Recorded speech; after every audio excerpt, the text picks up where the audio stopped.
Chapter 757. The spaceship entered the private port of the Army headquarters and slid into Han Zhao's personal port. This port was not open to ordinary Army members and was the back door for the upper echelons. It was not as lively as the other dozens of ports. This place was rather quiet and had a solemn atmosphere. Dozens of upper echelons were gathered at the port. They had been waiting there for a long time with solemn expressions.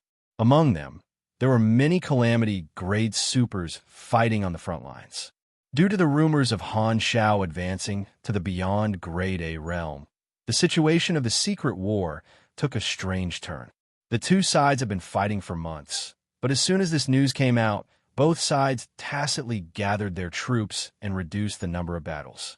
Everyone began to observe the situation, and the Black Star Corps was also able to withdraw their officers. Both sides knew that if both sides had beyond grade, as the direction of the war would not be something they could decide. Although Han Zhao did not appear, the influence of him becoming a beyond grade affected the situation of the secret war. The cabin door opened, and Han Zhao walked out. The gazes of all the officers, including Sylvia, gathered on him. Their eyes were filled with excitement, joy, and anticipation. The officers sized up Han Zhao. Although there were no obvious changes in his appearance, everyone could feel a faint pressure. This was a natural suppression that originated from the difference in life form. Everyone looked at each other with strange expressions. They then looked at Fu Ding behind Han Zhao. Fu Ding smiled and nodded to everyone. Han Zhao stepped onto the port, glanced at everyone, nodded slightly, and walked forward. The officers made a path for Han Zhao to pass through. They then followed behind him and entered the army. The group came to the army commander's office in the headquarters. Sylvia was the last to enter. After closing the door, Han Zhao then turned to face everyone, nodded, and said, "I know that you're all very curious about whether the rumors outside are true. I've been sending out notices to all of you. Now, I can tell you in person that the rumors are true. I'm already a beyond Grade A super." When the crowd heard Han Zhao's confirmation, their tense faces immediately relaxed. Some of them were ecstatic, while others were envious. Sylvia and Haluz were the most excited. The two of them were the most loyal to Han Zhao and had long been tied to the Black Star Corps. Reynold could not wait to ask Han Zhao for advice on mechanical skills. He was very passionate about learning. Many of the calamity-grade supers who had joined a few years ago were overjoyed. Back then, they had joined the Black Star Corps because of Han Zhao's reputation as a beyond Grade A seed. Their goal was to bet on his potential. If Han Zhao could become a true beyond Grade A one day, they would become the core members of a beyond Grade A organization. Now, it seemed that this group of people had won the gamble. Their future was like a picture scroll that was unfolding, a smooth path. Vice Captain Lagi shook his head and sighed. Now that you become a beyond Grade A, we will most likely be dragged into the vortex of beyond Grade A battles in the future. We will encounter stronger and stronger opponents, and I feel that my life is becoming less and less secure. I really want to step down from my position as Vice Captain. Reynold, is the logistics department still lacking people? Is there a more leisurely position? Reynold was expressionless. Sure, I happen to be lacking a high-level enchantment engineer. I'll give you a daily salary of 2,000 anas, and you'll work 15 hours a day with overtime occasionally. Do you want to give it a try? Forget it. Vice Captain is more suitable for me. I can get paid without working. How great is that? Han Zhao's veins bulged. Talking about slacking in front of me. Do you think I don't exist? By the way, where's Tomar, who I handed to you? How's his learning? Lagi's expression became even more worried. This person was filled with negative energy, as though he would squat in the corner and draw circles at any moment. Where did you find such a genius? He makes me feel that all my years of learning magic have been wasted. Indeed, I shouldn't have become a mage back then. All right, go to the side and shut yourself, and Han Zhao's mouth twitched. He calmed himself down, regained his serious expression, and spoke with a deep voice. There are two main reasons why I've gathered everyone here today. The first is to inform you that I've already become a beyond Grade A super. I believe I don't need to emphasize the status of a beyond Grade A super. Because of this, The business of the Black Star Corps will welcome an opportunity to expand far beyond the past, becoming a true beyond grade A organization and fighting against bloodshed land. When it came to serious matters, other than Lagi, who was still mumbling, the expressions of Sylvia and the other officers all became serious. This matter should be handled in a high-profile manner, and let the entire star field remember my existence. Han Xiao raised a finger and waved it. However, due to certain reasons, it's not convenient for me to confirm that I've become a beyond grade A super for the time being, and I don't plan to make an announcement within the Army immediately. The announcement will have to be delayed for a period of time. However, personally admitting it is just a formality, and some organizations have already confirmed the authenticity of the rumors. Even if I don't make an announcement, they will definitely send various emissaries to contact us. Therefore, I need you to conceal it to a certain extent and contact these organizations that are interested in cooperating with us in private. Select the candidates and form a cooperative relationship. This matter involves the scale of our organization after becoming a beyond grade A super, so it's best to do it as soon as possible. As for the specifics, you're all veterans of the Army, so you should know. Everyone nodded. Wasn't it just a matter of establishing relationships? They had learned it from their Army commander long ago. Han Xiao raised a second finger. The second thing is to give you benefits. As he spoke, he took out the evolution cube and let it float in midair. He looked around and smiled. This is the evolution cube. That's right, it's the universal treasure in Cisco's hands. Due to some coincidences, I intercepted this item and fought with Cisco. Now, this item is in my hands. He then briefly explained the use of the evolution cube. As soon as these words were spoken, everyone was stunned. They were dumbstruck. The outside world had heard rumors that Black Star and Cisco had fought, and there had always been people guessing why the two of them had fought. The officers of the Army were also very curious about this, but they did not expect the reason to be the evolution cube. The evolution cube had changed owners? In the hands of the Black Star Corps? One of the Calamity grade officers, Missy Sec, swallowed his saliva and stuttered, "You mean to let us enjoy the effects of the evolution cube?" Han Xiao nodded and smiled. "I have already given it to Fu Ding and the others. Since the cube is in my hands, I will naturally treat it as a benefit for the Army. You are all the backbone of the Army, and helping you obtain stronger strength is beneficial to the Army." The Calamity grade officers who had joined later were overjoyed. They did not expect to receive such benefits.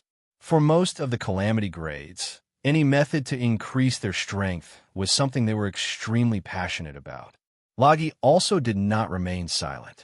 He suddenly stepped forward and grabbed Han Zhao's hand with a serious expression. "As your deputy commander, I have the duty to remind you that the order of enjoying benefits should be based on the rank of the Army. I have sweated and bled for the Army, and I am still the deputy commander who is only below you. You know what I mean." Han Xiao shook off his hand and glanced at him from the corner of his eyes. "I admit that you've sweated for the Army, but it's hard to say if you've bled before." Lagi immediately clutched his chest and said with a weak expression, "Actually, I was seriously injured at the front lines. Go away. You will not lose out on benefits anyway." Han Xiao was not in a good mood and did not want to talk nonsense with him anymore. "You lie down the moment we talk about work, but you jump up and down the moment we talk about benefits. You are really getting more and more cunning." However, even a salted fish like Lagi, who was not interested in most things, was attracted by the evolution cube. It could be seen how tempting the benefits of the evolution cube were. The evolution cube was given to the officers for free, and Han Xiao did not intend to hide it from the other Army members. He planned to form an alliance with the Red Empire and completely protect the evolution cube before opening the usage of the evolution cube to the entire Army. According to the rank of the Army members, as long as they spent enough merit, they would be able to enjoy the benefits of the evolution cube and increase the combat strength of the Army members. This would also attract countless supers to join the Army. At the same time, this was a new service for the players. The 40% experience penalty was only used to level up, which was not a big problem for the players. As long as they used the evolution cube after reaching the level limit of the version, the experience penalty would be the same as if there was no experience penalty. Even if the players could not help but use the evolution cube before reaching the level limit of the version, it would only benefit Han Xiao. Since there was a penalty for leveling up, the players would be more inclined to use the experience to improve their skills and learn knowledge. This would indirectly stimulate the players' desire to spend, and the experience that the players spent to learn knowledge would eventually flow into his pocket. It was perfect. Thinking of this, Han Xiao could not help but smile. Putting away his thoughts, he returned to the topic at hand and said, "That's basically it. I will use the evolution cube to help you optimize your genes in a while. Before that, I would like to announce a new personnel appointment." Hearing this, everyone quietened down. Han Xiao turned to look at Hela and said, "From today onwards, the Black Star Guard will be officially established, and Calamity grades will be selected to join. This will be an elite combat team that will only listen to my orders. They will not hold any other important positions and will have the authority of a senior officer. Hela will be the first captain of the Black Star Guards. Does anyone have any objections?" Although beyond grade, as did not need protection, they all had their own elite armed forces under them. For example, Heber's Vanguard Official, Austin's Forbidden Sorcerer, Cisco's Grand Priest, Ames's her Black Star Corps. Beyond grade, as rarely took action, mainly to intimidate others. Thus, Han Xiao also needed to build an elite armed force to deal with most situations on his behalf. Beyond grade, as had their own beyond grade, as facing opponents who were not qualified, it was not suitable for them to personally take action. Hela took a step forward and looked around at everyone with an expressionless face. Who agrees? Who disagrees? Although Hela had only returned to the army for a few months, most of the old officers knew her and naturally did not have any objections. A portion of the Calamity grades who joined later also knew that she was the disciple of the Dragon Emperor, so they naturally would not question her ability. No one had any objections. Seeing this, Hela nodded slowly and returned to Han Zhao's side, not saying a word. "Fu Ding, are you interested in joining the Black Star Guards?" Han Xiao turned and asked. Fu Ding's position in the army had always been similar to that of Guest, but after spending a few months together, Han Xiao felt that the relationship between the two of them had warmed up, and he should be able to invite him to become a direct officer. Fu Ding tilted his head and thought for a while before revealing a warm smile. "All right, this guy is finally one of my people." Han Xiao was overjoyed. He then turned to look at the other officers and selected another 2 Calamity grade officers to join the Black Star Guards. One of them was Marion, who had joined earlier. The Black Star Guards now had 4 people and could be considered barely formed. This was just a prototype, and when the Beyond Grade A level was officially announced, the Black Star Guards would be recruited again.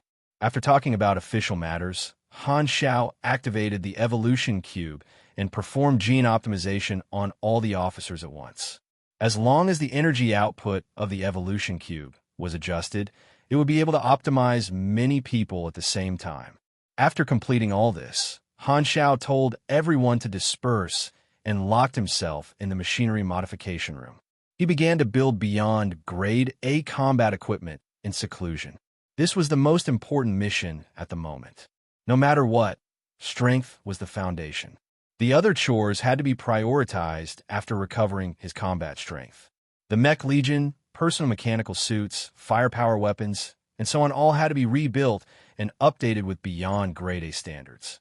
He's already a Beyond Grade A Super. When Aroshia returned to the room, Rista appeared in midair and spoke immediately.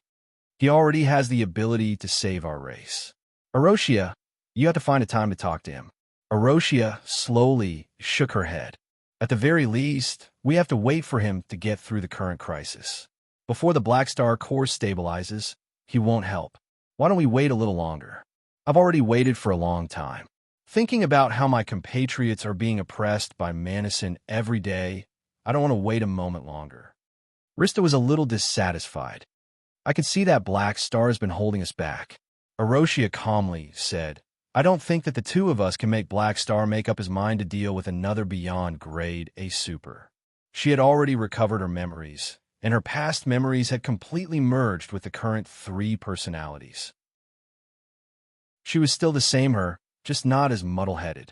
"If you're not willing, I'll find a time to ask him," Rista slowly said. "There will always be a way." After saying that, Rista cut off the connection and disappeared into thin air. The silence of the Black Star Core did not cause the popularity of the star field to die down. Instead, it became even more mysterious, arousing the curiosity of even more people. Everyone guessed that Black Star silence definitely had an unspeakable reason. There were many theories, but they all believed that Black Star would not remain silent forever. As the news continued to spread, the influence of the star field became even greater. In unknown places, many things were happening. Under such circumstances, more than half a month had passed. Han Xiao ended his seclusion. He had already created the embryonic form of the new army. Genius memorized this site's address in 1 second. Mobile version of reading website, M. Chapter 758. Black Star Corps Headquarters, Private Machinery Factory. Dozens of army boxes were neatly stacked together, and hundreds of different models of mechanical soldiers were lined up in a row. From tall to short, from light to heavy, they were displayed before Han Zhao's eyes like an exhibition. 70% of the soldier types haven't been changed. Part of the new blueprints came from Sardine's accumulation, and they're basically all giant soldiers. The other part is new blueprints created through the fusion of knowledge. Although the knowledge hasn't been updated, as I became a beyond grade, new blueprint combinations were unlocked. The experience I've accumulated during this period should be enough to gamble on blueprints. Looking at the models of the mechanical soldiers with his hands behind his back, Han Xiao pondered. The update of the new army was mainly to create machines with better performance and reach the level of a beyond grade A super. The innovation of the models was secondary. Because of the lack of time, he did not have the means to learn the new knowledge. Therefore, most of the mechanical soldiers were still the old models, but their performance was much better than the previous generation of the army. With his increased intelligence, mechanical genius, and supreme power, the upper limit of the performance of the mechanical soldiers was raised by a lot. However, even if they were the old models, they were still the mechanical soldiers that Han Xiao had improved over the years. The designations of the ordinary armies were all restored, and the elite armies, such as the Oathkeepers and Illusionists, were also rebuilt. There were also many new units, such as the Giant Soldiers, the Star Destroyer Bombardment Group, the Black Knights, and so on. These were all new models of machinery. In terms of large firepower weapons, Han Xiao had modified the satellite strike weapon and other heavy cannons. Because he had yet to learn the relevant class knowledge, he had not been able to create a true planet destroyer cannon. However, the modified planet destroyer cannon's power was on par with the Ice Age star freezing cannon, and its penetrative and explosive power were stronger. It could not directly blow up a planet, but it would not be a problem to blow up a small continent. With firepower reaching the threshold of a beyond grade A, Han Xiao also built a new mechanical suit, replacing the original Mountain Ape. The new mecha was still mainly black in color. It was yellow and black and looked steady and heavy, like a ferocious beast that was growling. It had a rough and ferocious feel to it. The armor was made of a very expensive and special alloy, and it was further strengthened with nano-deformation technology. It had a certain self-healing ability, and its shape was changeable, and its defense was superior. Its strength was movement. It was equipped with a quick jump device and could use instant jump multiple times in battle to attack or retreat. It was extremely mobile. In terms of firepower, other than the conventional energy weapons and melee weapons, it had also strengthened the output power of the psionic furnace. The model of this mechanical suit was called Battle Tiger. The original Mountain Ape was a piece of equipment suitable for level 165, but this Battle Tiger was a level 215 orange equipment. Its performance was improved in all aspects. Its armor value was in the hundreds of thousands, and its power level was more than 1. Before he obtained the ultimate knowledge to create his own trump card battle armor, Han Xiao would temporarily use this mechanical suit to deal with beyond grade A battles.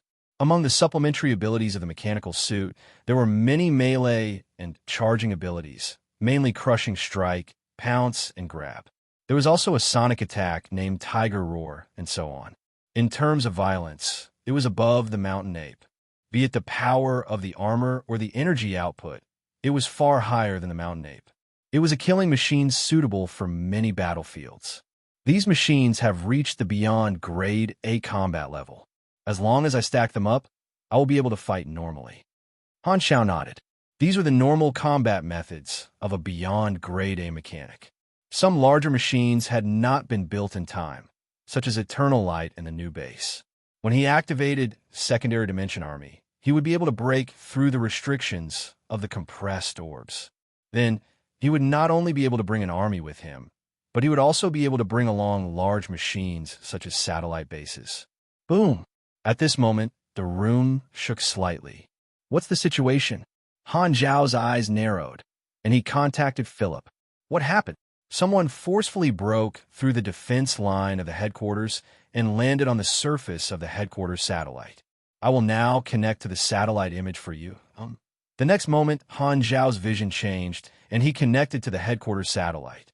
Looking down at the surface of the headquarters satellite from high up in the sky, he saw a man breaking through the defense line of the fleet and landing heavily on the surface, causing the headquarters to sound the alarm.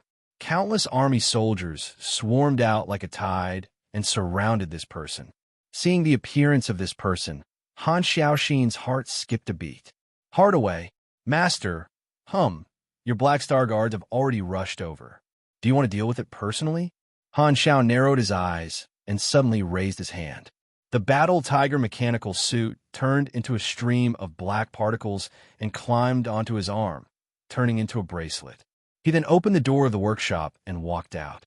Inform Hela. Don't let him escape. I'll be there immediately. At the same time, around the Black Star Corps headquarters, hundreds of spaceships of various models were turning toward the headquarters and recording this scene with their cameras. These spaceships were news spaceships from many galactic media outlets. In order to find out the true state of Black Star and obtain first-hand information, they had been loitering here for more than half a month. However, they were blocked by the Black Star Corps' defense fleet and could only stay nearby.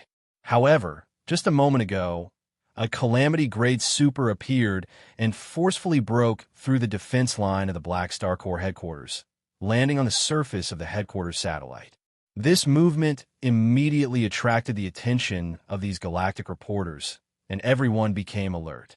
It was rumored that Black Star had become a beyond grade A, and someone had actually come to provoke him. These reporters were shocked, but through their keen sense of smell, they realized that this was an opportunity to dig up big news, so they all gathered together to watch. I know this person. His name is Hardaway. He appeared in the Secret War before and is from the Bloodshed Land. Could this be a provocation from the Bloodshed Land? Are they openly declaring war on the Black Star Corps? There's going to be a good show. At the entrance of the headquarters satellite, the army soldiers had already surrounded Hardaway, and countless cannons were aimed at him. However, Hardaway did not panic, patting his clothes and speaking loudly. I'm here to find your army commander. Your fleet won't let me in, so I can only force my way in.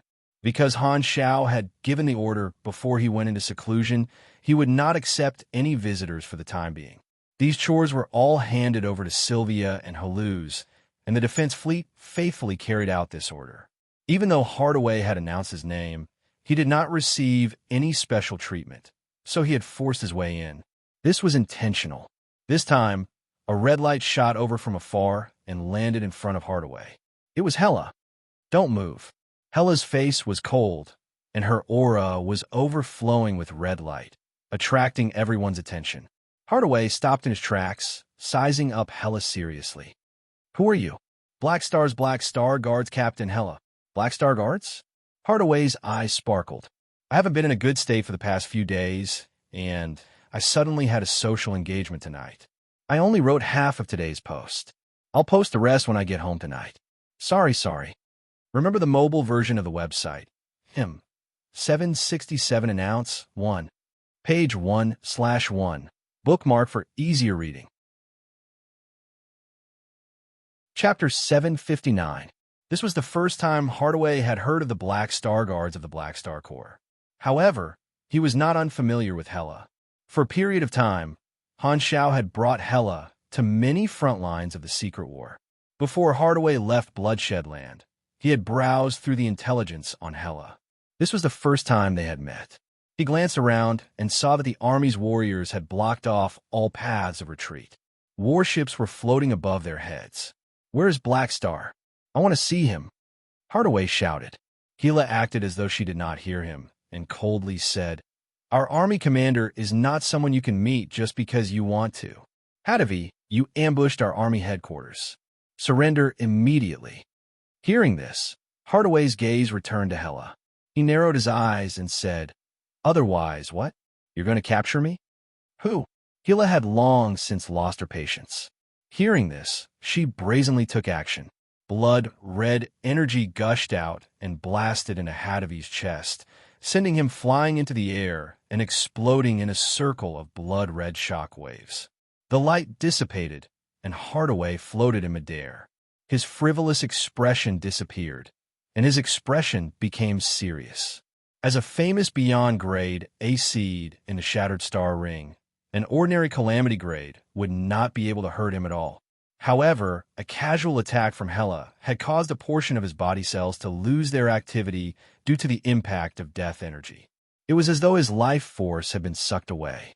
Although the damage was not great, it meant that the destructive power of this red-haired woman was not something an ordinary Calamity grade could compare to. After Hela had obtained the benefits of the Evolution Cube, her combat strength had increased significantly. Her destructive power had become even more shocking. The death energy could steal the target's activity and cause special damage. Even Hardaway could not completely block it, so he had no choice but to take it seriously. Bang! Hela stomped on the ground, creating a sonic boom, and charged into the sky. Dense death energy surged like a tsunami toward Hardaway. The two of them collided in the air and fought fiercely. Energy shock waves visible to the naked eye exploded one after another. The surrounding army warriors did not interfere and left the battlefield to watch the two of them fight. A portion of the Calamity grade officers who remained in the army raised their heads to look at the two figures chasing each other in the sky. They had no intention of helping. "Sylvia, are we really not going to interfere?" a Calamity grade officer asked. Sylvia shook her head and narrowed her eyes. The reason why His Excellency Black Star wants to form the Black Star Guards is not to protect himself, but to let the major powers know that he has an elite armed force under him. Hardaway is a powerful fellow, and as the captain of the Black Star Guards, as long as Hela doesn't lose, she will gain fame and create a first impression of the Black Star Guards for the major powers. But if we lose, won't we? Someone personally appointed by Teacher. Sylvia pursed her lips. She won't be defeated so easily. The scene of Hela and Hardaway fighting was recorded by the galactic news ships around them. These reporters watched the two of them fight without blinking, but they were already writing articles in their hands. They recorded the process of Hardaway barging into the Black Star Corps headquarters and how Black Star's Black Star Guards attacked. Bang, bang, bang. The two of them were both Calamity grades, and the commotion caused by their battle was not small. Hela trapped Hardaway within the encirclement and poured all her death energy on him. Although Hardaway's body-hardening Esper ability had been developed to a perverted level by him, being bombarded like this still left quite a few scars. It was not that he did not have a way to escape, but this time he was there to find Han Shao, so he naturally would not run away. The red waterfall condensed from death energy shot Hardaway down from the sky and smashed into the ground, creating a crater. Bang! Hardaway hurriedly bounced up and rolled forward to avoid Hela's follow-up attack. He then turned around and stared at Hela in surprise. Although Hela's attack was not enough to threaten his life, it had indeed put him in a difficult position. Hela's strength had shocked him. The Black Star Corps now had quite a few Calamity grade officers. Previously, only Logie was able to make Hardaway feel pressure, and Hela was the second. There are more and more experts under Black Star, Hardaway thought. What a strong body. Hela frowned, and her hands intertwined as she prepared a big move. The death energy condensed on her body, and her entire person seemed to be burning with scarlet flames, so dense that it was almost tangible. The energy fluctuations quickly rose, and Hardaway's expression became serious. He got into a defensive posture, and the muscles under his skin moved like pythons before tightening like steel bars. The surrounding army members all retreated. The intense energy fluctuations showed that the aftershock of this attack was definitely not small. If they were too close, they might even be injured. At this critical moment, a deep voice sounded from behind the crowd. "Hela, stop!" Everyone looked in the direction of the voice and saw Han Xiao slowly floating over. An invisible life level pressure descended, and the place fell silent for a moment. Everyone's eyes were focused on Han Xiao. Hela heard this and snorted coldly. She retracted her death energy and landed behind Hardaway. The crowd opened up a path, and Han Xiao passed through the crowd to arrive in front of Hardaway. He raised his brows and said, "You wanted to see me?" In truth, he had arrived long ago and let Hela and Hardaway fight for a while before stopping the two of them. Just as Sylvia had guessed, since he had formed the Black Star Guards, he wanted to help Hela establish a reputation in the star field. Hardaway was a typical meat shield with weak attack power. With Hela's current strength, she would not be at a disadvantage for a while. This was the perfect opportunity to make a name for herself. The galactic reporters around were energized. The rumors had been circulating for so long, and this was the first time Black Star had appeared in the outside world. All the reporters' attention was on him. "You're finally out." Seeing Han Xiao appear, Hardaway's eyes flashed. This was the effect he wanted to achieve by forcing his way through. He said with a deep voice, "Do you still remember me? How could I forget you?" Han Xiao nodded with interest. "Aren't you from the Bloodshed Land? Are you provoking me by coming to my headquarters alone?" "I've already left the Bloodshed Land. This time, I'm here as a private individual," Hardaway explained. "Oh, then what's your goal?" "I want to challenge you as a private individual," Hardaway suddenly said loudly. "For this, I'm willing to use myself as the stake." Han Xiao was stunned, and his eyes were filled with suspicion. "What do you want?" "If I lose, I'm willing to join the Black Star Corps and work for you, just like how I once worked for the Bloodshed Land. If I win," Hardaway rolled his eyes, "I want you to become my subordinate." Hearing this, Han Xiaoxin could not help but laugh. He had already seen through Hardaway's true thoughts. This guy most likely came because he heard the rumors that I've already become a beyond grade A super. Knowing that I'm already a beyond grade A super, he still wants to challenge me. He probably has two goals. First, he wants to spar with a beyond grade A super. Seeing that we're old rivals, he probably thinks that I won't kill him. Second, he wants to become my subordinate if he loses. As for Hadavi's thoughts, Han Xiao had a rough idea. This person had always been aiming to reach the beyond grade A realm. Seeing that Han Xiao had reached this realm before him, he could not help but want to learn from him. If he joined Han Xiao, he would have a legitimate reason to ask Han Xiao. However, although Hardaway was tempted, he did not want to directly join the Black Star Corps because of his face. He also did not want to directly lower his head to this old rival of his. Thus, he put on a show and wanted to lose by challenging a beyond grade A super so that he could be accepted into the army to save his face. To Hardaway, losing was not shameful, but directly lowering his head made him feel ashamed. After pondering for a while, Han Xiao nodded. He did not expose Hardaway and agreed. When he was an opponent, Hardaway was extremely annoying. However, now that this super meat shield wanted to join him, he became a rare talent in his eyes. After all, there were very few beyond grade A seeds. Putting on a show and gaining a strong fighter, this deal was way too worth it.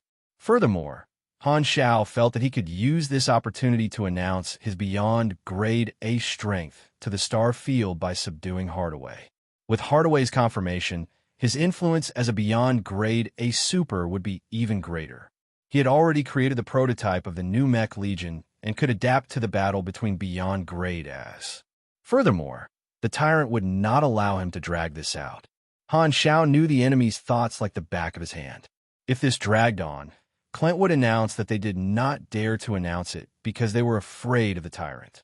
This would affect his influence as a beyond grade, a super, and indirectly increase the tyrant's deterrence. He had been silent for more than half a month, and Clint was already showing signs of doing so. He decided to avoid this situation before Clint's method took effect. Come. Han Xiao stopped thinking and stared at Hardaway. Tiny sparks of electricity flowed around his body. Boom! Hardaway did not hold back. He stomped on the alloy floor and charged toward Han Xiao's chest like a cannonball. The muscles on his arms bulged, and explosive power flowed through his muscles. He punched out and went straight for Han Xiao's face. However, Hardaway's fist suddenly stopped 10 centimeters in front of Han Xiao. The wind created by the punch was like a sharp knife, making loud noises. However, Han Xiao did not even blink. At this moment, an arm covered in the Battle Tiger mechanical suit grabbed on Hadavi's throat. The powerful impact did not even cause Han Xiao's arm to shake. Hadavi could not even move an inch after being grabbed by this arm. With the boost from the Beyond Grade A Super and the Evolution Cube, Han Xiao's attributes completely surpassed those of the Calamity Grade. Even Hardaway, who focused on his physical body, was not his opponent. Hardaway's forte was endurance, and strength was not his main attribute. He was pressed to the ground by Han Xiao's more than 3,000 points of strength. Hardaway's pupils constricted. Before he could react, the mechanical suit structure on Han Xiao's arm suddenly rotated, providing a powerful force. The spiral force followed Han Xiao's palm and blasted into Hardaway's body. A special vibration sound wave reverberated crazily in Hardaway's body through his skin, flesh, and bones. The frequency automatically adjusted to the resonant state, and a loud roar sounded in Hardaway's ears. It was as if all the sounds in the world were pouring into his ears at the same time. They were all sound waves produced by the vibrations of the organs and tissues in his body. Tiger roar.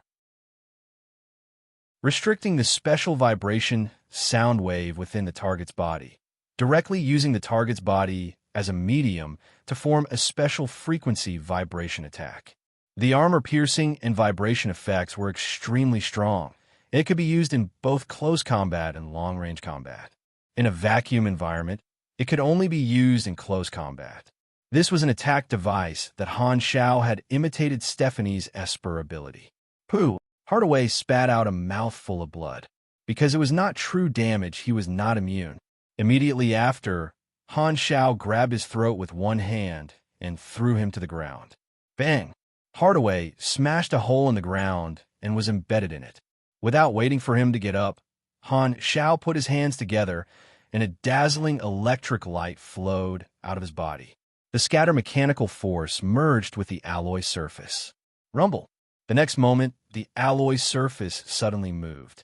A large piece of the surface was modified by mechanical force, forming a whirlpool-like shape with Hardaway firmly in the center.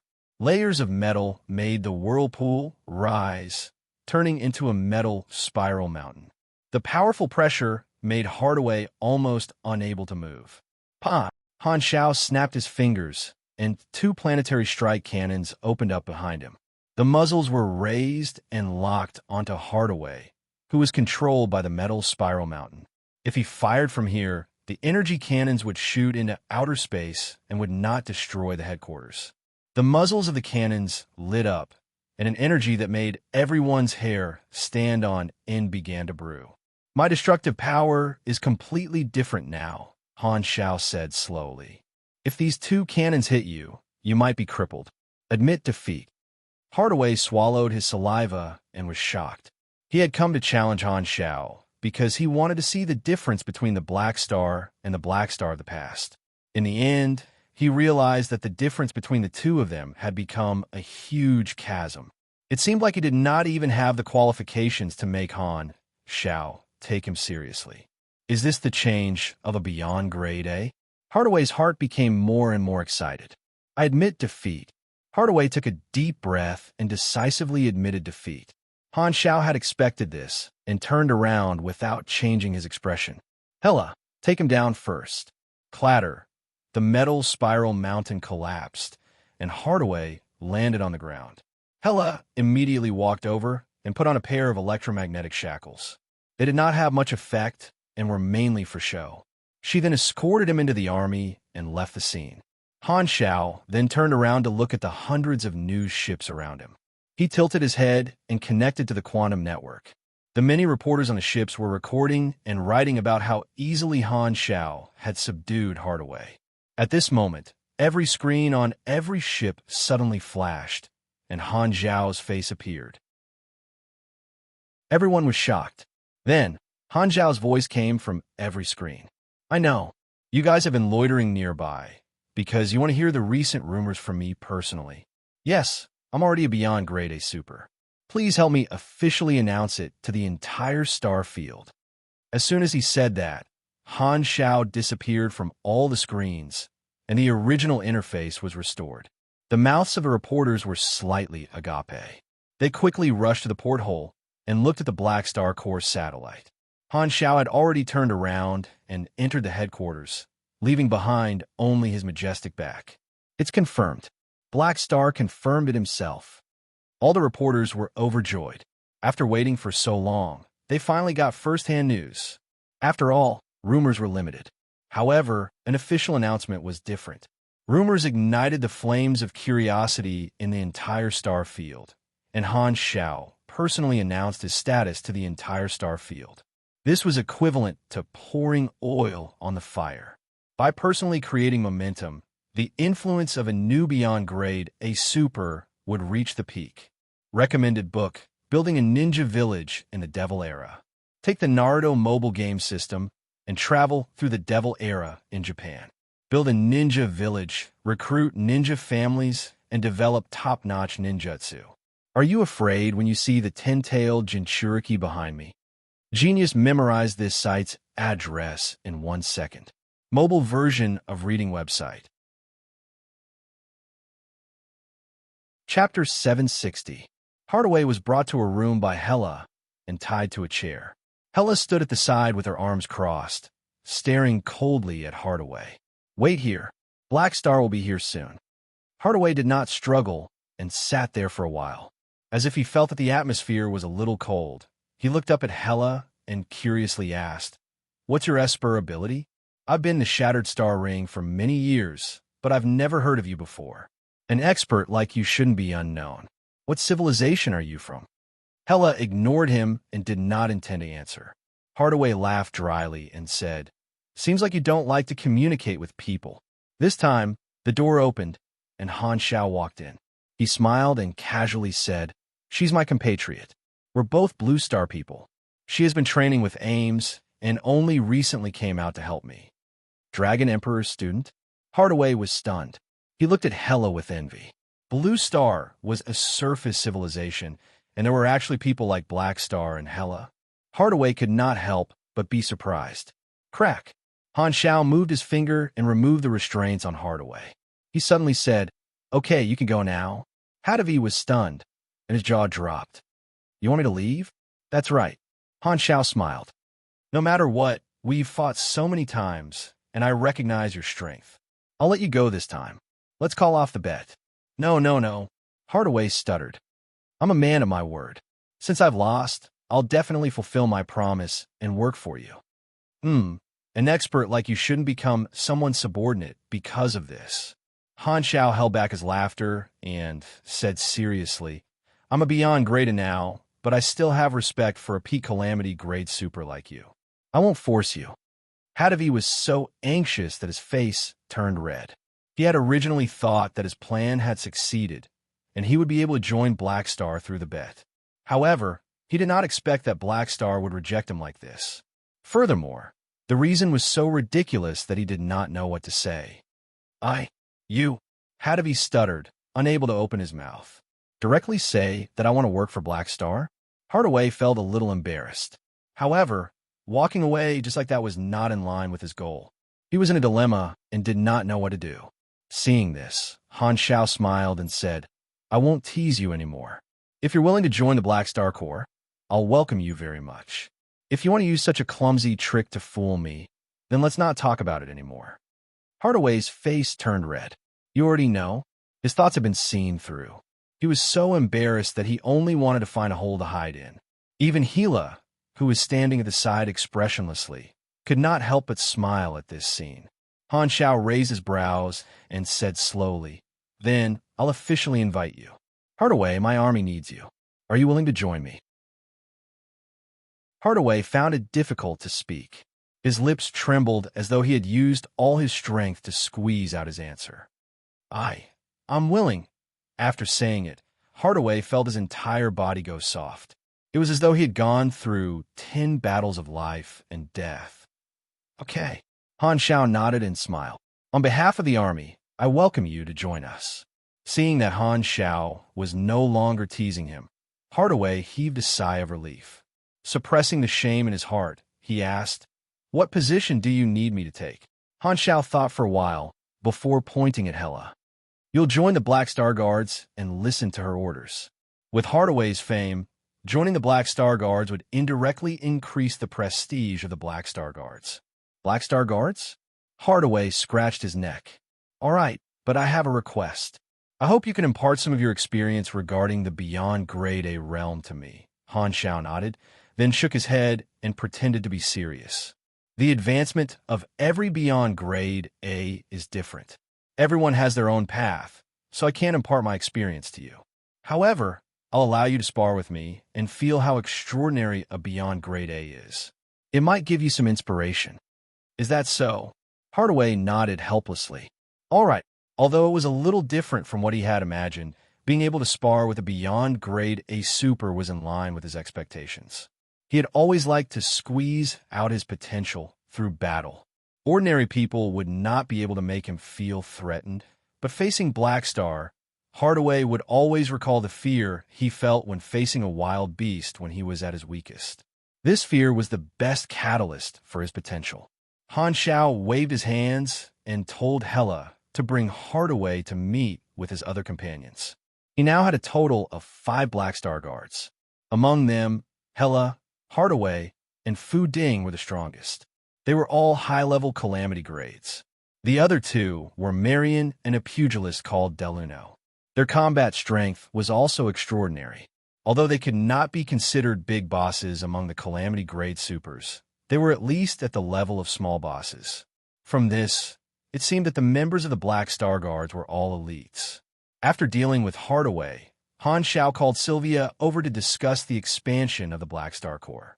He had already personally announced the status of the Beyond Grade A super, so it was time for him to make a big move. He would use his influence to make allies in the star field and make the Black Star Corps reach the level of a true Beyond Grade A organization. However, before that, there was something that he had to deal with first.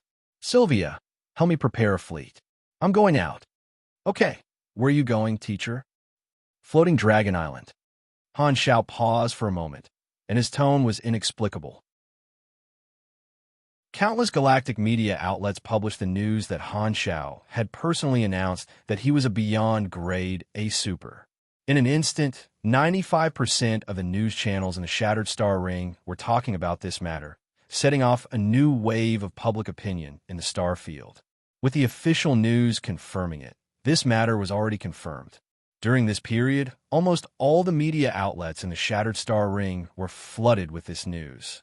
The galactic media outlets had many channels of communication, and it was not something that could be compared to rumors. With them spontaneously spreading the news, as long as there was a galactic resident in the village who had internet access, there was not a single person who did not know of Han Zhao's name. Similarly, such sensational news was also republished by the media outlets of the other star fields. The organizations of the other star fields also knew that a new Beyond Grade A super had appeared in the Shattered Star Ring. The forums of the players exploded because of this situation. Although Han Shao often flooded the forums, that was only the discussions of the players. However, now, the players of the other star fields could actually see Han Zhao's name in the news channels of their own star field. The players of the other star fields could not help but be shocked. In version 3.0, the players had not started to cross star fields yet. In their eyes, each star field was like an independent server. However, a famous NPC in the Shattered Star Ring had actually crossed servers. Because Han Xiao had already established his main storyline status in the Shattered Star Ring over the past few versions, the players of the other star fields more or less knew of his name. This wave of public opinion aroused the interest of the other players. Han Xiao was not only flooding the forums of the Shattered Star Ring, but also the forums of the other star fields. He was one of the top 3 trending topics in all the channels. The official channels had their own rules, and the various organizations of the Shattered Star Ring also gave a public response. The upper echelons of the Amethyst civilization were very happy. More than 7 years ago, they had seen the potential that Han Xiao had displayed and decided to bet on him. Now, Black Star had become a true Beyond Grade A super, and the Amethyst civilization had a Beyond Grade A companion like Clint. Of the 7-star cluster civilizations in the Shattered Star Ring, only the 2 of them had such a powerful ally. Placing the bet in advance was undoubtedly a win. Most importantly, Black Star had only spent about 20 years or so to become a Beyond Grade A super, and he was not even 50 years old yet. In terms of the lifespan of a Beyond Grade A super, he was still a baby. To be able to become a Beyond Grade A super at such a young age, his potential was limitless. After Han Xiao personally confirmed it, the Amethyst civilization immediately took many measures to increase their investment in the Black Star Core, increase their policies and resources. Their attitude became more serious, and they worked hard to build a more stable relationship with Han Xiao. At the same time, the Amethyst civilization also made an announcement to the entire star field through the media. In the name of the entire civilization, congratulations to Black Star for becoming a Beyond Grade A super. This action was to express their attitude to the entire star field, conveying the message that their alliance was extremely stable, and those who wanted to interfere should save their energy. Ghidorah did not want to fall behind and followed suit. Serbia V made a public speech, first talking about the various contributions that Han Xiao had made in Ghidorah, emphasizing that he was the recipient of the Golden Gal badge. Finally, on behalf of the entire Ghidorah, he congratulated Han Xiao for becoming a Beyond Grade A super. At the same time, he also revealed that they were preparing to add a new celebration in the civilization called Black Star Day to thank Han Xiao for everything that he had done for Ghidorah. This was already on the agenda. If it was any other civilization that made a Black Star Day, it would seem like they were trying to curry favor. However, Ghidorah was different. Han Xiao was deeply involved with Ghidorah, and whether it was the elimination of Dark Star or the discrimination transformation movement, it was of great significance to the entire civilization. Creating a celebration to thank Han Xiao was not out of line. As soon as Purple Crystal and Ghidorah expressed their stance, they immediately stirred up a hornet's nest. Hundreds of star system civilizations congratulated Han Xiao in the name of their civilization, forming a trend. These star system civilizations were all semi-allied civilizations that had chosen to rope in the Black Star Core and provided them with the rights to develop resource planets. Now, they were fighting to be the first to express their stance, as if they were afraid that others would not know of their relationship with Black Star. The actions of these star system civilizations were actually understandable. The Amethyst civilization was the leader of the star cluster, and they started to promote Han Xiao. The other civilizations also wanted to maintain a good relationship with a Beyond Grade A super, so they also expressed their goodwill. However, this created a shocking scene for the onlookers. The civilizations of the Colton Star Cluster were all standing behind Black Star, cheering for him. The entire star cluster was celebrating for one person. This situation made countless onlookers dumbfounded. Black Star's reputation in the star cluster was actually this terrifying? When the other Beyond Grade as of a Shattered Star Ring were born, there had never been such a commotion. At this moment, the entire star field remembered Black Star. Like the other 4, he became the symbol of the Shattered Star Ring in everyone's hearts, the 5th Beyond Grade A super. However, at this moment, something unexpected happened. causing the influence of public opinion to soar to a whole new level. Heber the tyrant and Cisco the star pupil publicly challenged Black Star. Heber's reason was the secret war. Since Purple Crystal had a beyond grade A, he had to take action. Both sides were representing Purple Crystal and Clint, so there was nothing wrong with it. However, Cisco's statement caused an uproar. He announced the information about the evolution cube to the entire star field and announced that Black Star had snatched the evolution cube from him, requesting Black Star to return it immediately. The evolution cube was in Black Star's hands? Two veteran Beyond Grade, as challenging a new Beyond Grade A Super? These two pieces of news caused a huge commotion. The entire star field was in an uproar. Beyond Grade, as we're going to publicly challenge each other? This was something that had not happened for many years. Just as the various organizations and onlookers in the Shattered Star Ring were shocked by these two pieces of news, Han Shao had already arrived at Floating Dragon Island with his fleet. Chapter 761. Godly Mechanic. Taking a day off, please wait for a moment. After the content is updated, please refresh the page to get the latest update. Chapter 762. Streams of light flashed, and a fleet of the Black Star Army appeared not far away from Floating Dragon Island. At the very front was Han Zhao's spaceship. Aurora sat in the driver's seat, and Han Shao stood beside her with his hands behind his back. Behind them were Hela and the other Black Star guards. Floating Dragon now had 3 islands, and the second field team was guarding Floating Dragon. Looking at the scenery outside the porthole, Han Shao felt a little emotional. I haven't been back for a while, and the changes are quite big. So many years have passed in the blink of an eye. I still remember the first time I came to Floating Dragon. Vilna's face appeared on the communication screen, and she went straight to the point. Your Excellency Black Star, Her Excellency Dragon Emperor is waiting for you. It seems like she was prepared for me to come and find her. Han Shao nodded. The second field team opened up a path for the Black Star Corps fleet to land on the dock of Floating Dragon's main island. Black Star Guards, follow me. The rest of you stand by. Han Shao then led Hela and the others out of the spaceship and onto Floating Dragon Island. On the dock, Jenny and the other officers were already waiting. Your Excellency Black Star. The Floating Dragon officers all bowed.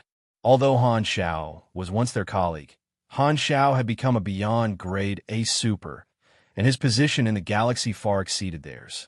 He was already a big boss on the same level as the Dragon Emperor, and they could only look up to him. Even Jenny, who had a bad relationship with Han Shao, put away her emotions, lowered her head, and bowed respectfully. I knew you would come back sooner or later. Aesop walked out from the crowd with a complicated expression.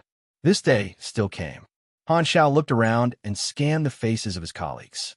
He then looked back at Aesop and shook his head. Didn't you start preparing long ago? I just didn't expect it to be so sudden. Aesop sighed and turned to walk in front. Come with me. Ames is waiting for you. Han Shao and the others followed behind Aesop and entered the Dragon Emperor's palace.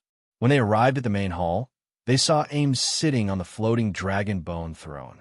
Her expression was cold and emotionless. You're here, Black Star. I've been waiting for you, Ames said, as if she had expected this. Han Shao stood dozens of meters away, while Aesop and the others who led the way returned to Ames's side. They were clearly separated from Han Zhao's group, as if there was an invisible barrier between them. The two of them did not speak immediately and just looked at each other in silence. The Black Star and Floating Dragon officers around them swallowed their saliva, and their hearts were in their throats. The officers of both sides knew the purpose of Han Zhao's visit this time. Seeing the tense atmosphere, they could not help but feel nervous, afraid that the two Beyond Grade would fight. The new Black Star Guards, Hardaway, did not care about the inside story. He focused on sizing up Ames with an eager expression, and the battle-thirsty blood in his body flared up again. After looking at each other for more than a minute, Ames looked away and looked at Hela and Aurora behind Han Shao. She softly said, How have you guys been in the past few months? Aurora didn't dare to meet Ames's gaze at this moment, so she lowered her head in shame. Hella dared to look at Ames directly and replied, "Not bad." Ames asked her two disciples about their well-being and ignored Han Xiao. Han Xiao did not mind and continued to watch from the side. The three of them chatted for a while, and Ames suddenly changed the topic. "You guys are all on his side?" Hella and Aurora's expressions changed slightly, and the others' hearts skipped a beat. Before they could say anything, Han Xiao waved his hand with his back facing the Black Star guards. "Hella, take them away first. Let me talk to Ames alone." Hella secretly heaved a sigh of relief. She was not afraid of facing a strong enemy, but she did not want to face Ames, her teacher, who had taught her for 10 years. Being sandwiched between Han Xiao and Ames made her feel very troubled. Ames tacitly allowed the Black Star guards to leave.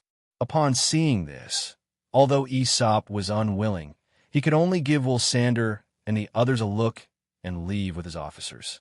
Black Star wanting to establish his own faction was very normal in Aesop's eyes. If it were up to him, not only would he not stop it, he would even enthusiastically support it.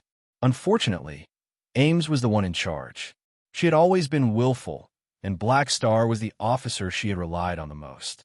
Aesop was worried that Ames' willfulness would turn a good thing into a bad thing. Only Han Xiao and Ames were left in the hall. Ames controlled the throne to land on the ground.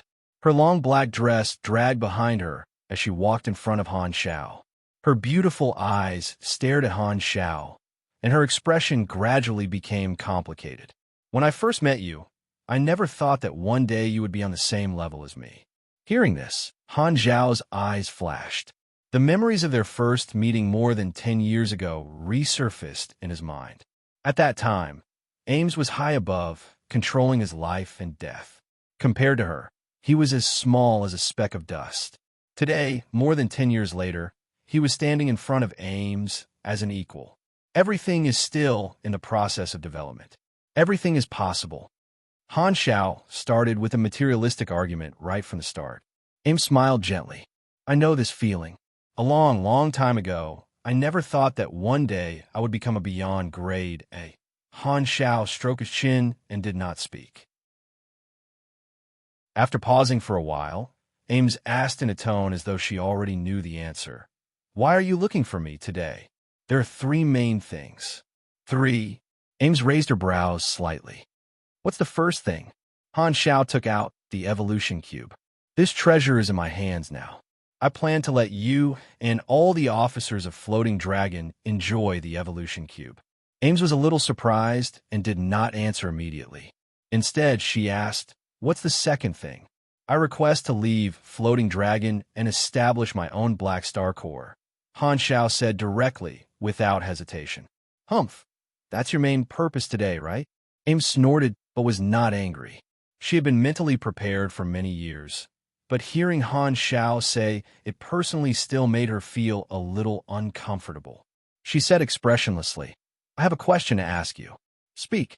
Did you decide to leave me from the first day you joined Floating Dragon Island?" Ames stared at Han Xiao.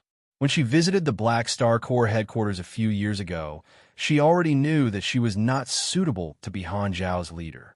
Now, she wanted to understand Han Xiao's thoughts. "Yes," Han Xiao replied honestly. From the beginning, he had seen Floating Dragon as a springboard. Even if it made Ames angry, he did not intend to lie to her. "I guess so too." Ames shook her head, a little sad. "To a talent like you, I'm indeed not a leader worth following." When the Black Star Corps was still developing, she did not realize this point. However, as the reputation of the Black Star Corps gradually replaced Floating Dragon, she felt more and more that she could not tie down a legendary figure like Han Xiao. Ames did not hesitate and did not try to persuade him to stay. She was not so weak, and her tone was firm. "Okay, I understand. From today onwards, Floating Dragon is Floating Dragon, and the Black Star Corps is the Black Star Corps. You're no longer my subordinate." The interface immediately notified him that he had left the Floating Dragon faction. Han Xiao let out a sigh of relief. From this moment onwards, the Black Star Corps would no longer listen to Floating Dragon and become an independent organization. Ames was expressionless as she calmly asked, "What's the third thing?" I hope that the Black Star Corps will form an alliance with Floating Dragon, Han Shao said, and that you will fight alongside me against Heber and Cisco. Hearing this, Aim's expression suddenly became strange.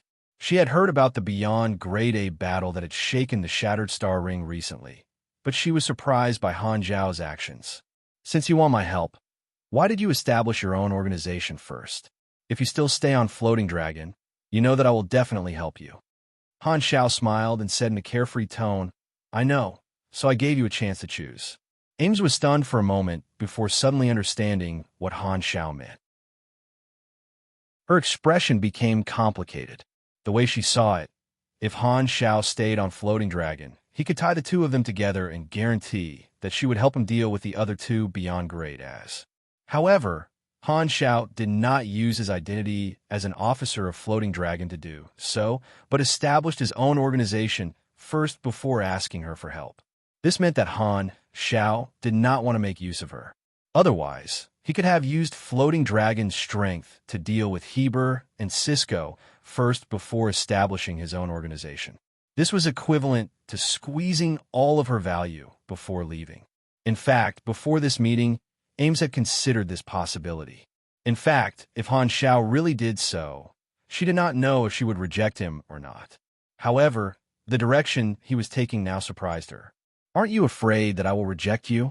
Ames suppressed the fluctuation in her heart and calmly said, Fighting two alone, your life will be in danger. Aren't you worried that you won't be able to survive this? Han Shao smiled and said, I believe you won't reject me. Ames' face darkened, and she coldly said, You're no longer my subordinate, and I haven't agreed to form an alliance with you. Do you really think I care about you? Do you have some bargaining chip that I can't reject? Do you think you have me for sure? I get it. You want to use the evolution cube to convince me, and as long as I don't agree, you'll go back on your word? Whether you form an alliance or not, my promise is still valid. Han Shao shook his head and said, This is the first thing I mentioned before I left Floating Dragon. As an officer of Floating Dragon, I will provide you with the benefits of the evolution cube. I don't intend to use it as a bargaining chip. You can use it as my compensation to thank Floating Dragon for taking care of me for so many years. Ames sized Han Shao up with a strange expression, as though she did not recognize him anymore. In my impression, you're not such a person. In her eyes, the order in which Han Shao mentioned these three things was completely wrong. He did not use her to deal with the tyrant and the others before he left, nor did he use the evolution cube as a bargaining chip to form an alliance. Instead, he used it as compensation for leaving Floating Dragon. This was equivalent to abandoning the method of maximizing benefits and taking the initiative to give her the right to choose. Why? Ames could not help but ask.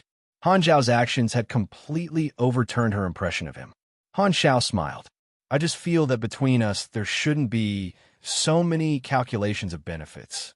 Ames' movements became sluggish, and her breathing clearly stopped for a moment. Looking deeply at Han Shao, Ames took 2 steps back and said calmly, I don't know if you're sincere or not, but regardless, at least you're sincere. Han Zhao's lips curled up, and he nodded.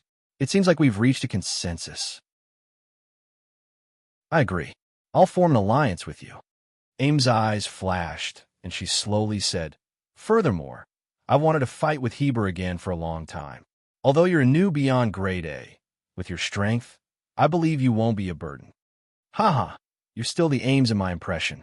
You're so straightforward in making any decision. Han Shao smiled, stretched out a hand, and said, Ally, please take care of me in the future. Ames glanced at Han Zhao's hand, which was suspended in midair, and snorted. Humph, you used to call me your Excellency Dragon Emperor, but now you're calling me an ally. Then she raised her fair and smooth hand, and her sleeve slid down, revealing her wrist. The 2 hands tightly clasped together. This scene seemed to have been frozen. After shaking hands for a while, the 2 of them let go. Han Zhao's expression was slightly strange. When they shook hands earlier, Ames seemed to have lost her temper and dug into his palm. However, his physical defense was a little high, so he did not feel anything. He did not know if it was a misunderstanding. Han Shao shook his head helplessly glanced at the door of the palace and said, "Still eavesdropping? Come in." Hela, Aesop, and the others walked out from behind the door with embarrassed expressions.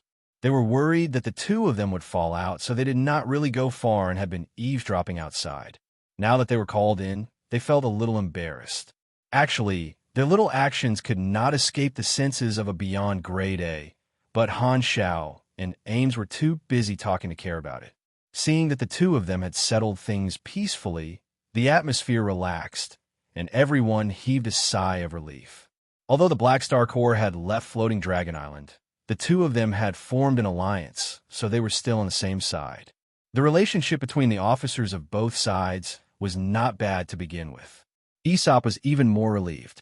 Ames did not lose her composure, and this was the best outcome he had expected. The alliance of two beyond grade A organizations had a huge advantage in the Shattered Star Ring, and it was beneficial to both sides. My prediction back then was right. With Black Star by her side, Ames will have a better development.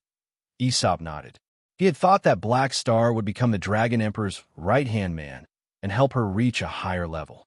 There was no problem with the general direction, but he had guessed wrong about one detail. Black Star was not assisting the Dragon Emperor, but helping the Dragon Emperor as an equal. All right, since you're willing to fight alongside me, we have to discuss how to deal with Heber and Cisco, Han Xiao said. What do you plan to do? Ames was interested. They've challenged me for a while now, but I haven't responded. Now is the time. Since they want to cause trouble, why don't we make the water more chaotic? I'll respond with you and make the Shattered Star Ring even more sensational. Han Zhao's eyes sparkled. He could also announce that the Black Star Corps had become independent and removed the name of Floating Dragon Island, as well as announce that they had formed an alliance. He believed that this would increase his influence even further. I thought you would ask me to follow you quietly and give them a surprise. Ames glanced at him. We can't hide it from them, so there's no need for that. Since these two are challenging us openly, we'll respond in the same way. Han Xiao slowly said, since they want to be high profile, we'll play along with them. Let's see who shakes the most people. Ames revealed an interested smile. Sounds like it'll be fun. Upon hearing that, Hardaway and the others became excited. There were only 5 beyond grade, as in the Shattered Star Ring. Now that the Tyrant, Star Pupil, Black Star, and Dragon Emperor had all participated, only the Magus was left. He would most likely come over as well. This way, this battle would be a huge event that all the beyond grade, as in the Shattered Star Ring, would participate in. This was a once-in-a-century event, and it would definitely become something that would be recorded in the history of the Shattered Star Ring. Just the thought of being able to witness the gathering of 5 beyond grade has made Hardaway's blood boil. This time, Han Xiao suddenly said, "Before that, I'll fulfill my promise." Then he took out the evolution cube and let it float in midair. He looked at Ames. "Do I need to prepare anything?" Ames asked. "No need, just do it." "Okay." Ames nodded. Although she did not pursue strength, she was quite curious about the evolution cube. Opening the evolution cube, a stream of black particles wrapped around Ames, and the genetic modification began. Han Xiao turned to look at the various officers of Floating Dragon. Seeing that they nodded, he activated the evolution cube to create new black particles to modify Will Sander and the others. Only Aesop waved his hands and refused. "Old man, you don't want to use the evolution cube?" Han Xiao was a little surprised. "Don't worry about me." Aesop waved his hands. "I used it a few hundred years ago. This thing was still in the ruins back then. If not for the fact that it was too big and I was too lazy to find someone to move it, it would have been mine long ago." Han Xiao did not know what to say. As expected of a long-lived species who had lived for who knew how long. Only 2 words. "I'm convinced." The genetic modification lasted for a long time. Will Sander and the other officers of Floating Dragon completed their evolutions one after another, and their strength increased. Only Ames was still wrapped in the black particles. After a few hours, Ames finally broke out of the cocoon. Her entire person had undergone a subtle change. The others had all gone back to rest, and only Han Technician was left in the hall.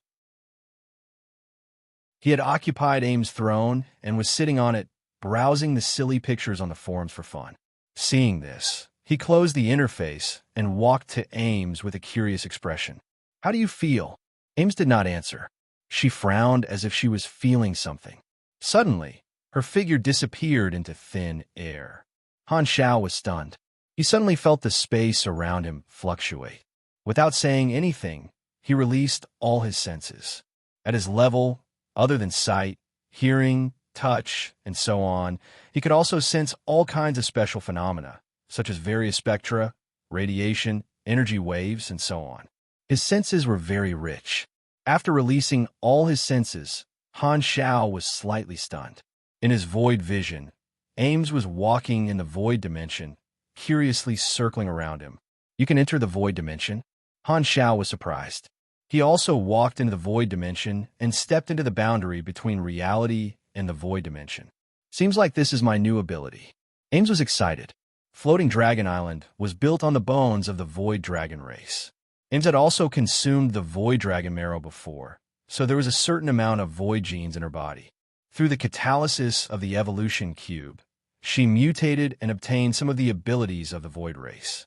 Although the two of them were from different beyond Grade A races, they both had the Void bloodline. Some of their genes were similar, and they could be considered half-siblings. After playing for a while, Ames exited the Void dimension and tested her ability with a surprised expression. "The effects of the evolution cube are really amazing. My force field strength, range, and control have all become stronger. My physical fitness seems to have been improved as well." "That's because your attributes have all increased." Han Xiao had experience with this. Ames did not have an interface and could not see the changes in her body. Chapter 763. After the two sides formed an alliance, Floating Dragon changed its drifting route and headed toward the headquarters of the Black Star Corps. It planned to move together with Han Xiao during this period. Since they had chosen to fight side by side, they naturally had to bring their weapons with them. Floating Dragon had 2 additional islands, and it would definitely be more painful to use them to smash people. Han Xiao told Reynolds to inform the logistics department to quickly modify some spare satellite bases and lend them to Ames as weapons. After all, they could not always use their headquarters as weapons. After using the evolution cube, everyone rested for a day. The next day, Han Xiao and Ames gathered their respective officers. This time, it was to respond to the Tyrant's challenge.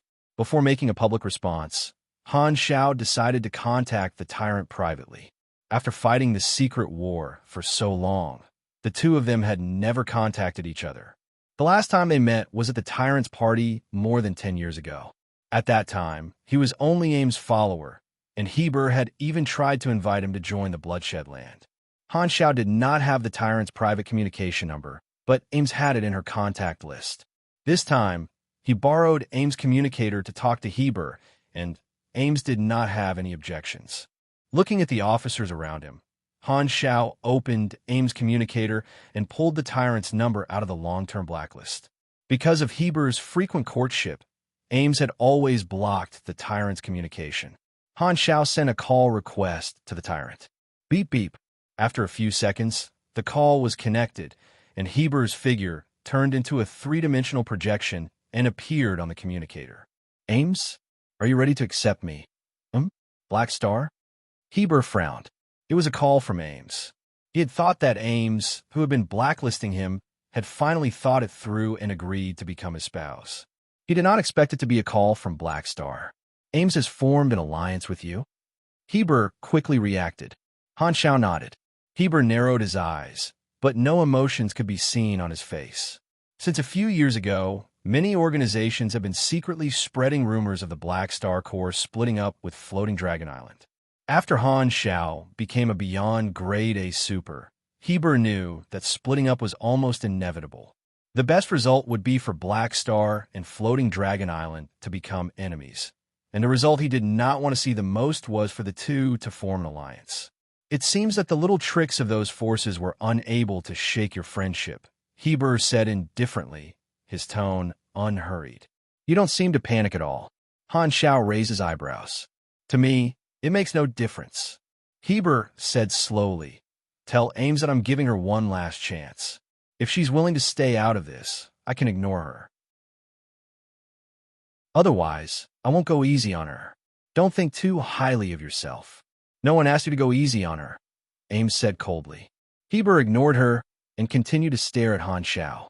He shook his head and said, Black Star, I gave you a chance a long time ago, but you did not cherish it. You rejected my invitation and chose to stand on the opposite side of me. If you're contacting me now to beg for mercy, it's too late. We're enemies now, and there's nothing to talk about. I'm only looking for you this time to respond to your challenge. We'll set a time and place. When the time comes, no one will run, Han Xiao said with a deep voice. Through the observer's mark, Han Xiao saw the private contact between Heber and Cisco. Cisco requested to join forces with Heber, but the tyrant rejected it. He wanted to deal with Black Star alone, but he did not stop Cisco from watching. Therefore, the tyrant and the star pupil had their own challenges. This was the reason why the two of them decided to fight separately. Han Xiao also understood the tyrant's thoughts from his reasons. The tyrant did not only want revenge, but also wanted to use the new Beyond Grade to establish his authority. He wanted as many people as possible to watch. Therefore, in order to create a sensation, Heber would publicly set a time and place so that the various organizations could send people to watch. Okay, Heber said decisively. The time will be in 20 days. The location will be outside the West Wind Star System, in the desolate universe belt between the Sol Cluster and the Colton Star Cluster. I'll announce the specific coordinates to the outside world. Choosing this semi-neutral zone not only made it convenient for Bloodshed Land to deploy their troops, but also prevented the battle between Clint and Purple Crystal from escalating into a direct confrontation between civilizations. It would still be considered a proxy war between armed organizations. Heber set aside 20 days to let this news spread in the star field and attract more people to witness his battle with Black Star. However, he would not drag it out for too long. Heber did not want to give Han Xiao too much time to prepare, but did he want the attention of this storm to decrease? It would be best to establish his authority when Black Star's influence was at its peak. If Black Star wanted to drag it out and miss the appointment, Heber would benefit from it as well. He could say that Black Star was afraid of him and did not dare to come. This would also establish his authority, and he would have a reason to directly go to the Black Star Corps headquarters. Okay, don't run away after school. Han Xiao did not hesitate. Then, without waiting for Heber's reply, he hung up. This guy is still as domineering as ever. So annoying. Ames narrowed her eyes, and her force field moved in her palms. Every time she saw the tyrant's tough face, she wanted to smash Floating Dragon Island on his head. Anyway, the time and location have been decided. All that's left is to attend the appointment. Han Xiao turned to look at the officers. You all heard it, right? Announce it to the outside world in the name of the army. Understood. Sylvia nodded. She participated in this meeting through remote communication. As the chief administrative officer, it was her job to make public announcements. 20 days left, Han Xiao's eyes sparkled. It seemed like this was the last time he had to prepare. The battle between the tyrant and star pupil had caused a huge commotion in the Shattered Star Ring, but Black Star had not made any response. Countless people were anxiously waiting to see how things would develop.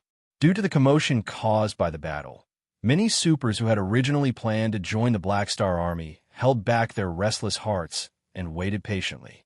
Thus, not many people came to the Black Star Army to apply for membership. However, Han Xiao had long known about this situation and did not recruit people from all over the star field. 7 days after the battle was announced, the Black Star Corps finally made an official response. Black Star accepted the battle. Not only that, the Black Star Corps also announced a shocking piece of news. From today onwards, the Black Star Corps would leave Floating Dragon Island and declare independence. Because many organizations had deliberately spread rumors over the years, many people thought that the Black Star Corps would sever ties with Floating Dragon Island after becoming independent. However, the truth shocked countless people. The Dragon Emperor Ames had actually allied with Black Star and would fight the Tyrant and Star Pupil together. The development of the situation was beyond the imagination of countless people. Originally, Black Star was fighting alone, facing the challenge of the tyrant and Star Pupil alone. Countless people were worried for this new Beyond Grade A super. However, with the intervention of the Dragon Emperor, the situation suddenly became evenly matched. A total of 4 Beyond Grade as it stepped in. This was like a catalyst that ignited the passion of the entire star field. Be it the members of the various organizations or the most ordinary galactic residents in Shatterstar Ring, they all knew one thing. In 20 days, there would be a grand show in this star field. Black Star officially accepted the battle, and he even brought the Dragon Emperor. In the Palace of Hidden Spells, Austin looked at the report on the communicator, and his eyes sparkled. The current situation was 2 against 2, and there were 5 Beyond Grade, as in the Shatterstar Sea. This meant that his existence could affect the direction of the entire situation, and the others definitely knew this as well. Seems like someone will come looking for me soon. Austin shook his head. Beep, beep. Just as his thought appeared in his mind, his communicator rang. It was Cisco's number. Austin smiled helplessly, picked up the call, and hung up after chatting for a while. This time another call came. It was from Han Xiao. It's been a while, Black Star. You really didn't disappoint me. Austin greeted with a sigh. Actually, I have to thank you. Han Xiao smiled. Thank me for what? If you didn't tell me about the evolution cube, I might not have been able to get my hands on it. Oh, I see. Austin laughed, thought for a while, and said frankly, I know why you're looking for me. Actually, before you, Cisco already came looking for me. Han Xiao's eyes sparkled, and he went straight to the point. Since you know what we mean, what do you plan to do? Both sides wanted to pull Austin to their side, and he was no exception. Austin narrowed his eyes. Although I have some friendship with Cisco, I've asked him to borrow the evolution cube many times, but he never agreed. Now that he has lost the evolution cube, this bargaining chip is in your hands. Are you going to use it to exchange for my help? That's right. Han Xiao nodded. Austin was clearly a smart person, and he did not need to waste time explaining the situation. Unexpectedly, Austin shook his head. I'm very willing to pay for the right to use the evolution cube, but I don't plan to agree to this. Han Xiao's heart sank.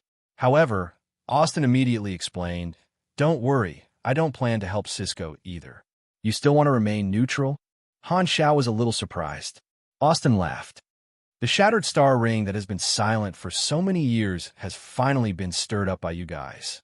How can I cause this good show to end prematurely because of my interference? Ha ha.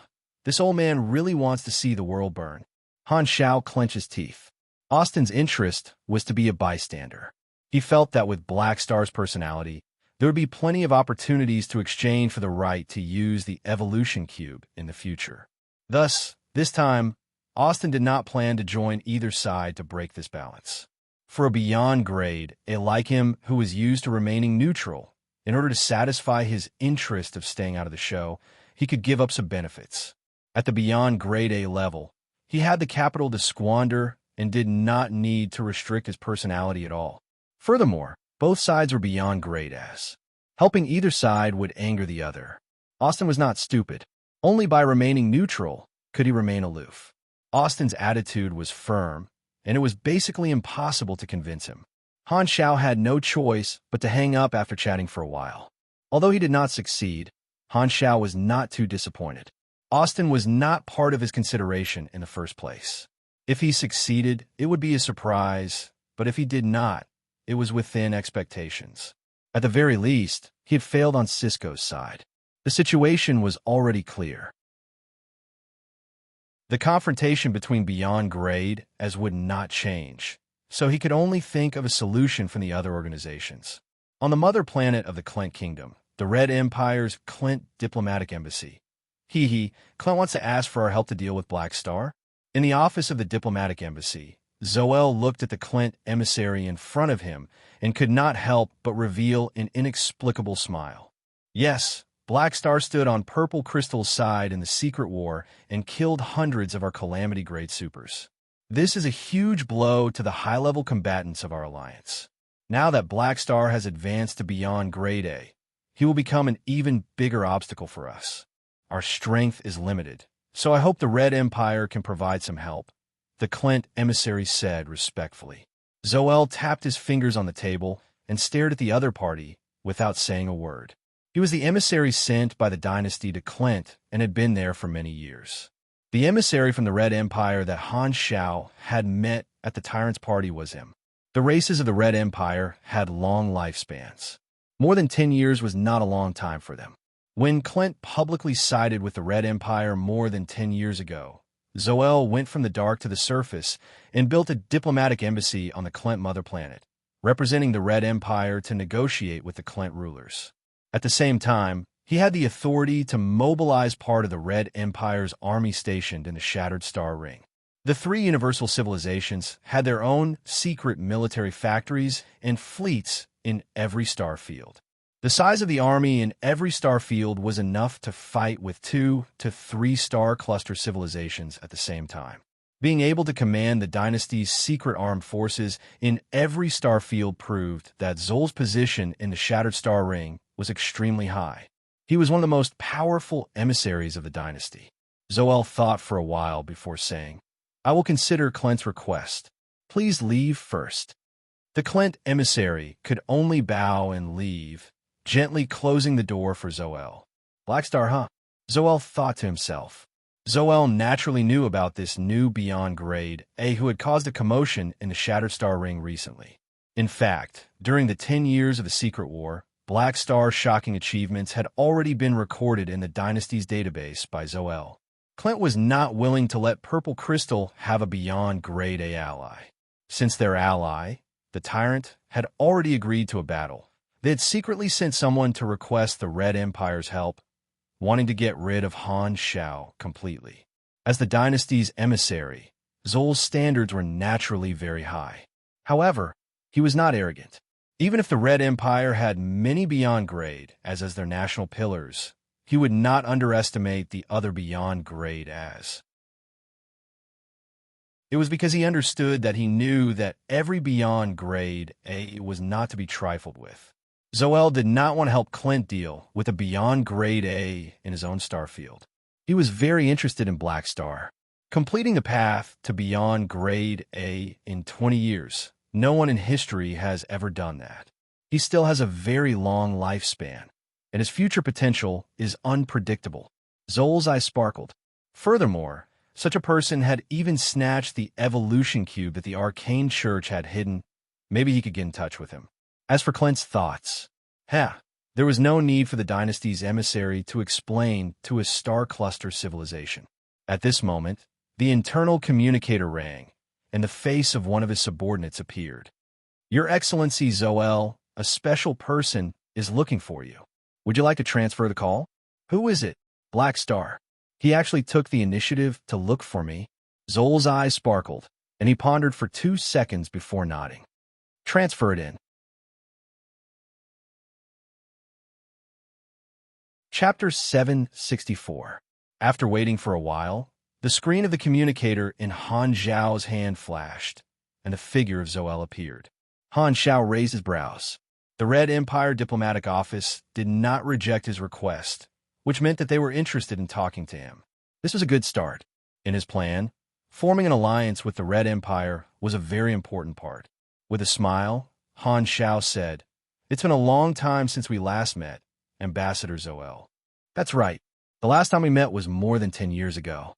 You followed the Dragon Emperor to the Tyrant's party. I still remember that you tried to persuade Ames to join the Red Empire. Although nothing came of it in the end, I had a deep impression of you." Zoel had a smile on his face. His attitude toward Han Shao was not bad, not only because Han Shao was a Beyond Grade A, but also because when the two of them first met more than 10 years ago, Han Shao had shown signs of being on the side of the Red Empire. "So, you still remember." Han Shao smiled. "Back then, I thought that the possibility of the Red Empire taking down the flickering world was very high. Now, my guess has been proven correct." Hearing this, Zol's smile became even more obvious. More than 10 years ago, during the Tyrant's party, Black Star had predicted that the Red Empire would successfully take down the flickering world. Zol's evaluation of Han Shao could not help but improve. "Your foresight is very far-sighted. I admire that. Of course, there's probably no one who can see further than me." Han Xiao lampooned in his mind. The benefit of being familiar with the plot was that even if you hadn't eaten today, I would know what kind of sh** tea you would take tomorrow. After pausing for a while, Han Xiao finally brought up the purpose of his visit. My thoughts are still the same as 10 years ago. Now that the Black Star Corps has left Floating Dragon Island, I don't need to convince anyone. I can make my own decisions. Zol's eyes sparkled. If I didn't understand wrongly, you want to join the Red Empire? That's why I'm looking for you today. Han Xiao nodded. Due to his promotion, the Black Star Corps had the qualifications to become a beyond Grade A organization. However, the upper limit of an organization still depended on resources, connections, and other factors. In the galaxy, the 3 universal civilizations were his biggest backers. As long as he allied with one of them, he would be able to obtain an unimaginable amount of resources. At the same time, he also needed a strong partner to protect the Evolution Cube. Cisco and the Arcane Church would definitely not let this go easily, and the Radiant Federation might interfere as well. Countless large organizations in the universe would cast covetous gazes at the Evolution Cube, not to mention that there was also a lawless thug like ES God.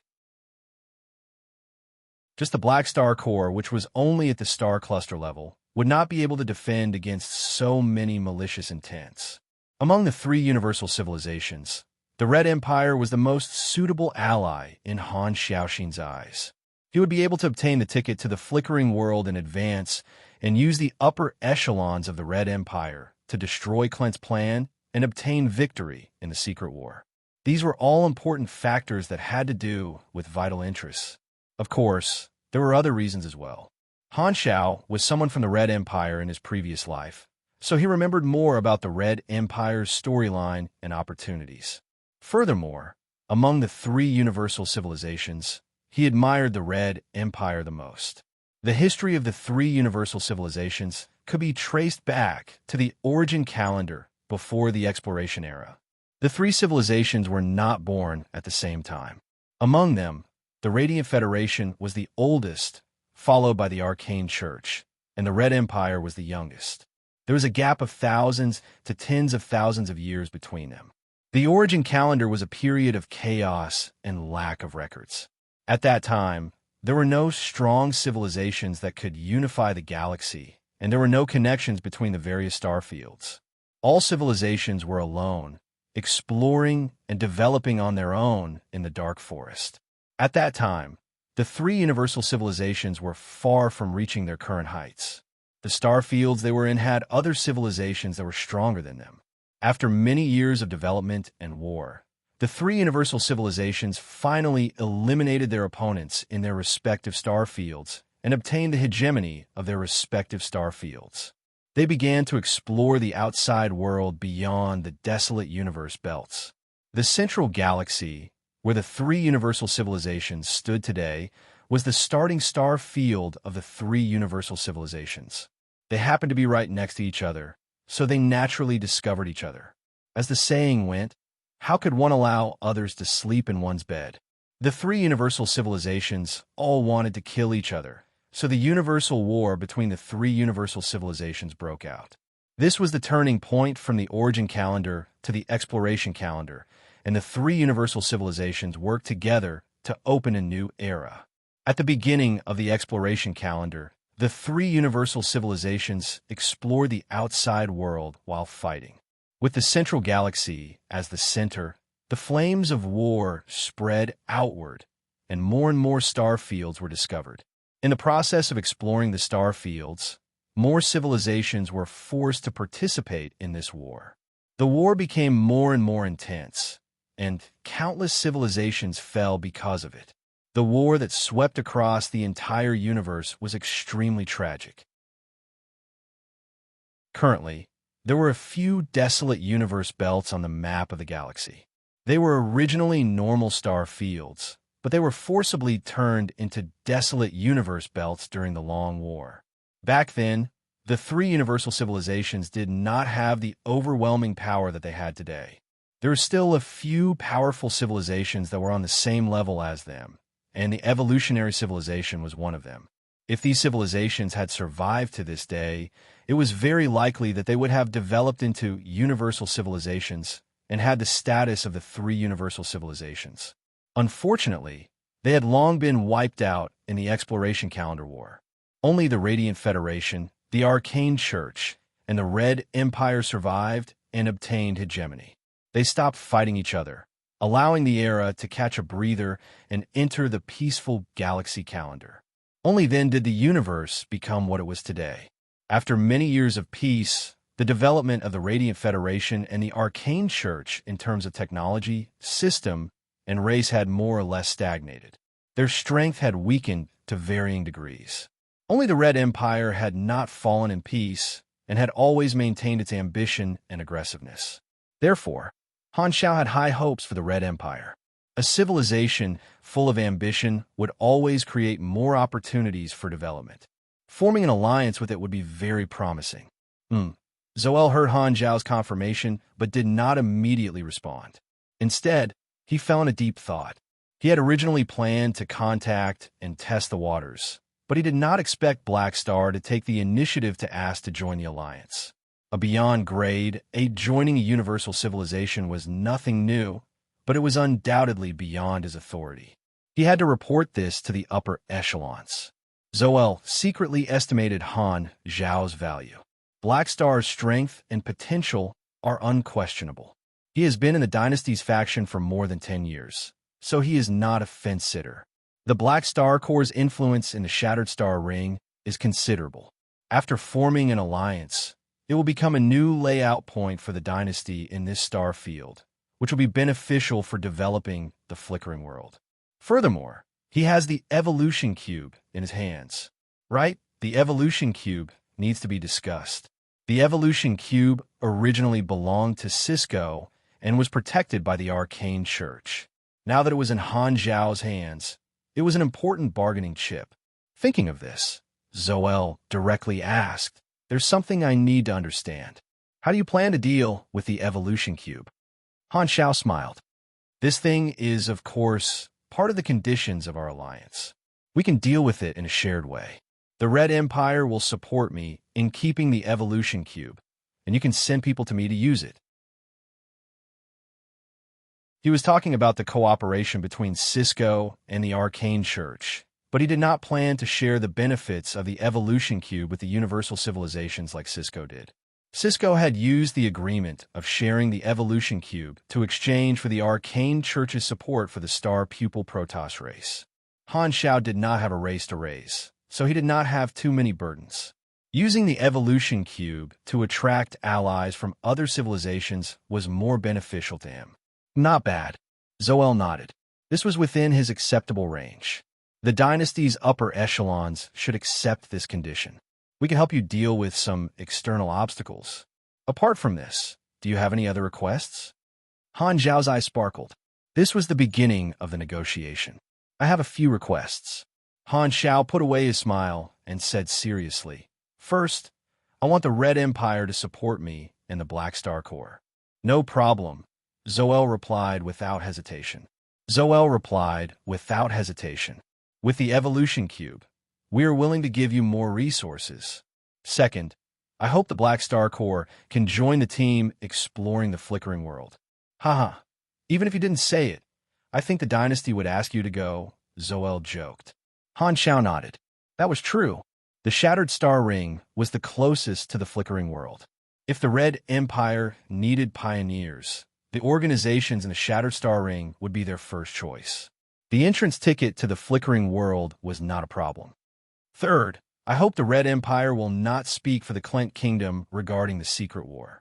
Hearing this, Zoel immediately frowned.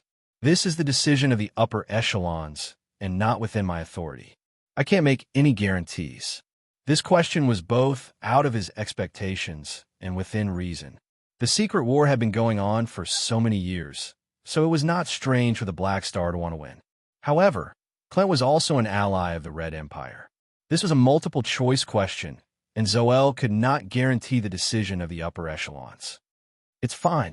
Han Xiao waved his hands. "These three are my biggest conditions." I'll report it." Zoel knocked on the table and suddenly said, By the way, do you need us to mediate the conflict between you and Heber? Since Black Star was also going to join the Crimson Dynasty, the Tyrant and Black Star would be allies, and the conflict between the two parties was like a flood crashing into the Dragon King Temple. Although the public declaration of war could not be revoked, as long as the news of Black Star joining the Red Empire was announced, the two of them would naturally not fight. No need. Han Shao rejected. Zoel thought for a while and laughed. You're right. I didn't consider it carefully. If the Red Empire came out to mediate the conflict, it would be detrimental to Black Star's image. People would think that Black Star was running to the Red Empire to escape the tyrant's pursuit. If there's nothing else to add, I'll report your conditions to the upper echelons. Oh, right. Han Shao suddenly thought of something. I have a small request. I hope to obtain some mechanic class, cutting-edge knowledges within 20 days. The Red Empire naturally had a full set of class knowledges, and cutting-edge knowledges were not that precious to them. He might be able to activate all the Emperor mechanic skills before the war. With Han Zhao's current manufacturing speed, 20 days was enough for him to create a large number of machines. Zoel nodded. If it was ultimate knowledges, the upper echelons would consider it, but cutting-edge knowledges were given without hesitation. After all, this was a beyond grade A who was preparing to join the Alliance. This was the basic treatment. All right, wait for my news. Zoel nodded. This was the initial negotiation between the two parties. The specific outcome would depend on the opinion of the upper echelons of the Red Empire. At the same time, somewhere in the Shattered Star Ring, Cisco was flying toward the Colton Star Cluster in a spaceship. The Dragon Emperor actually interfered. TSK, looks like things won't go so smoothly. At this time, Cisco was not in a good mood. Heber wanted to fight Black Star alone and rejected his invitation to join forces. Cisco could only challenge Han Shao himself. However, he also found a good opportunity. Speaking of which, it was all thanks to Black Star keeping the Evolution Cube in a portable state. Black Star would carry the Evolution Cube with him everywhere he went. On the day of the battle, once he fought with the Tyrant, he would definitely reveal an opening, and Han Shao would have a chance to take the Evolution Cube back from Black Star. At that time, even if the Tyrant refused to join forces, it would be useless. As long as they fought, he would be able to intervene at any time, and no one would be able to stop him. Taking advantage of the situation would not require him to fight Black Star head-on, and the success rate would be very high. Cisco's goal was ultimately the Evolution Cube, not Black Star. He did not care what others thought of him. For the development of his race, losing a little reputation was nothing. Originally, there was no problem with this plan. Black Star would be fighting alone, and his energy would be tied down by the Tyrant. He would definitely not be able to face a second beyond Grade A Super. However, Aim's interference had ruined his plan.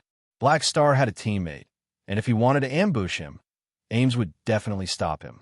This way, he would not be able to snatch the Evolution Cube while Black Star was not paying attention, unless there was someone who could restrain Ames. The best candidate was originally Austin, but this old man insisted on watching the show and refused to help no matter what. This made Cisco so angry that his eyes hurt. All 7 of them hurt. Left with no choice, he could only find another helper. Luckily, he still had a strong ally. Looks like I can only ask the Arcane Church's Shattered Star Ring garrison for help. If it's just to restrain a beyond Grade A, they should be willing to help. Cisco's eyes flashed like a light bulb.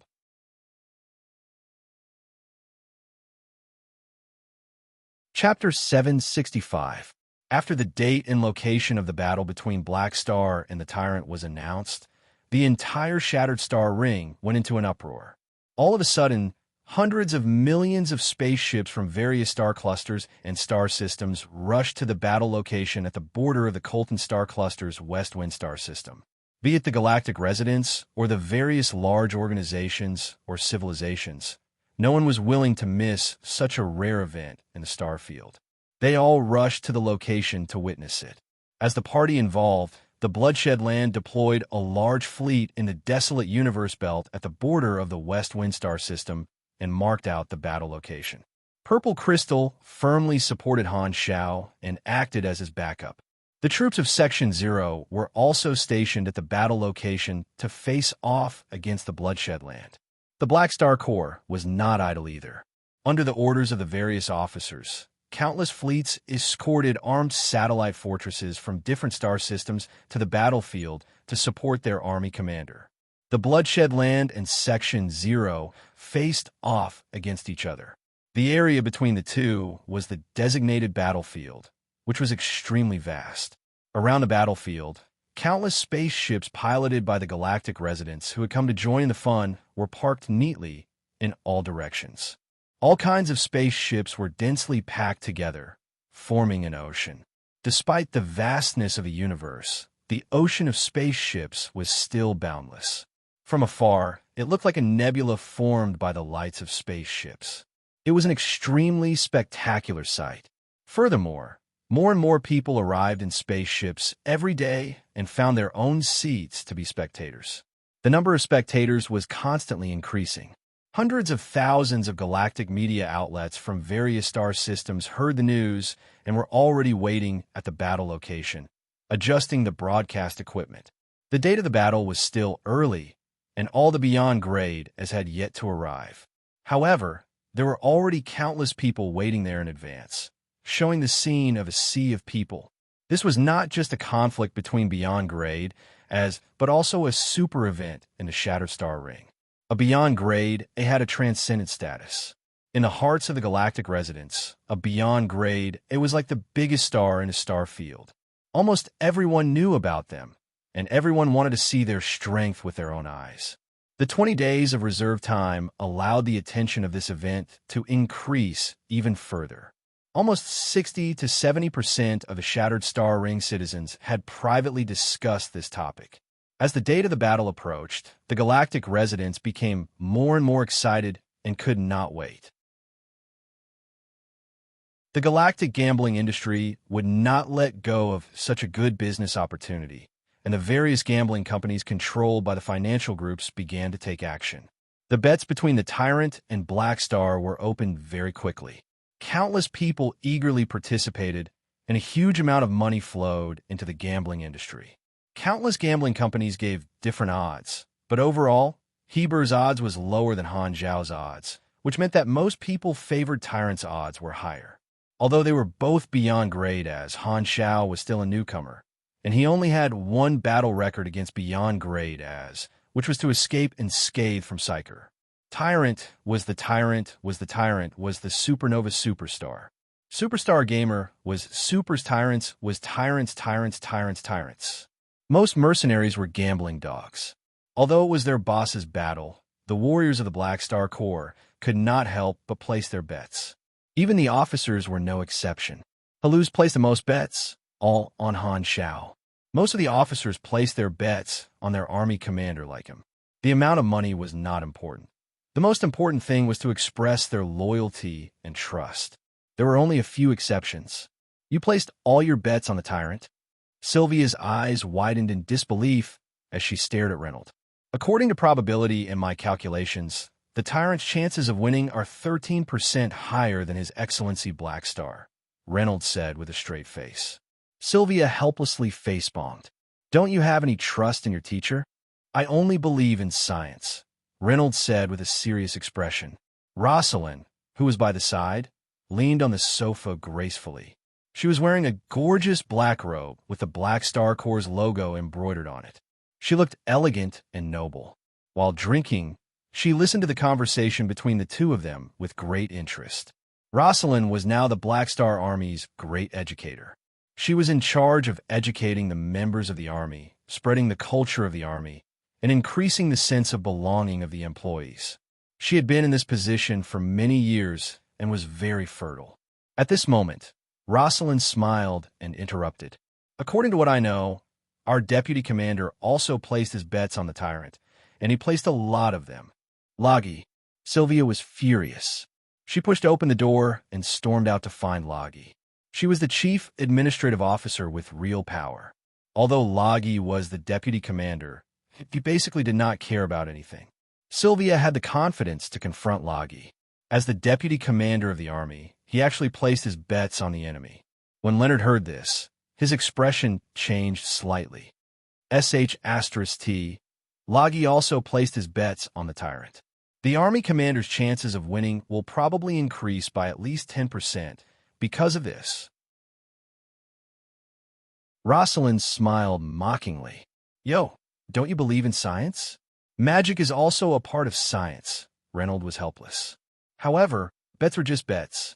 In his heart, he still hoped that Black Star would win. Due to the battle between Black Star and the tyrant, the secret war came to a standstill, causing the participating players to have nothing to fight. Even the main storyline mission was paused because of this. To the players of the Shattered Star Ring, this was the most influential legendary event in the past 3 versions.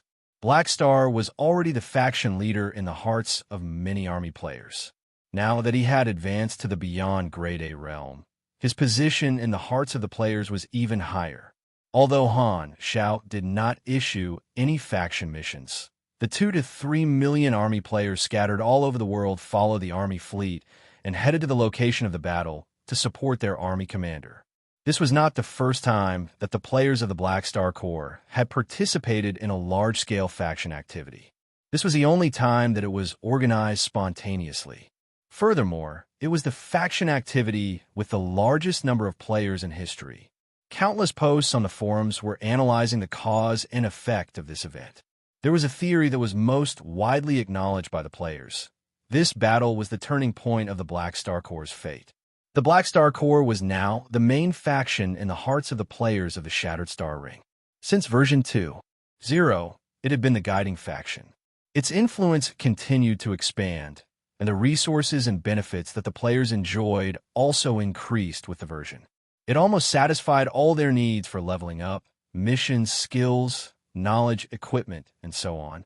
A single faction was comparable to the countless factions of the players of the other star fields.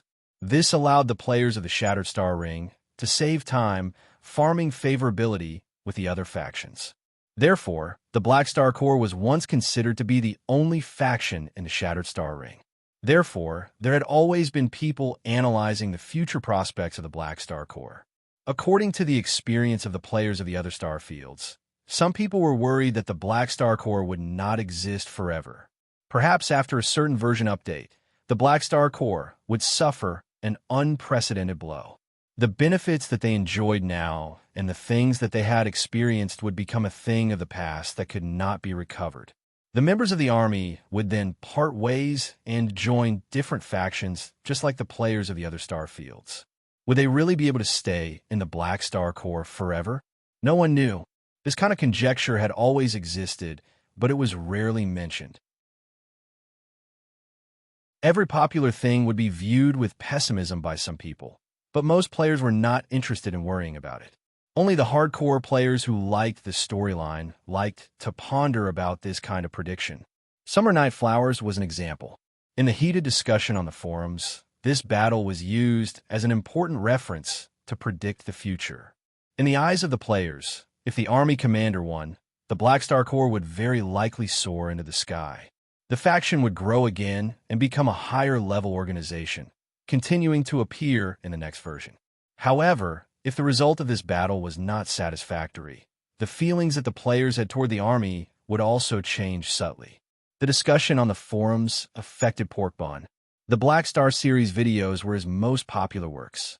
Among all the players, he was the one who hoped that the Black Star Corps would develop smoothly the most. This time, I have to collect enough material and make a video of off the charts. Bun Hit Dog made up his mind. Aquamarine Federation, Mother Planet, Black Star City, Government Building. Bennett put down the galactic communicator in his hands and could not hide the worry on his face. The news of the battle between Black Star and the Tyrant was constantly being shared on the various quantum networks in the Shattered Star Ring. Now that the Blue Star civilization was connected to the universe, everyone could browse the galactic network. Everything that happened in the universe was no longer a secret to the people of Blue Star. This is probably the strongest opponent you have ever faced. Bennett sighed. Nero, who was busy copying homework, looked up and asked curiously, "Dad, what are you talking about?" Bennett waved his hand, and Nero obediently came to his father and sat on Bennett's lap. Your godfather is currently involved in a dangerous situation. A strong opponent challenged him, and he chose to accept the challenge. Bennett gave a brief summary. Nero was still a child, so he omitted many things and only let Nero know that Han Xiao was currently in danger. Nero was Han Zhao's godson, and Bennett had decided to stay in Blue Star and was prepared to entrust his child to Han Xiao. Then what should I do? Nero scratched his head. Dad, will you help Godfather? Bennett smiled helplessly. Your godfather doesn't need my help. There are some things that you will understand when you grow up. The difference between the two of them was too great. He did not even have the intention of contacting Han Xiao, as he did not want to disturb Han Xiao. Bennett hugged Nero and looked up at the sky outside the window. He knew that Han Xiao was somewhere deep in the universe, so he prayed for Han Xiao. Old friend, the huge fleet that set off from the Black Star Corps headquarters met up with Floating Dragon midway, and both parties headed toward the West Wind border together. A few days later, Zoel contacted Han Xiao and brought the Red Empire's reply. The dynasty values your suggestion greatly, and we agree to your request. On behalf of the dynasty, I welcome you to join us. Zoel used a formal tone to announce the good news before adding with a smile, we are now on the same side. Great! A beyond grade A is indeed powerful. Han Xiao clenched his fists in excitement. I hope to have a pleasant cooperation in the future. Don't worry, the dynasty is very experienced in this regard. We have always treated our beyond grade A allies with sincerity. Zoel smiled. With the competition between the three universal civilizations, every beyond grade A ally was an important strategic chess piece. Thus, there would not be a situation where they bullied their customers. Once an alliance was confirmed, the universal civilizations would use excellent treatment to retain their allies. The Red Empire is currently dealing with the follow-up matters of the flickering world and will pass by the Shattered Star Ring, Zoel said. Perhaps it won't take long for the resources supported by the dynasty to reach your hands. However, we will have to wait until your battle with the tyrant is over before we can officially start working together. After some time, the dynasty's official alliance contract will be sent to me. At that time, all you have to do is sign it. Although the contract did not have much binding power on Beyond Grade, as it was an official written acknowledgement, it was equivalent to having a status and had political significance. Han Xiao heard this and nodded. Joining the Red Empire was a step to a higher level, and the benefits would gradually show. Now, he had to deal with the tyrant. Only after dealing with the powerful enemies would he have time to deal with the development of the Black Star Corps. Also, the dynasty has a request for you. We hope that you can make a trip to the Central Galaxy. The upper echelons of the dynasty would like to meet you and introduce you to the other beyond grade A allies of the dynasty. Han Xiaoxin's heart skipped a beat. This meant that he would appear in the Central Galaxy as an ally of the Red Empire, which was equivalent to the Red Empire showing a new bargaining chip to their two neighbors. He did not have any thoughts about this. Since he wanted to enjoy the support of the Red Empire, he naturally had to bear the corresponding obligations. Although this meant that he would be labeled as an ally of the Red Empire by many organizations and receive the attention of the dynasty's enemies, he would mainly be active in the Shattered Star Ring, and the sensible organizations would not purposely find trouble with him. No problem. Han Xiao raised his eyebrows. There's one more thing. My intelligence network discovered that the Arcane Church's troops in the Shattered Star Ring are moving. They seem to be heading to the location of the battle, possibly to support Cisco, Zoel said slowly.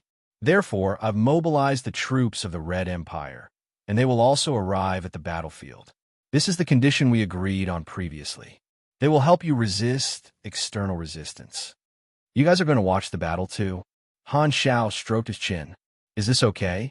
No one will suspect your intentions, right? Of course not. Zoel shrugged. After all, the tyrant is also our ally. Han Xiao almost laughed out loud. That's right. The Red Empire can use the tyrant as an excuse and say that they are sending troops to support the tyrant.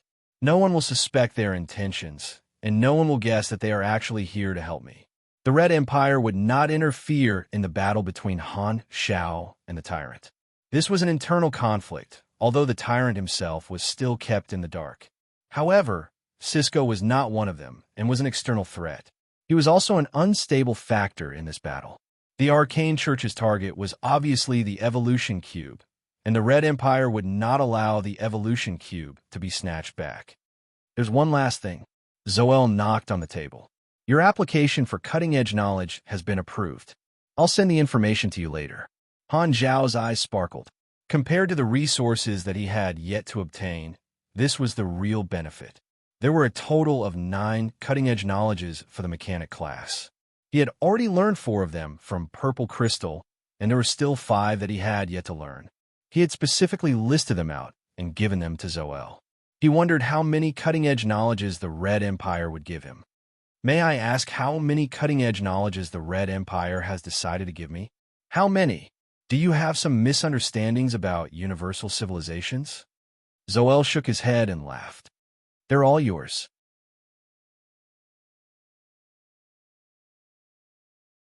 Chapter 766. As expected of a rich guy. So generous. Han Xiaoxin was overjoyed. A universal civilization would naturally not be stingy with the benefits given to a beyond grade A super. Excluding ultimate knowledges, all the basic knowledges to cutting-edge knowledges were given to him with a wave of their hand. In his previous life, when Han Xiao was in the Red Empire, he had to constantly complete missions to earn contribution points in order to exchange for knowledges. After chatting for a while, Han Xiao went to the workshop. Not long after, the information was sent over. After taking a look, he could not help but be overjoyed. The 4 cutting-edge knowledges he had now were Controllable Annihilation Weapon, Abnormal State Energy, Quantum Matrix Thought Field, and Advanced Space Application. Zoel sent over the last 5 cutting-edge knowledges. Armed Branch, Cutting-Edge Material Science, Super Composite Mechanical Architecture, Energy Branch, Beyond Visual Range Energy Transfer, Activation Theory, Control Branch, Space-Time Dimension Exploration. Now, everything is complete. Han Xiao was excited. The Control Branch was his main class. Learning a cutting-edge knowledge only required 4 potential points, while the other 2 branches required 12 potential points each time. Han Xiao had saved up a large number of potential points when he advanced to beyond grade A. Although it was not enough to max out these knowledges, it was not a problem for him to learn 1 level of each of them. In the later versions of his previous life, the players could only choose to learn 1 or 2 cutting-edge knowledges from the other branches. However, Han Xiao was different. He had a huge amount of EXP to level up his skills, so he could earn several times more potential points than the players. It was not impossible for him to learn all the cutting-edge knowledges. Heber thought 20 days was short enough. Han Xiaoxin chuckled to himself. Compared to other mechanics, the interface was his biggest advantage. As long as he invested potential points, he would be able to learn knowledges quickly and save a lot of time. He would be able to obtain the greatest amount of growth in the limited time before the battle. When the time came, he would have more trump cards to deal with the tyrant. Without hesitation, Han Xiao invested potential points and confirmed to learn these 5 cutting-edge knowledges. Mechanic cutting-edge knowledge, space-time dimension exploration detected. Invest 4 potential points to learn it. Learning, please. 9%, 24%, 57% successfully learned. You have mastered space-time dimension exploration. Mechanic cutting-edge knowledge, cutting-edge material science detected. Would you like to spend 12 potential points to learn it? Learning in progress. Please do not terminate. Successfully learned. You have mastered top material science. Detected a huge amount of information flowed into his brain. With Han Zhao's intelligence attribute, this burden was already very easy. Countless pieces of machinery knowledge were disassembled, analyzed, and then reassembled into a set of memories that were stored in the memory palace. After investing 52 potential points, he had mastered all 5 cutting-edge knowledges. Their names appeared on the class knowledge tree on the interface, glowing in orange. On the class knowledge tree, the names of basic knowledges were white, advanced knowledges were green, advanced knowledges were purple, cutting-edge knowledges were orange, and higher ultimate knowledges were glowing gold. At this moment, several notifications popped up on the interface. The prerequisite has been met. Your skill, Quantum Infinite Distance Transmission Channel, has been activated. The prerequisite has been met. Your skill, Secondary Dimension Army, has been activated. The prerequisite has been met. Your skill, Mechanical Force, Emperor's Authority, has been activated. The names of the 3 Emperor Mechanic skills turned from gray to green, showing that they were unlocked. Han Xiao could not help but feel happy. The new knowledges he had mastered had all the prerequisites of these 3 skills. Only the last skill, King's Mentor, had not been activated. This skill not only required activation theory, but also an ultimate knowledge of a higher level. Because King's Mentor was a long-term nurturing ability, it would not be of much help to the battle in 10 days. Han Xiao was not in a hurry and planned to find a chance to unlock it in the future. With the Quantum Infinite Distance Transmission Channel, the Mech Legion will be able to engage in long-range combat, and they will be able to enjoy the bonuses of mechanical force even without me personally descending. This way, my Mech Legion will have the ability to go on expeditions alone. As for the Secondary Dimension Army, I will be able to eliminate the Army Box Jump tactic, greatly increasing the speed of reinforcements. Lastly, the Mechanical Force, Emperor's Authority, will provide even greater power to my main body. Han Xiao was very satisfied. The Emperor Mechanic skills were extremely powerful, but the abilities he had obtained were not limited to just these. You have learned the skill, Activated Mechanical Force. You have learned the skill, Advanced Machinery Construction. You have learned the skill, Top Material Refining. You have learned the skill, Legendary Enhancement. You have learned the skill, Machinery Fusion, Bestowal. Han Xiao raised his hand and released Mechanical Force. A ball of mechanical force condensed in his palm, and its color changed. The blue of the lightning was mixed with a faint golden light, giving off a beautiful bluish-gold color. This was the effect of Activated Mechanical Force. This skill originated from activation theory, and it was a passive ability.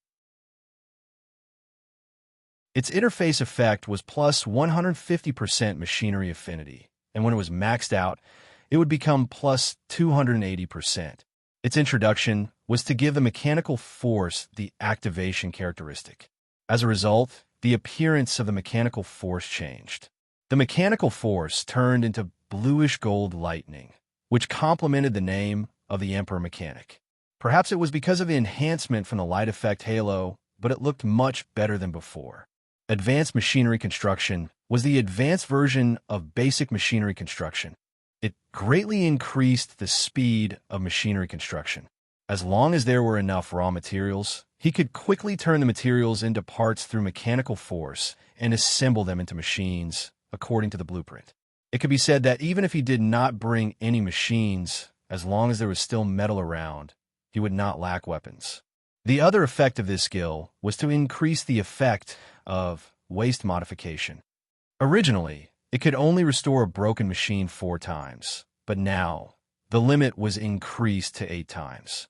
The reduction of the performance of the machine each time was reduced from 20% to 10%, and the endurance was doubled.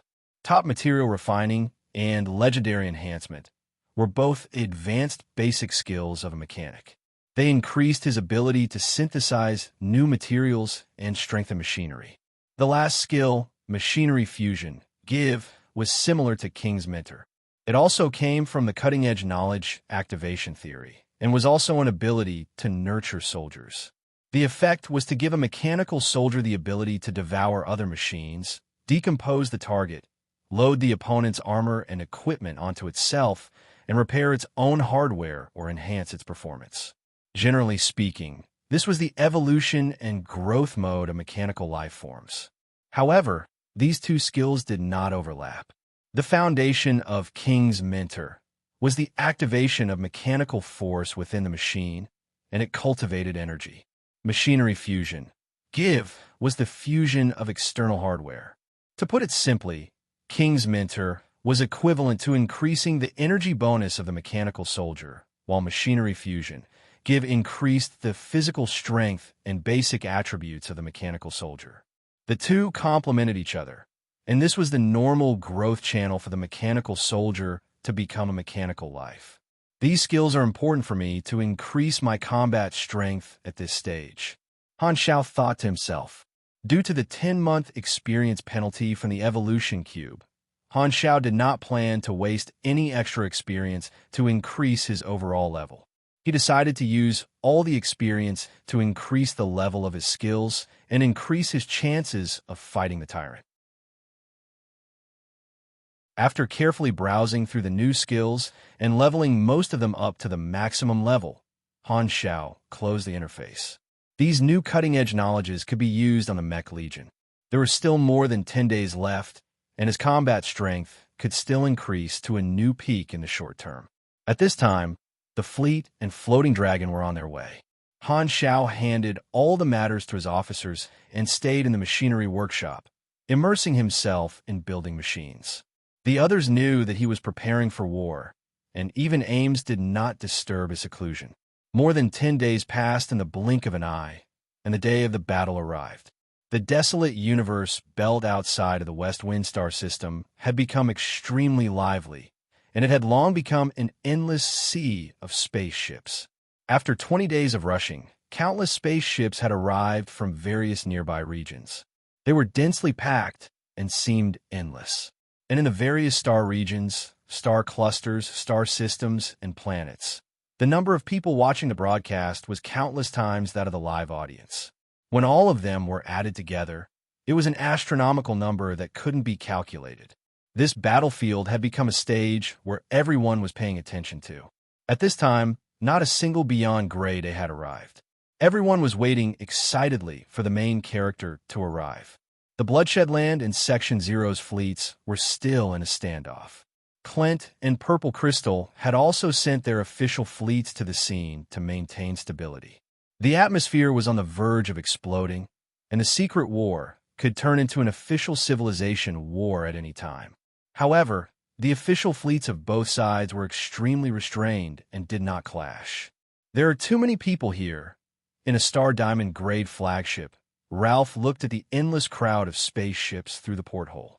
Even with his high position and rich experience, facing such a shocking scene, he could not help but feel nervous. There were probably hundreds of millions of live audience members here. If things get chaotic later, we won't be able to maintain order. Ralph was worried. He turned to look at the communicator on the spaceship and asked, how much longer until Black Star arrives? Just now, the Black Star Corps headquarters sent a message. They said that His Excellency Black Star's troops will be arriving soon. Ralph's palms were sweaty, and he could not help but imagine what would happen later. He had led the Purple Crystal Fleet there not only to support Han Xiao, but also to provide support to Black Star when necessary. It was not easy for them to have a Beyond Grade A ally, and Purple Crystal had already made up their mind to not give up. If the situation was unfavorable, Purple Crystal would not hesitate to help. After all, the secret war had already reached a stalemate, and Purple Crystal was not afraid of flipping the table. Furthermore, the authority to act according to the situation was in the hands of Ralph and a few other senior officers. At the same time, the Black Star Corps fleet was stationed at the most eye-catching location in Section Zero's camp. Hundreds of thousands of battleships filled the sky, and 2 to 3 million players were in some of the battleships, staring at the scene outside the porthole. The war is going to start today. Mad Blade could not help but clench his fists. He looked around, and the faces of the players around him were filled with curiosity, anticipation, nervousness, excitement, and so on. The scale of this event was unprecedented. It was the biggest storyline event in the 3 versions of Galaxy, and no player was willing to miss it. In the Bloodshed Lands camp, there was also a group of players present. There were about 1,000 of them, and they were the defectors led by Summer Nightflower. This was what the army players called them on the forums. Looking at the Black Star Corps fleet in the distance, Summer Nightflower had mixed feelings. He had once been one of them as well, the way Summer Nightflower saw it. The battle between the Bloodshed Land and the leader of the Black Star Corps might be the last chance to confirm his guess. The Mercenary League had also sent people to the scene to watch the battle, occupying a VIP seat with a wide view. This is unprecedented. How many years has it been since something like this happened in the Shattered Star Ring? In the private chat channel of the Mercenary League, Gireja could not help but sigh. He was the leader of the Sky Ring Army and one of the upper echelons of the Mercenary League. I remember that the last time a Beyond Grade publicly challenged a battle was 276 years ago when Austin sparred with someone from the previous generation of the Shattered Star Ring, another army commander said. 200 years ago. TSK. Back then, I was still an officer of the Elf Palace's guerrilla army. Underworld Feather casually tossed a piece of dried meat from an unknown creature in her mouth and said while chewing, "I bet you definitely didn't have such a weird fetish 200 years ago." Gireja could not help but look at the dried meat in Underworld Feather's hand. "What weird fetish? I'm a gourmet." Underworld Feather rolled her eyes. Gireja shook his head and ignored her.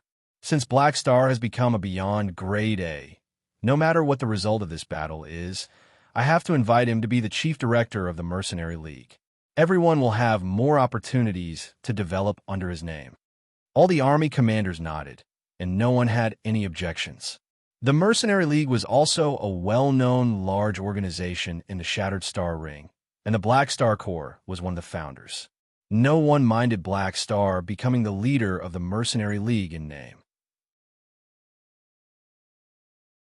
In fact, the Mercenary League would have a better future with the name of a Beyond Grade A Super. There were also many organizations like the Mercenary League that had come to support Han Shao, such as the Star Beast organization and the various financial groups. At this moment, under everyone's gazes, a blue whirlpool-like teleportation gate suddenly appeared in the middle of the empty battlefield, expanding rapidly. "It's finally here." Hwah! At this moment, everyone present was in an uproar. The suppressed excitement in everyone's hearts was instantly ignited.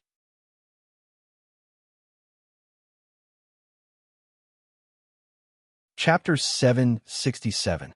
The spectators in every spaceship stopped chatting and stared at the blue teleportation gate that suddenly appeared in the middle of the battlefield. The wormhole-like teleportation gate continued to expand as though there was no limit.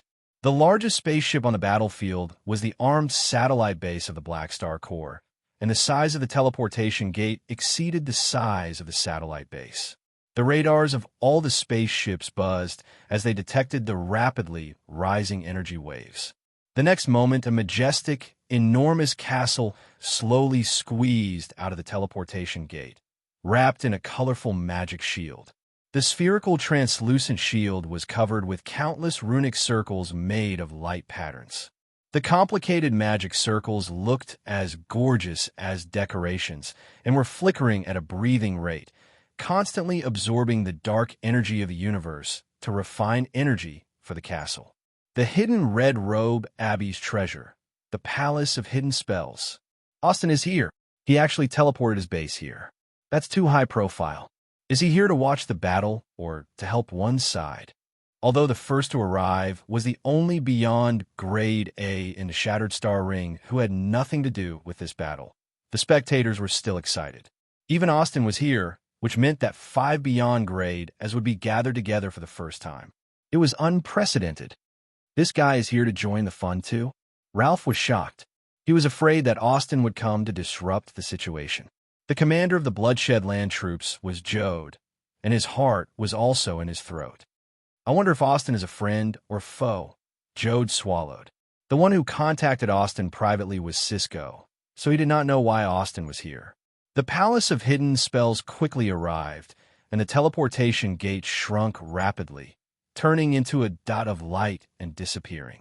Austin's base was a universal treasure Beyond Grade A Mage Tower. He had carved a large number of space teleportation arrays, which allowed him to perform long-distance teleportation through dimension travel.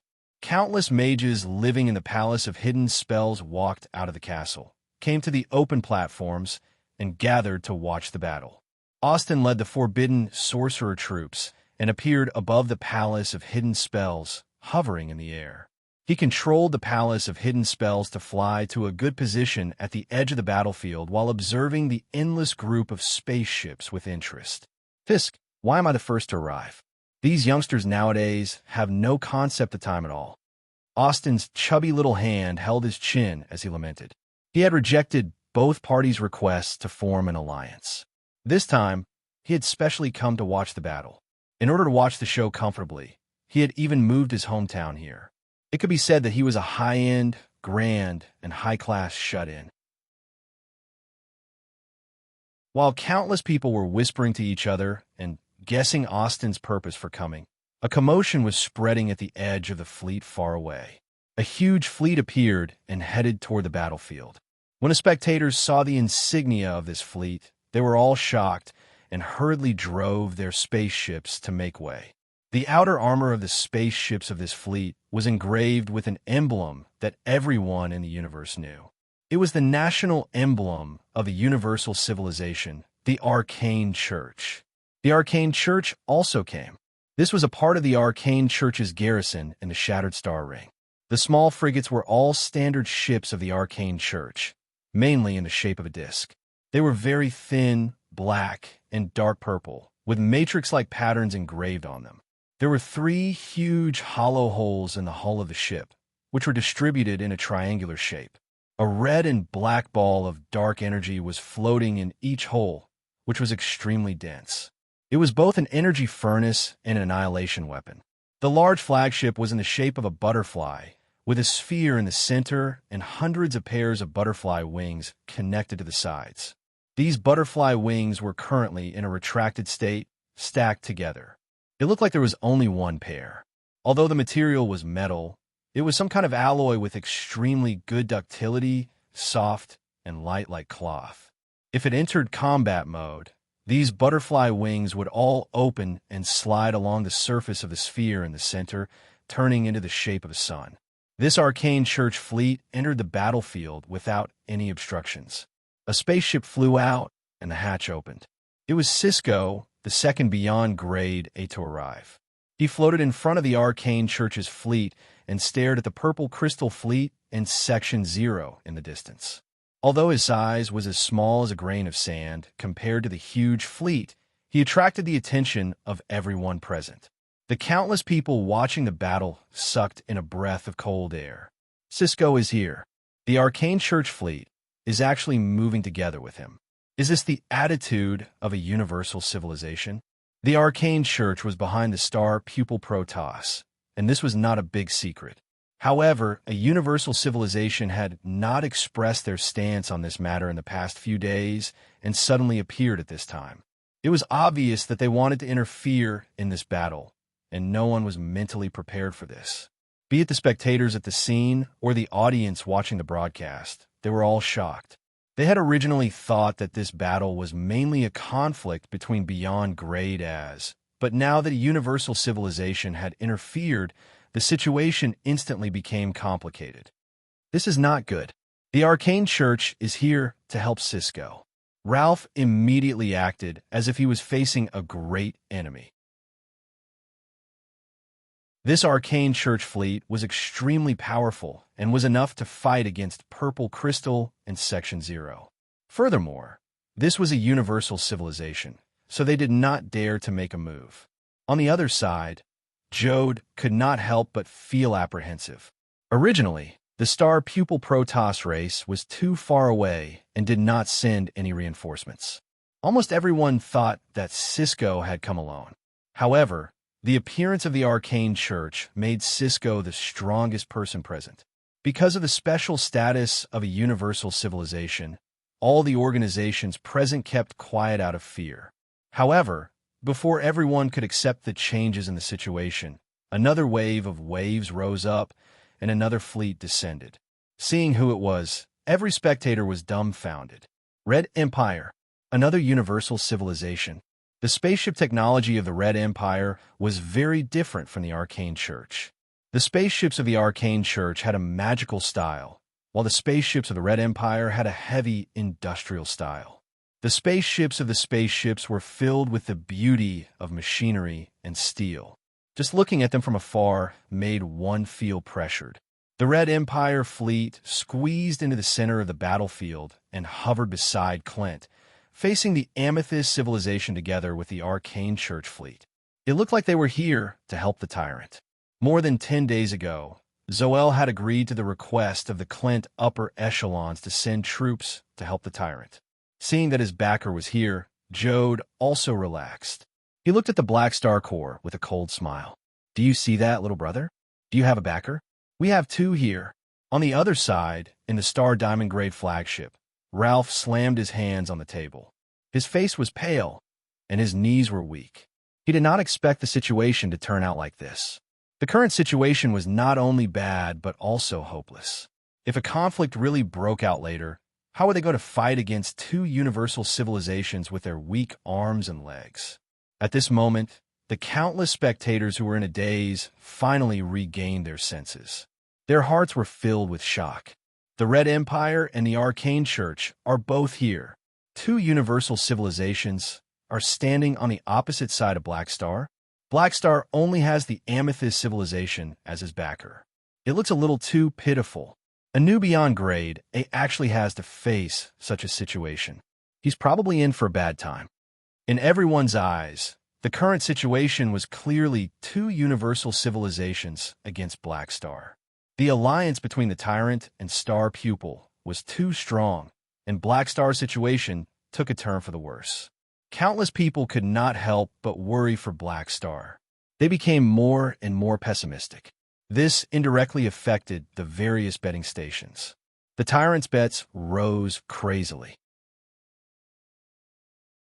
Originally, the betting companies wanted to stop the bets after Black Star and the Tyrant appeared, but now they were so scared that they immediately shut down the bets. In the Black Star Corps fleet, the millions of players had their hearts in their mouths. This was the first time they had seen a universal civilization at the peak of the galaxy, but the other party was the enemy of their own faction. The army commander looks like he's in for a bad time. Maple Moon clasped her hands together nervously. Mad Blade could not help but worry and clench his fists. Although the Black Star Corps was the main faction in the hearts of the players, under the influence of the three versions, the players had long established the impression that the universal civilizations were the overlords of the galaxy. Originally, many of the players were rather optimistic about this battle, but the current situation made them unable to laugh. The situation was not good. Many of them were shaken. The future version would most likely revolve around the universal civilizations, but now, the Black Star Corps had become the enemy of the universal civilizations. This was not a good sign. On the other hand, Summer Night Flower on the Bloodshed Land side was filled with joy. The reason he had high hopes for the Bloodshed Land was because this organization had a way to rise and could be used as a springboard to join the Red Empire. Above the Black Star Corps, only the Amethyst civilization could not be compared. At this moment, the appearance of the Red Empire fleet was like a shot of adrenaline, and Summer Night Flower regained a lot of confidence in his conjecture. Do you see that? This is the limitation of faction development that I was talking about. I've emphasized since the beginning that you can't be confused by the benefits in front of you, like the Black Star Corps players. You have to have a long-term vision like me to make the right choice. Summer Night Flower became lively again and spoke to the players around him with a smile. At the same time, in the flagship of the Black Star Corps, the officers all had solemn expressions, and no one spoke. Loggy sighed and broke the silence. "Sigh, it seems like I'm going to die here today. In the past, there would always be people who would tease Loggy about his depression, but now, all the officers pursed their lips, and no one replied. Even the officers could not help but become pessimistic. They had not forgotten that their army commander was going to face two challenges. Even if they survived the Tyrant, there was still Cisco coming up to force Black Star to hand over the evolution cube. No matter how they thought about it, they felt that Han Zhao's best choice was to admit defeat and hand over the evolution cube. There were two universal civilizations eyeing them covetously, and the organizations behind them far exceeded theirs. They could not think of any reason why the army would forcefully keep the evolution cube. If he insists, a Calamity-grade officer could not help but speak. "Shut up." Sylvia glared at him. What we have to do is follow the army commander's decision. What are you trying to say? Everyone looked at each other. Other than Haluz and the others who had the most experience, most of the officers who had joined the army later prayed in their hearts. I hope Blackstar doesn't lose his mind. At this time, a bloodshed land spaceship flew over from afar and arrived at the center of the battlefield. Heber had finally arrived. His mountain-like body was wearing heavy armor as he floated in the center of the battlefield. All the radars of the spaceships detected the terrifying energy boiling in his body, as though he was a walking supernova. Heber turned around and glanced at Cisco, warning him not to disturb his plan. Psyker's face was expressionless as he retreated some distance. The tyrant is here too. Only Blackstar and the Dragon Emperor are left. Sigh, they're here. The spectators hurriedly looked over and saw a Blackstar fleet escorting Floating Dragon Island toward them.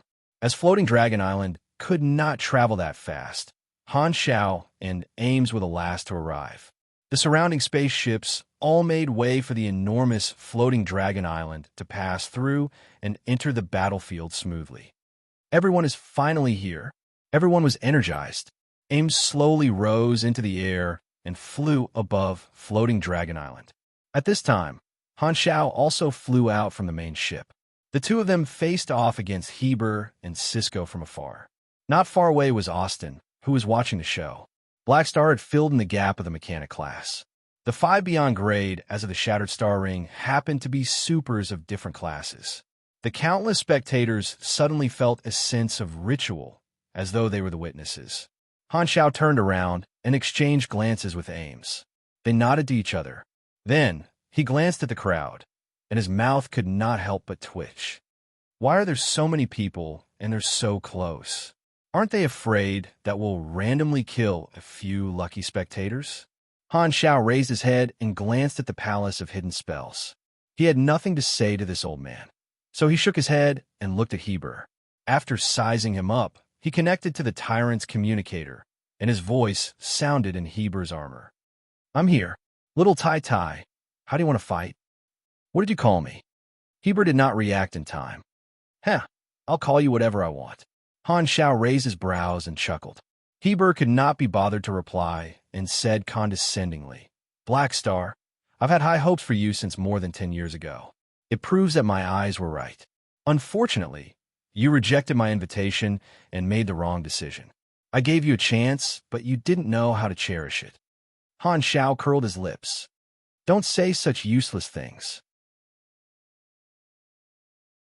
Didn't you want to use me to establish your authority today? That's right.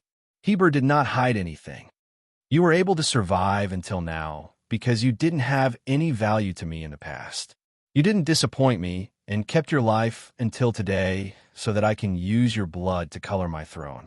After reaching the beyond Grade A realm, only by killing those of the same level would one be able to gain a greater reputation in the galaxy. This was the best way to increase one's status, and this had always been the tyrant's goal.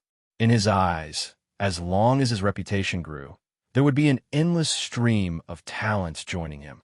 However, the other 3 beyond grade, as in the Shattered Star Ring, were not easy to deal with, and there was no reason for him to attack. Even Ames, whose abilities were countered by him, had top-notch survival abilities. Thus, he decided to raise a beyond grade A enemy and kill him before he could grow up. He would step on the enemy's corpse and establish his name as the tyrant. And Han Xiao was the target he had chosen.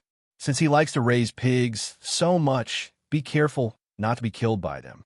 Han Xiao could not help but shake his head.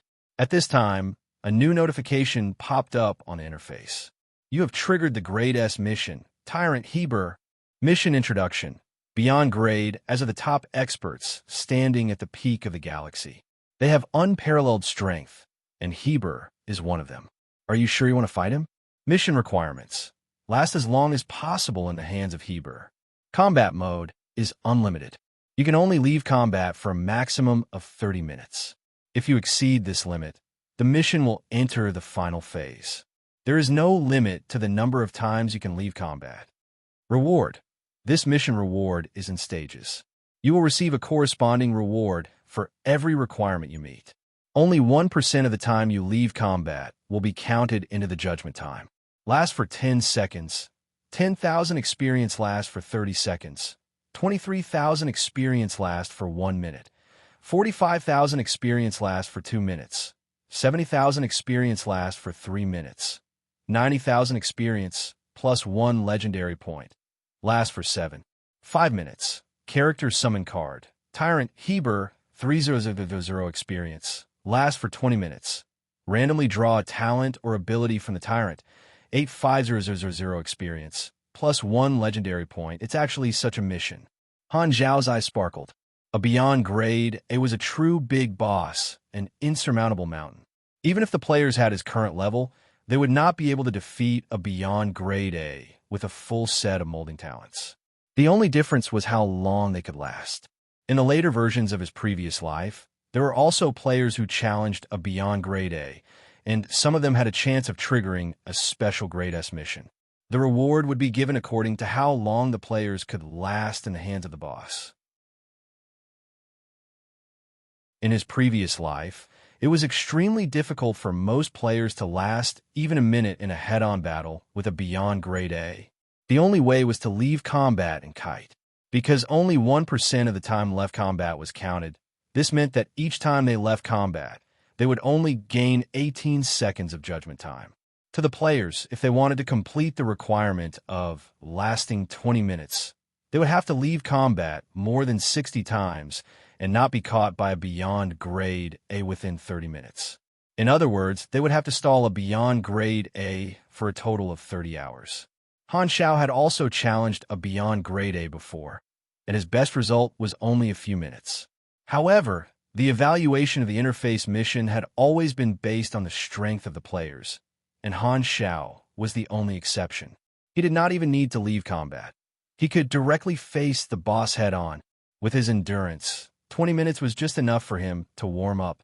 Han Xiao exhaled, and the blue-gold mechanical force suddenly exploded. He opened his arms, clenched his fists, and punched the sides of his body as though he was holding lightning. A secondary dimension that had been completely explored in the past 10 days suddenly opened up behind him. Looking around, it was filled with the black mass of the Mech Legion. There seemed to be no end to them. Emperor Mechanic, Secondary Dimension Army. The Emperor personally led the army into battle.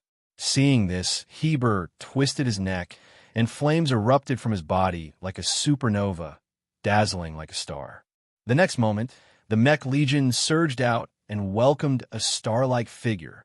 Today is the New Year's Eve, so I finished writing it in advance and posted it. I'm begging for the monthly votes of the new year tomorrow.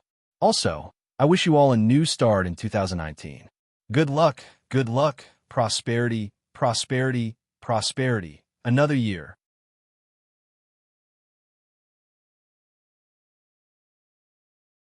Chapter 768. In more than 10 days, Han Zhao's Mech Legion had already recovered to the size of millions. All the models had been strengthened, and the huge army blocked in front of Heber. All kinds of long-range weapons were fired at Heber. Psionic particle cannons and dark energy annihilation rays formed a dazzling rain of light that bathed Heber. The pugilist flames all over Heber's body swelled into a huge reddish-gold light ball with a diameter of several thousand meters, forming his protective energy. It pushed his mountain-like body forward, dragging a long flame tail behind him. He was like a comet going against the black tide. In the eyes of the countless spectators, this scene gave rise to a domineering feeling that even though there were tens of thousands of people, he would still press on. The storm of long-range attacks bombarded Heber's protective energy shield, leaving behind clusters of expanding energy balls in his path. Withstanding the destructive focus fire, Heber charged into the Mech Legion's formation, smashing through the layers of defense formed by the mechanical soldiers and shooting toward Han Xiao. He chose to charge indirectly because he wanted to use his strength to attack the enemy's weakness, using close combat to quickly finish off Han Xiao. As expected of a beyond grade A pugilist. What terrifying tankiness! Han Xiao glanced at the combat information and raised his brows.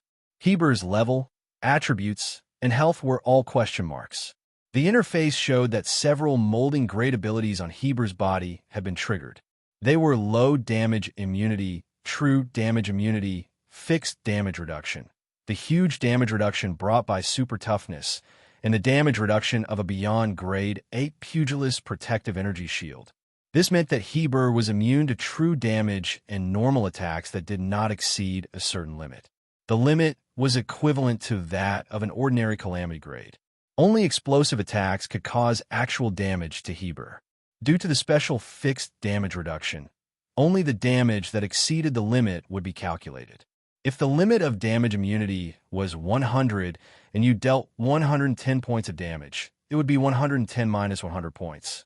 A part of this 10 points of damage would be shared by the energy shield, and the rest would be reduced by the molding grade resistance talent. After so many layers of reduction, the final number was the actual damage that Heber had suffered. The most frightening thing was that Heber's recovery ability was not bad either. Although it was far inferior to his, it still provided a considerable amount of endurance. Thick, hard, and durable. This was a true beyond grade A meat shield. As expected of the Iron Head brat, who easily pierced through planets with his physical body, Han Zhao's eyes narrowed. He had long known that this would be a tough battle. Hardaway also had two molding talents, true damage immunity and low damage immunity. However, he was an Esper and had only one ability, so his attack power was not high. Heber was clearly more well-rounded. As a beyond grade A pugilist, he was not only a meat shield, but also a brute with shocking destructive power. Therefore, Han Xiao was not interested in fighting a beyond grade A pugilist. Even though he was quite tanky himself, the difference between the main attribute and the secondary attribute of a beyond grade A pugilist was like a chasm. The difference between their attributes was too great, and close combat was simply asking for trouble. Seeing Heber's sudden appearance, he immediately guessed that Heber wanted to end the battle quickly and secretly curled his lips. Although this was the correct tactic for pugilists to use against mechanics, it also meant that the tyrant was very confident in his destructive power. Clearly, he did not care about the indestructible body title that he had earned at the Calamity grade. Do you think it's that easy to end a battle quickly? Han Xiao snorted coldly and casually threw a luck curse at Heber. It did not matter if it worked or not. He would just throw it away first. He would use different tactics against different opponents and immediately kite them. His main body would rely on his speed to move around and control the Mech Legion to surround Heber. The strengthened Mech Legion, after becoming a beyond grade A, had even stronger performance. With the bonus of his machinery affinity, hundreds to thousands of ordinary mechanical soldiers would be able to deal with a Calamity grade. Furthermore, with the endurance provided by advanced machinery construction, he was not afraid of a battle of attrition. Most importantly, most of the mechanical soldiers would be able to break through Heber's defense. Even if the actual damage was reduced by a lot, the size of the army was still there. Even against a bug-level meat shield like Heber, they would still be able to deal a lot of damage to Heber. This was the advantage of the army style against any class. As the mechanical soldiers grew stronger, the human wave tactic would always be able to pose a threat to those of the same level. Han Xiaoxi knew that there were no shortcuts when facing an opponent like the tyrant. He could only use the human wave tactic to grind down the iron rod into a needle. The energy of the mechanical suit flowed into the thrusters, and Han Xiao turned into a stream of light and moved around. The vast battlefield had more than enough space for him to open up a battle line. Heber's every move was filled with powerful flames, like a star releasing energy, blowing up piles of mechanical soldiers. However, the broken mechanical soldiers quickly reformed under the guidance of Han Zhao's mechanical force. They were not afraid of death and constantly changed their formation to intercept him. As a beyond grade A, Han Xiao had all sorts of mechanical equipment to provide him with power, so his speed was much faster. Although Heber's physical body was not slow, it was much more cumbersome in comparison, making it difficult for him to close the distance. This battle will drag on for too long. Heber smashed a giant soldier with a punch and frowned. There had not been a beyond grade A mechanic in the Shattered Star Ring for many years, so Heber did not have much experience fighting mechanics of the same level. However, he knew that the power of a mechanic came from knowledge and time. Black Star had only advanced for less than 2 months, so he had limited time to learn. He did not have enough time to expand his mechanical army, so he was still young and the easiest to deal with. Therefore, what Heber wanted was a one-sided battle, not a battle of attrition. I have to put in more effort. Heber took a deep breath. What he inhaled was not air, but the dark energy that was everywhere in the universe. Every cell of his was like a bottomless pit, absorbing the dark energy like it was thirsty and then dividing rapidly. The next moment, his mountain-like body expanded, and his armor exploded. He turned into a giant dozens of meters tall and entered the second stage. He was also a unique beyond grade A species.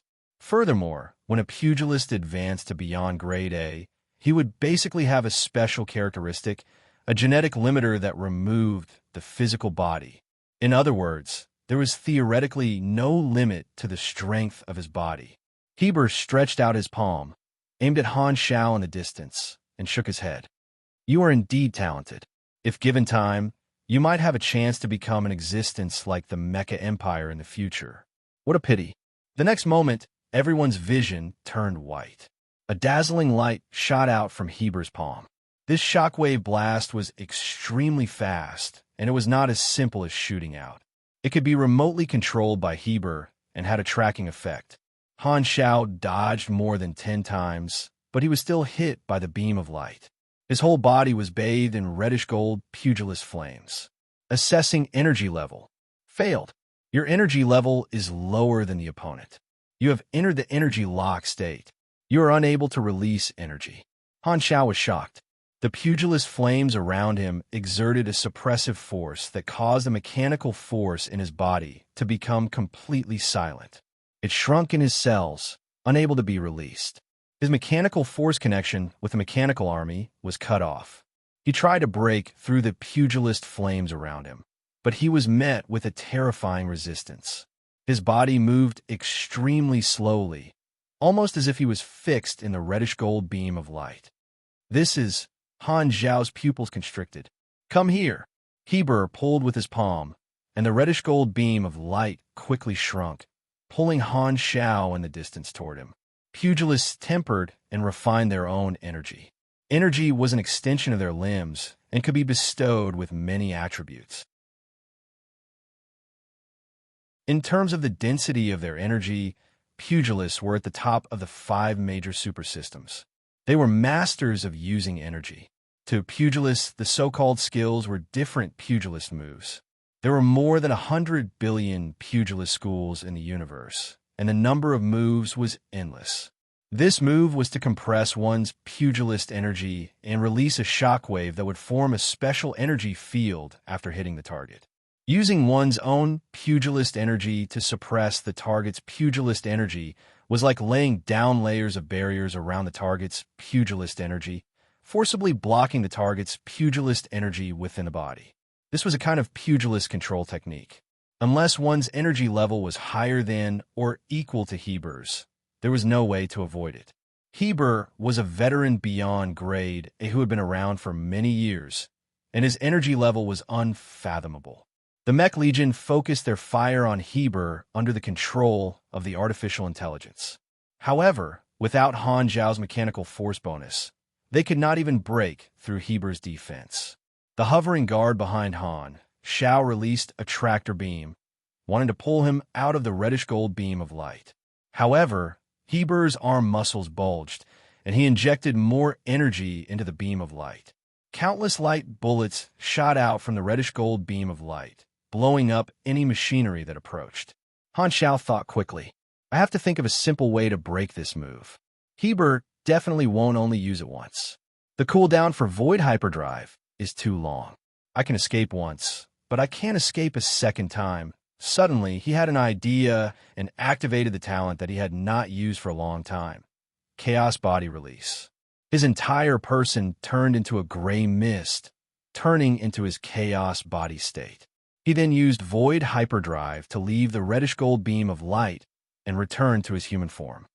The talent of the Void Race. Heber had seen Han Zhao's information and was not surprised. According to the information, Black Star's Void Hyperdrive had a cooldown of a few minutes. Now that he had used it, it was equivalent to him losing a trump card. However, what the outside world did not know was that when Han Zhao used talents like Void Hyperdrive in his Chaos body state, the cooldown would be reduced to less than 10 seconds. This was his talent when he was a Chaos Observer. At that time, he was not as famous as he was now, and he rarely revealed this ability in front of outsiders. Han Zhao released his mechanical force to link the Mech Legion again and sighed in his heart. He originally wanted to rely on his own strength to contend with the tyrant. But now, it seemed that there was indeed a certain gap between him and Heber. With his tankiness, his life would not be in danger, but the situation would definitely be very passive. Since he had agreed to a battle in front of so many people, Han Zhao did not want to be suppressed by Heber the entire time. I originally wanted to save some, but it seems like I can't. Han Zhao licked his lips, opened the interface, and activated an item. Character Summon Card. Reynold. Perfect mechanical sense. Han Zhao's eyes suddenly opened wide, and lightning flashed in his pupils. The mechanical force flowing through the mechanical soldiers became dazzling, and a blue-gold light seeped out from the gaps in the mechanical soldiers. At this moment, Han Zhao's machinery affinity skyrocketed, increasing the strength of the Mech Legion by a full one. For times, seeing this, Heber's movements paused, and his eyes were filled with doubt. It seems a little different. So this is the strength of a beyond grade A, too strong. The spectators of the scene stared at the two of them in shock. Many of them only knew the concept of beyond grade as, but they had never personally witnessed a battle between beyond grade as. At this moment, they were dazzled. His Excellency Tyrant is so charming. Jode had an excited look on his face. As the saying went, it was easier to attract the same sex if one had a good physique. Most of the pugilists in the Bloodshed Land worshipped the Tyrant, and seeing the Tyrant display his strength, the people of the Bloodshed Land were extremely excited. On the other hand, the Amethyst Civilization and some of the surrounding organizations were all worried for Han Zhao. Ames did not interfere in the battle between the two of them. This was an arranged battle, and since Han Zhao did not say anything, there was no need for her to deal with the Tyrant. At this moment, Ames was staring at Cisco closely. Han Zhao had told her that if Cisco made any strange movements, it was best to stop him immediately. Cisco glanced at Ames, then turned his gaze to the battlefield and narrowed his eyes. Black Star's strength has improved compared to when he fought me, but he's still not a match for the Tyrant. It's inevitable that he'll be at a disadvantage, Cisco nodded. The current situation was not out of his expectations. He knew how strong the Tyrant was, and although Black Star was on par with him, it did not mean that he could fight the Tyrant to a draw. The abilities of Beyond Grade, as were different and countered each other. Cisco was not afraid of the Tyrant, because mental attacks were the Tyrant's weakness, but he was also afraid of the Tyrant's strength. The two of them did not interfere with each other. However, Black Star could not target the Tyrant's weakness like he could, and could only fight head-on.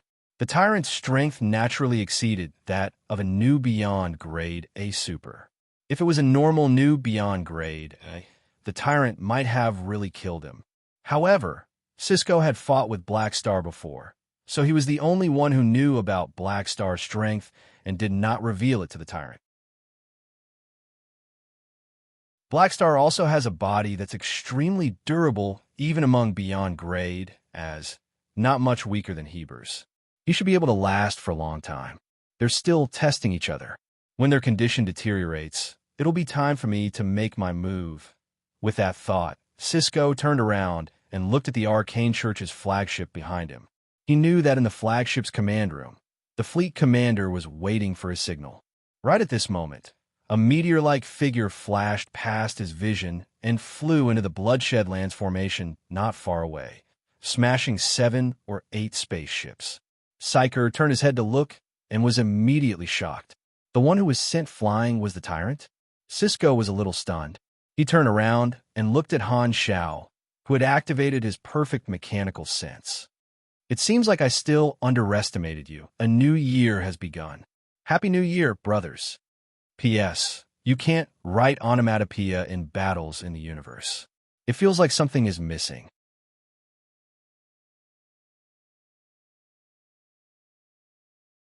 Chapter 769.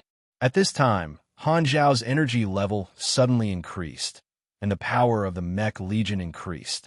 Heber was caught off guard and was sent flying by a series of particle cannons. Heber's rising momentum was interrupted, and this made the countless spectators excited. Black Star was actually hiding such strength. Cisco's expression changed slightly. The energy level Han Xiao released at this time surprised him.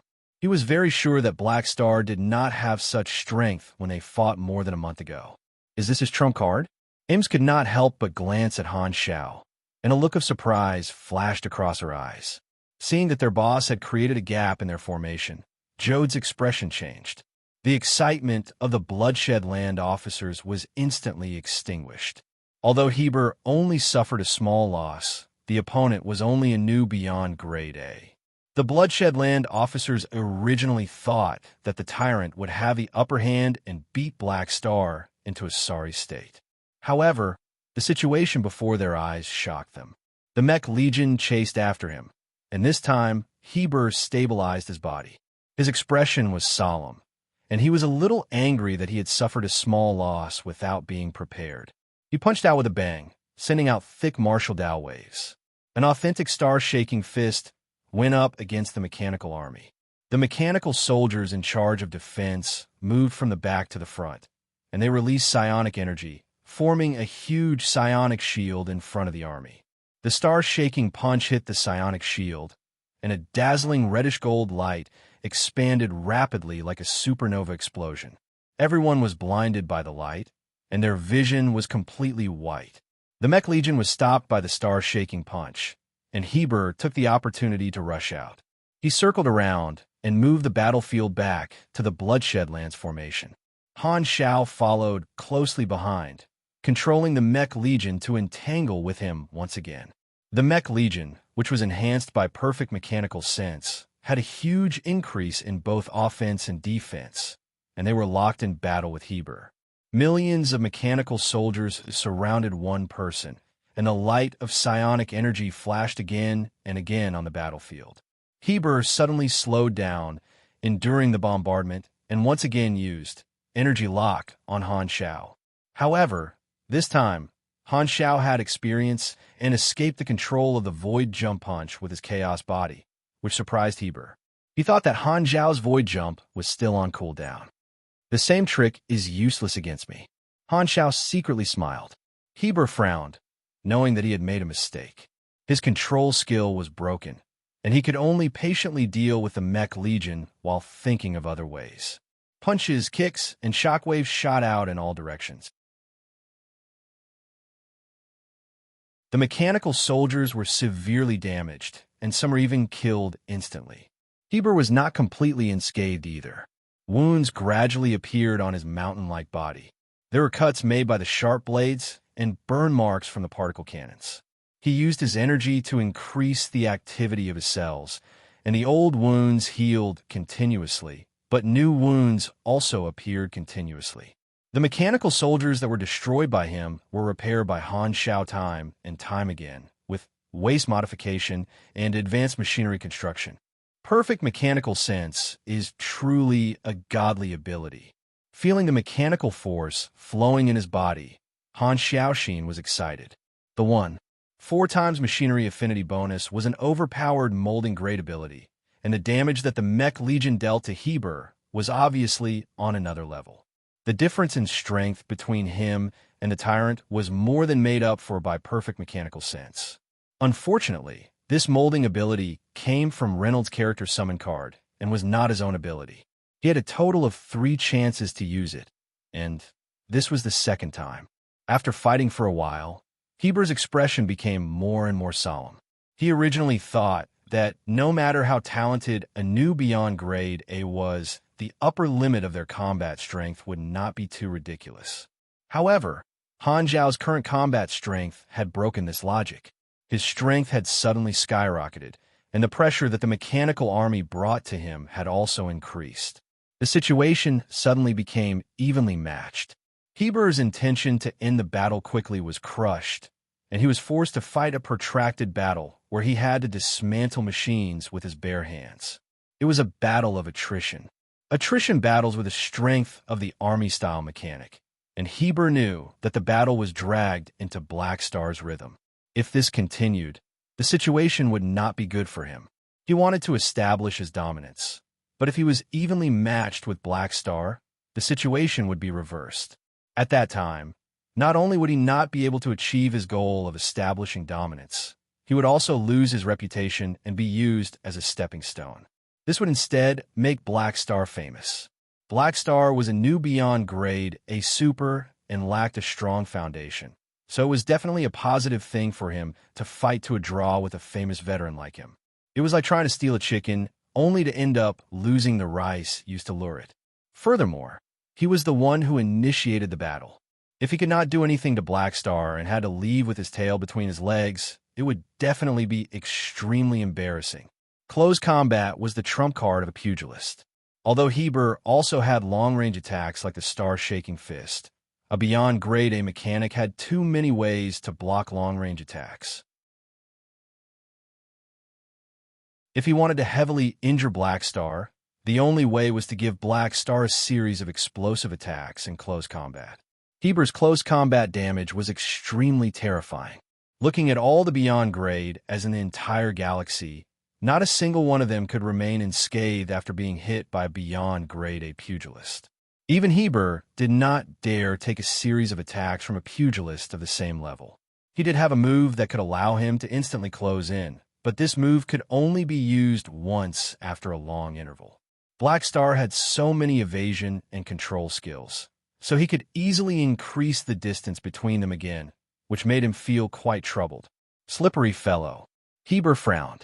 The opportunity to close in was fleeting, so he had to wait for the next opportunity. Heber and the Mech Legion fought fiercely. Explosions lit up the vision of the spectators time and time again, and almost all the spectator spaceship radars kept repeating the warning.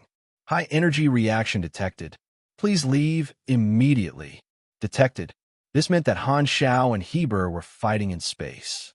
If the battlefield was a planet, the two of them would have destroyed it long ago. A portion of the particle cannons missed and shot in all directions. The spectators in the front row hurriedly retreated to avoid the aftershocks, leaving more space for the two of them to fight. The situation seems to have been evened out. Black Star is actually evenly matched with the Tyrant. I thought he would be at a disadvantage. Now, the Tyrant seems to be in a passive position. Countless spectators were shocked, and their evaluation of Black Star was constantly refreshed. Seeing that Han Zhao had stabilized himself, the Black Star core players became excited. Black Star is using kiting tactics to control the situation, and the only way for the Tyrant to break out of this situation is to close in. However, it seems that he is unable to cross the strategic depth of the mechanical army. In the army's battleship, Hao Tian analyzed the situation with a deep voice. As a pro player, although his level was not high, it did not hinder his PK vision. Mad Blade pondered and said, "Pugilists are good at close combat.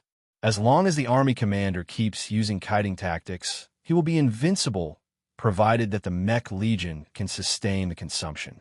That's what I think. Poor Bun nodded. However, at this time, something unexpected happened in the battle. The expressions of Hao Tian, Mad Blade, and the others changed drastically. Not good. The Mech Legion focused their fire and exploded a dazzling energy cluster, affecting everyone's vision. At this time, Heber suddenly disappeared from the encirclement of the mechanical army. The next moment, he appeared behind Han Zhao and instantly closed in. He really came. Han Zhao's eyes flashed. He had expected this. He knew that Heber definitely had a pugilist skill that allowed him to teleport, so he had been prepared. However, he had to admit that Heber's timing was not bad. Heber has used race talent, Giant's Gaze, on you. You have entered force silent state. All skills are frozen. Duration, 0. 3 seconds. Han Zhao's pupils constricted. He cannot break the force silent skill. Heber had waited until now to use it, and he was caught off guard. This silence interrupted his void hyperdrive and made him stay where he was. Heber has used Force Fist, molecular shock on you. Authentication in progress. Authentication failed. Your STR is more than 1,000 points lower than the opponent. This is not good, Han Xiao thought to himself. He had been avoiding the combo attacks of the pugilist, but Heber's methods were not easy to deal with. Now, he was in a passive position. In the next moment, reddish-gold fists rained down on his body. The speed of the fists was so fast that they left behind countless afterimages. Dents were left on the surface of the mech, and the air inside the mech leaked out. Dong dong dong. His eardrums vibrated, and the dull sounds echoed in his body. Each of Heber's attacks was a different pugilist skill. Once he got close and successfully used the first control skill, he would be able to use consecutive control skills. Due to the double advantage of strength and dexterity, control skills were usually successful. The terrifying damage from the combo caused Battle Tiger's mechanical suit and health to drop rapidly. Cold, murderous intent appeared in Heber's eyes. Finally, he found an opportunity. He did not hesitate to use all his strength, preparing to severely injure or even kill Han Xiao directly. The development of the battle made the expressions of countless people change drastically. Black Star is in danger. Austin mumbled. Being controlled by Heber was enough to threaten the life of a beyond grade A super. A beyond grade 8 pugilist had explosive power, and as long as their attributes were superior, they would be able to maintain a combo. If they could not escape from the control, they might even be killed in one combo. Ims could not help but look over. Chance! At this moment, Cisco suddenly moved. He charged into the battlefield at high speed and headed straight for Han Xiao. Ames's attention was distracted, and she was slower by a beat. Seeing this, anger appeared in her eyes. She was about to raise her hand and release a force field to drag Cisco back, when suddenly, the arcane church fleet opened fire. Highly concentrated annihilation rays shot toward Ames. Ames did not expect the fleet to suddenly attack.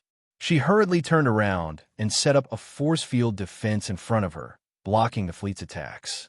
With this distraction, Cisco took the opportunity to close in on Han Xiao and Heber. Black Star is being controlled by the tyrant. This is the best time to snatch the evolution cube.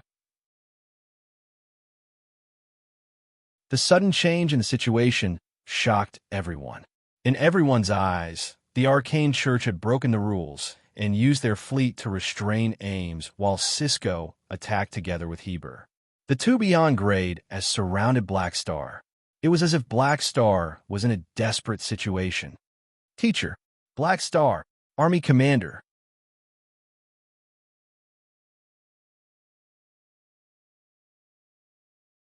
Chapter 770. Another punch landed on Han Zhao's chest. Heber felt that something was wrong, so he turned around and stared coldly at the rapidly approaching Cisco. You want to snatch the evolution cube? Heber's eyes were unfriendly.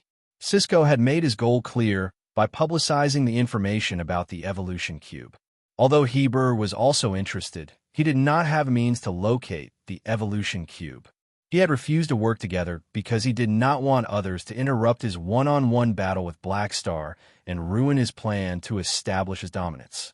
Seeing that the Arcane Church had suddenly taken action to restrain Ames, Cisco wanted to take advantage of the situation and blatantly make use of him, which angered Heber. His cold eyes met Cisco's, full of warning. Cisco was expressionless as he charged forward. He did not hesitate to take the risk of offending the tyrant and was determined to obtain the evolution cube.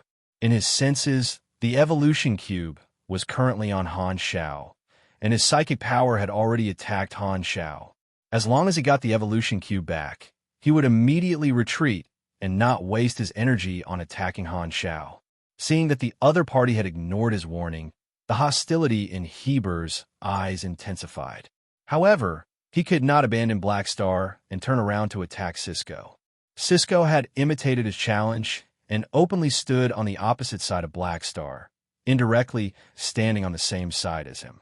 If he gave up a good opportunity to severely injure Black Star and win to stop his nominal ally, then the situation would be out of control. It could be said that Cisco had already tied him up with his position. Under the constraints of many factors, Heber could only watch as Cisco got closer and closer, unable to stop him. "Wait until I'm done with Black Star. I'll settle this later." Heber's expression was gloomy as he secretly made up his mind. At this critical moment, he suddenly froze. His storm-like fists were suddenly blocked. Hurriedly retracting his gaze from Cisco, Heber was shocked to find that Han Xiao, who should have been unable to move after being hit by his control skill, suddenly regained his mobility. His hands formed into claws and blocked each of his fists. Heber's expression changed, and he immediately reacted. His muscles bulged, and a huge amount of power surged into his arms. Just as he was about to forcibly break Han Xiao's block and use a new control skill on Han Xiao, he suddenly froze. From Han Xiao's arm, there was actually a terrifying strength that was no less than his own. What was going on? Heber looked at Han Xiao's face in shock. He saw that a small portion of Han Xiao's mecha helmet had shattered, revealing half of Han Xiao's face. His eyes were calm. "The damage output is really scary. It almost took half of my HP." Han Xiao licked the blood at the corner of his mouth and grinned. "What a pity." Our battle had already lasted more than 20 minutes. The Mech Legion had stalled the Tyrant for long enough, and the mission reward, the Tyrant Character Summon card, was already in his hands. Character Summon card, Tyrant Heber, usage 1/3. Effect, temporarily increase strength by 4,000 points. Duration, 40 minutes.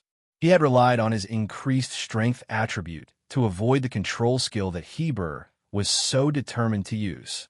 The next moment, Han Xiao suddenly tightened his fists and grabbed Heber's fists. A terrifying amount of power filled his body. With a twist of his waist, he swung Heber up and threw him towards Cisco, who was not far away. What? In his vision, Han Xiao's figure was rapidly moving away. Heber's eyes flashed with disbelief. In a competition of strength, he actually lost to a mechanic? What a joke. This scene made Cisco's expression change. Black Star had clearly fallen into Heber's control.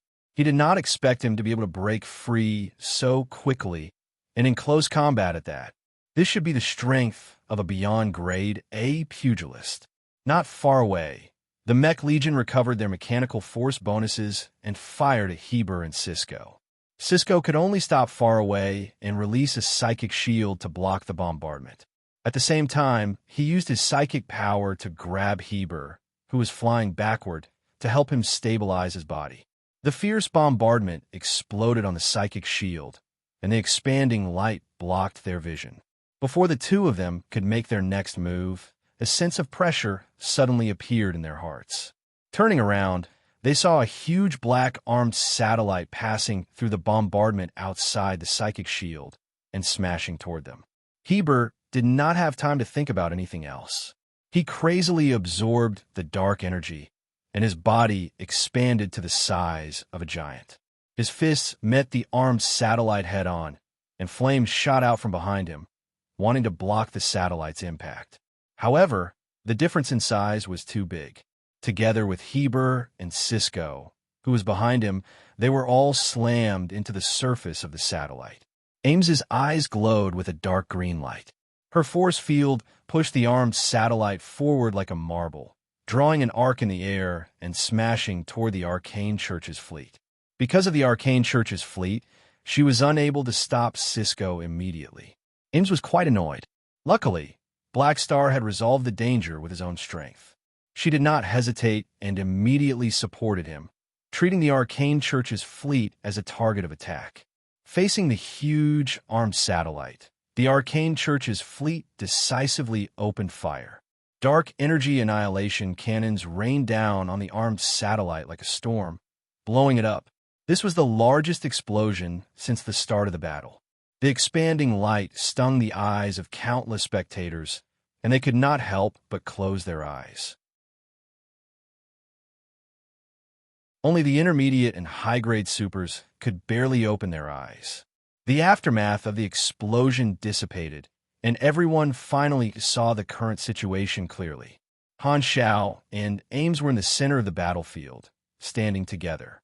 Heber and Cisco took on the explosion and hovered in front of the Arcane Church's fleet. The four beyond grade, as from both sides, faced each other. The situation changed too quickly, and no one could react in time. Now that they regained their senses, their eyes all focused on Han Xiao. Their eyes were filled with shock. The situation just now was so dangerous that they could not help but worry for Han Xiao.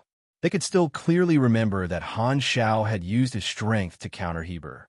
He had used the most direct and forceful method to break the pincer attack of Heber and Cisco. Ooh, Sylvia took a deep breath. She was really shocked just now. Hela loosened her fists, and her tense body relaxed. The spectators calmed down and were attracted by the situation in front of them. Cisco and Ames have both made their moves.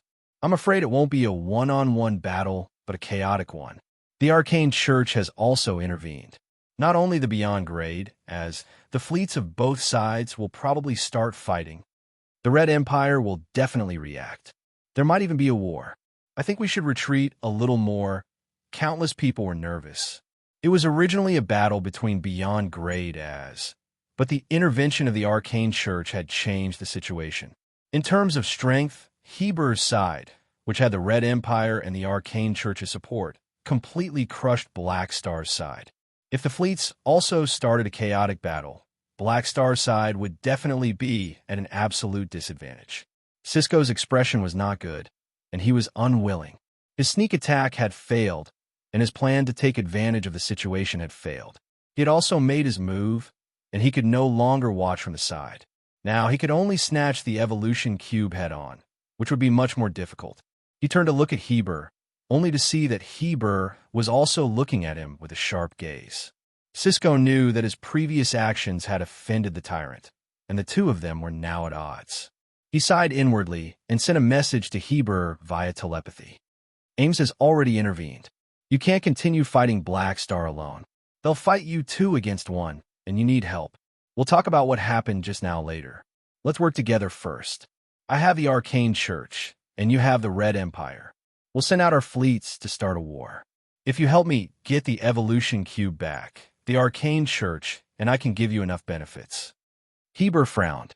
His plan had been disrupted, and he really wanted to strangle Cisco. When Cisco had requested to work together, he had made a similar suggestion. Heber had rejected it then, and he did not want to agree to it now either. The Red Empire was not invited by him.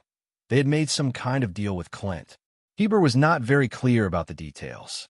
However, since the Red Empire had come, their attitude was to support him. He did not want this arranged battle to turn into a full-scale war. This was far from his original intention. However, at this time, the Red Empire's fleet suddenly moved, attracting everyone's attention.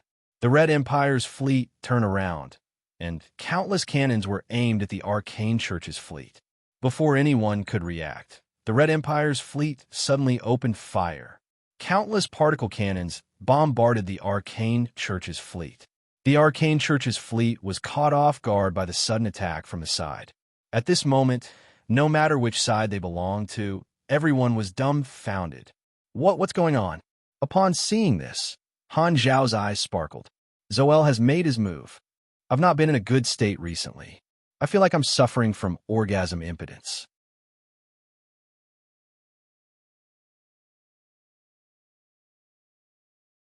Chapter 771. What is the Red Empire doing? Jode was dumbfounded. He did not understand why the Red Empire would suddenly attack the Arcane Church.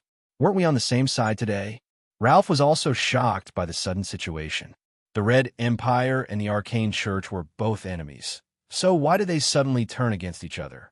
The Arcane Church hurriedly adjusted their formation and faced the Red Empire from the side. They blocked the bombardment while trying to counterattack. The Red Empire was behind the Bloodshed Lands formation, so the Bloodshed Land fleet and Clint fleet were caught in the crossfire. Cisco's expression changed, and he quickly moved away from Heber. Is this your idea? All kinds of guesses appeared in his mind. Was Heber's betrayal taking revenge on him for interfering, or had it been planned all along? Could it be that Heber was so crazy that not only did he want to use Blackstar to establish his dominance, but he also wanted to put him on the list? Or was it that the Red Empire wanted to take this opportunity to get rid of him, an ally of the Arcane Church in the Shattered Star Ring? Cisco could not help but let his imagination run wild. However, he realized that Heber had a confused look on his face, as if he did not know why his backer had suddenly attacked.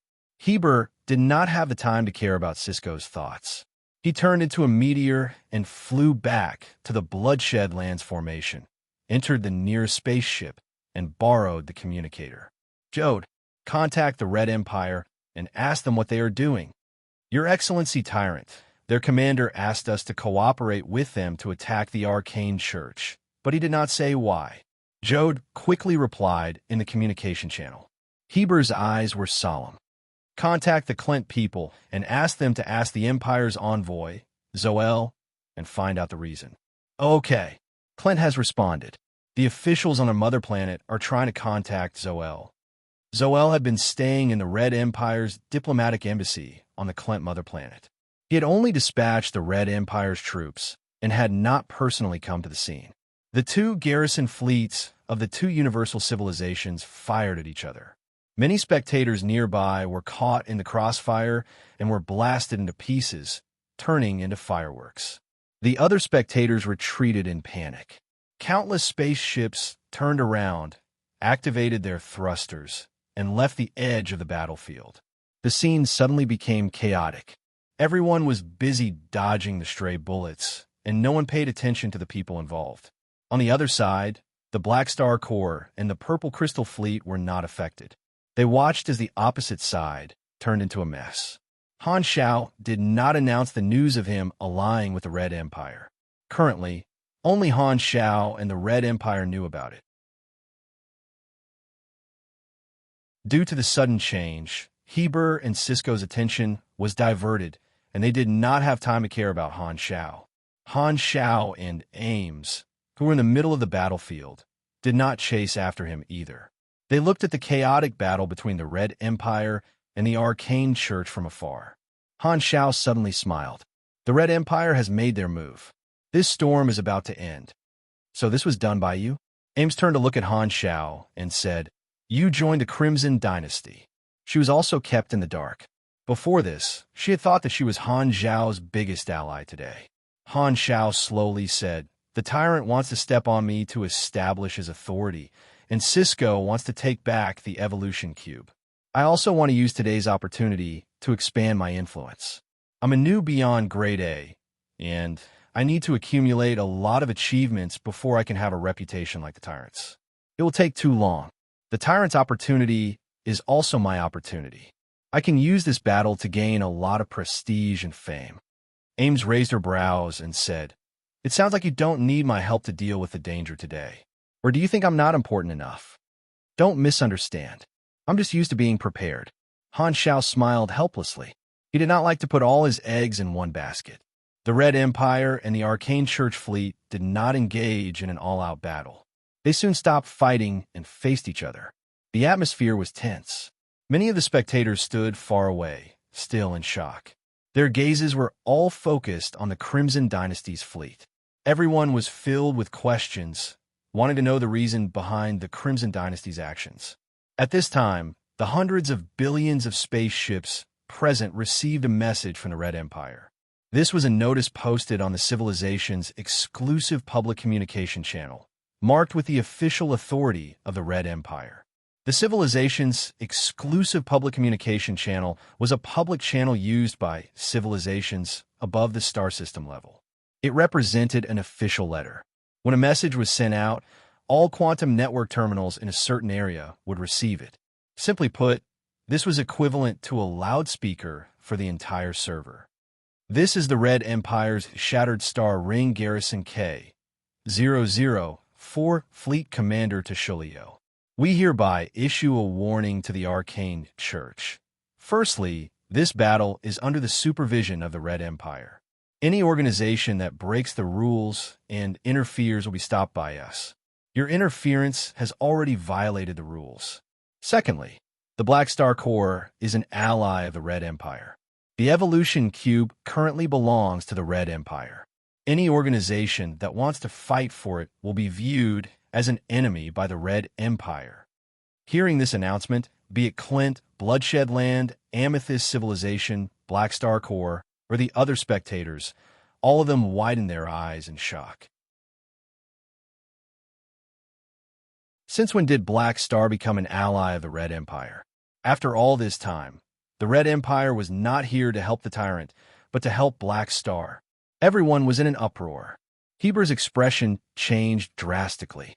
Why didn't I know about this? Jord was dumbfounded. His mind was blank. The Bloodshed Land was an ally of the Red Empire, and the Black Star Corps had become an ally of the Red Empire. Did that not mean that they were on the same side? The two sides have been fighting for 10 years, and in the end, they were on the same side? What the F***? Summer Night Flower's expression froze, and his face turned pale. He had originally thought that the biggest advantage of the Bloodshed Land was that they had the Red Empire as their backer and had a bright future. However, now, the Black Star Corps had the exact same promotion channel. His last hope was shattered, and Summer Night Flower felt as uncomfortable as if he was constipated. His expression was ugly, and he regretted it. Suddenly, a shadow blocked his line of sight. He turned around and saw that the players around him had unfriendly expressions on their faces. They had surrounded him in layers and layers. The Black Star Corps actually joined the Red Empire. When did this happen? Ralph was visibly moved. Black Star, didn't we agree to be each other's angels? Why did you jump into someone else's arms? I was the one who came first. In comparison, the Black Star Corps players were all excited by this news. Becoming enemies with the Red Empire was not a good sign. They had originally been worried about the future of the Black Star Corps, but they did not expect that the two sides had put on a show. The truth was that the army had joined the Red Empire. The millions of army players were instantly relieved. Becoming an ally of a universal civilization meant that the Black Star Corps had a channel to grow and would have more room for development in the future. All of a sudden, the wavering faith of many players became firm again, and their confidence in the army increased. What the F***? I thought we were done for. The army commander actually joined forces with the Red Empire. The Black Star Network Group is not called for nothing. From the looks of it, our army will probably be able to last for a few more versions. As expected of a growth-type faction. How terrifying. Steady, steady. I'm going to be famous again. Port Bun smiled like a blooming daisy as he recorded the material. In the Black Star Corps flagship, the Calamity Grade officers heaved a sigh of relief, followed by ecstasy. The army commander already had a backup plan. With the Red Empire as their backer, the Black Star Corps was no longer an ordinary beyond Grade A organization. Their future would be extremely bright. The officers were filled with excitement. They were glad that they had made the bet a few years ago and became the core members of the army. They had not misjudged Black Star. In the Palace of Hidden Spells, Austin's eyes flashed. So that's the case. You really know how to grasp the opportunity well. Not only did you fight with the tyrant and display your strength in front of the star field, but you also used the Crimson Dynasty's announcement to announce your background, expanding your reputation and indirectly resolving the battle with the tyrant. You single-handedly turned today's event into an event to strengthen your reputation. Heber and Psyker were both tricked by you. You're the one who benefited the most this time. An inexplicable smile appeared on Austin's face. Very good. You're an ambitious guy. The Shattered Star Ring is finally going to be lively. No wonder you're so fearless. Turns out you used the Evolution Cube to join the Red Empire. Cisco had mixed feelings. The Red Empire wanted the Evolution Cube, so the difficulty of snatching it back was beyond his ability. Looking at the situation, Cisco sighed in his heart. He then sent a message to the Arcane Church Fleet Commander. Let's retreat. With the Red Empire's declaration, no matter what Bloodshed Land and Clint thought, they would not stay out of this. Now, it was Black Star and the Tyrant's turn to be on the same side. He was the enemy, and the arcane church fleet was alone. They would not be able to do anything if they stayed here and would even be surrounded. Cisco weighed the pros and cons, and retreating was the best choice. Thus, even if he was unwilling, he still made the decision decisively. Under everyone's gazes, the arcane church fleet slowly retreated and left the battlefield, turning into streams of hyperdrive and disappearing from everyone's sight. The Crimson Dynasty fleet did not stop them. Their goal today was to make the arcane church know how to retreat. The arcane church has retreated. Cisco has also left. Countless people turned to look at Heber. One of the initiators of the battle had run away, and only the tyrant was left. The situation was in the hands of the tyrant. Originally, everyone thought that the tyrant and Black Star were enemies, but now they realized that the two of them were actually on the same side.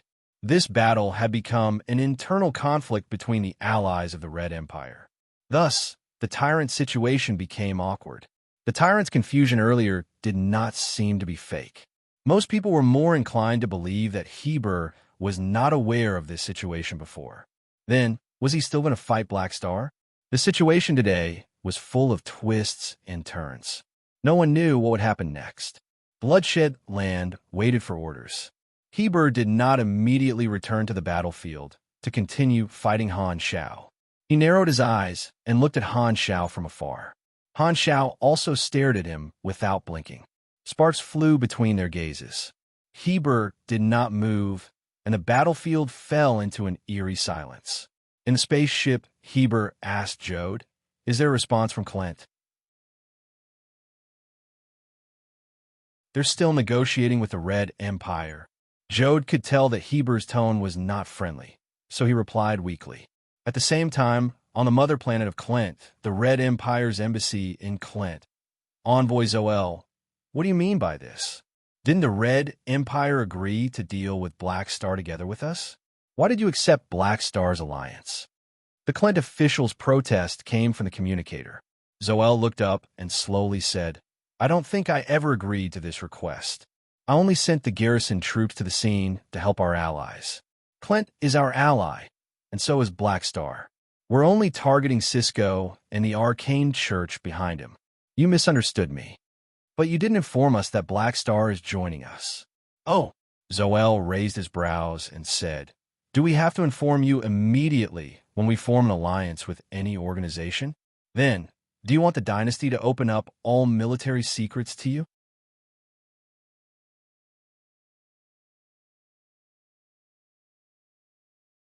Chapter 772. I didn't say that, but you knew that Black Star was our enemy, yet you didn't tell us the news. Isn't that a violation of the alliance?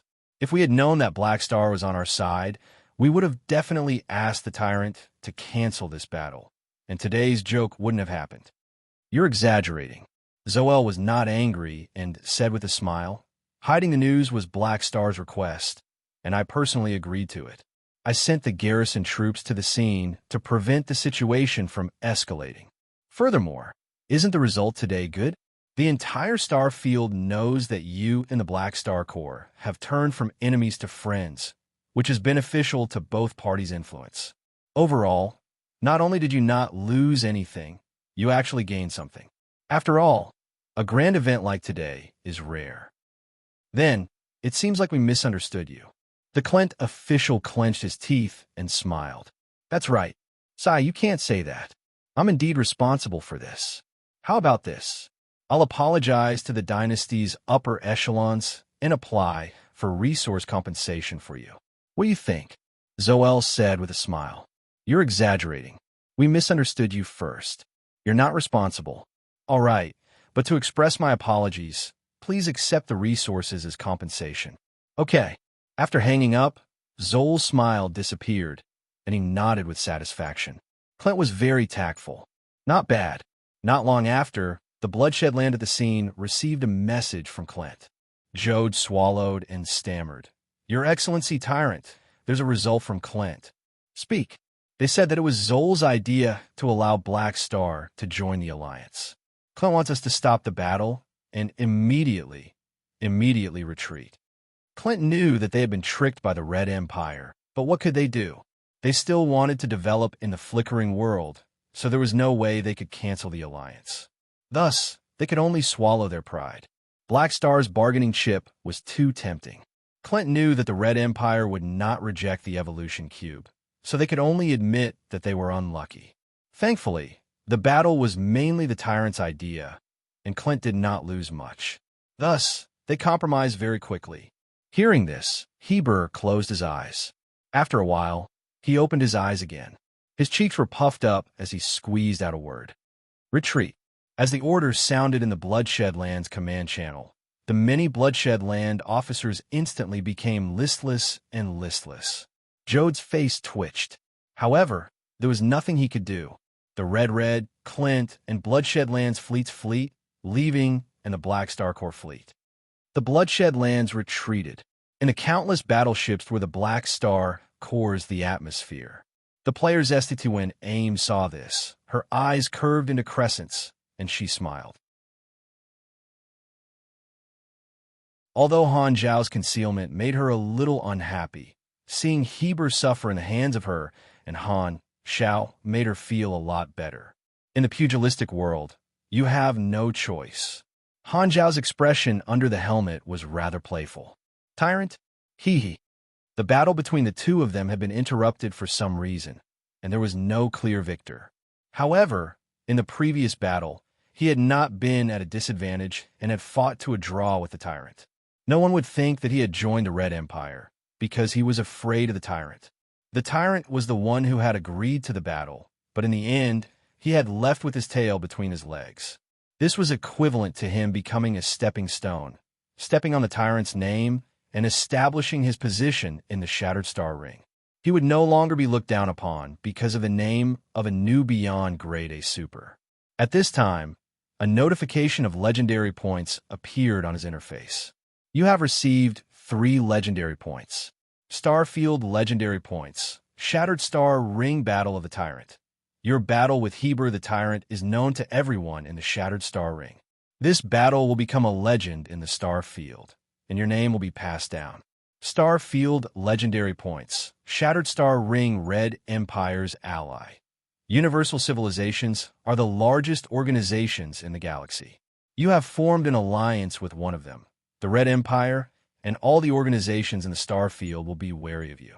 Starfield legendary points. Shattered Star Ring Star Field iconic figure. Your name will be known throughout the entire Starfield. Your name will be one of the symbols of this Starfield. From today onward, when the Shattered Star Ring is mentioned, your name will be the first to be remembered. Han Zhao's eyes sparkled. Starfield legendary points gave far more EXP than Star Cluster legendary points and were extremely difficult to obtain. Now that he had received 3 points, it meant that he had been very successful in establishing his dominance. When this news spread throughout the Shattered Star Ring, his reputation in the Shattered Star Ring would definitely soar. At this time, Ralph requested for communication. Han Xiaoxin's heart skipped a beat. He knew Purple Crystal's reaction to this, and had already thought of what to say. Black Star. The communication was connected, and Ralph's face appeared on the tactical screen of the mechanical suit's helmet. I know what you mean. Han Xiao interrupted him and said, joining the Red Empire was my idea. You all know that the secret war is disadvantageous to us. If we want to destroy Clint's plan, we can only start from the top. I used joining the Red Empire as a bargaining chip in exchange for their stance on the secret war. This is the way to win the secret war that I told you before. Hearing this, Ralph opened his mouth with a complicated expression. He originally thought that Black Star would abandon Purple Crystal and join the Red Empire. Now that he heard Han Xiao say this, he felt much better. Luckily, Black Star still remembered Purple Crystal's support and made a request to the dynasty to repay Purple Crystal.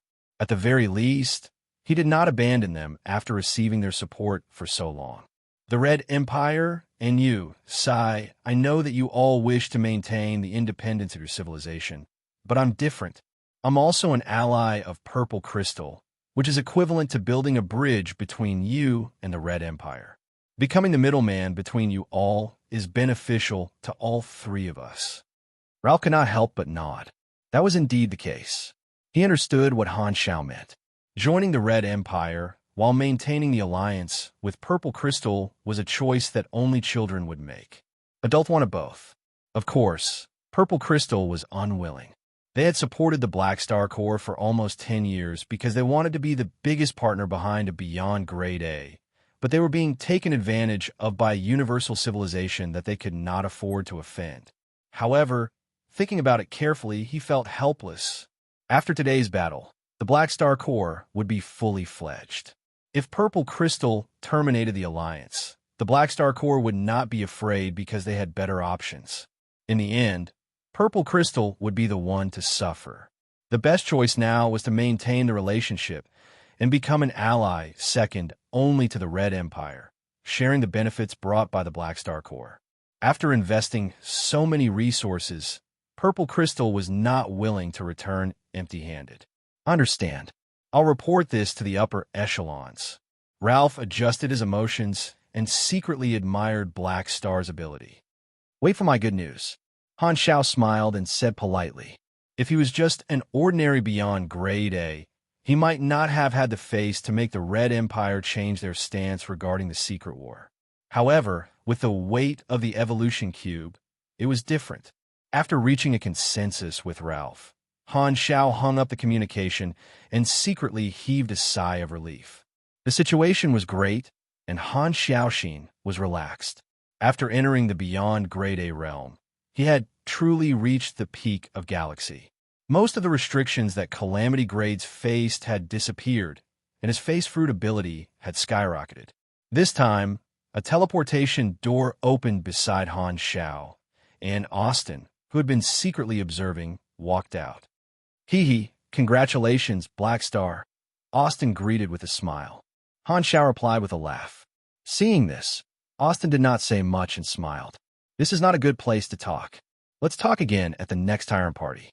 Then, he teleported back to the Palace of Hidden Spells and activated the magic formation. The palace flew into the teleportation door and disappeared.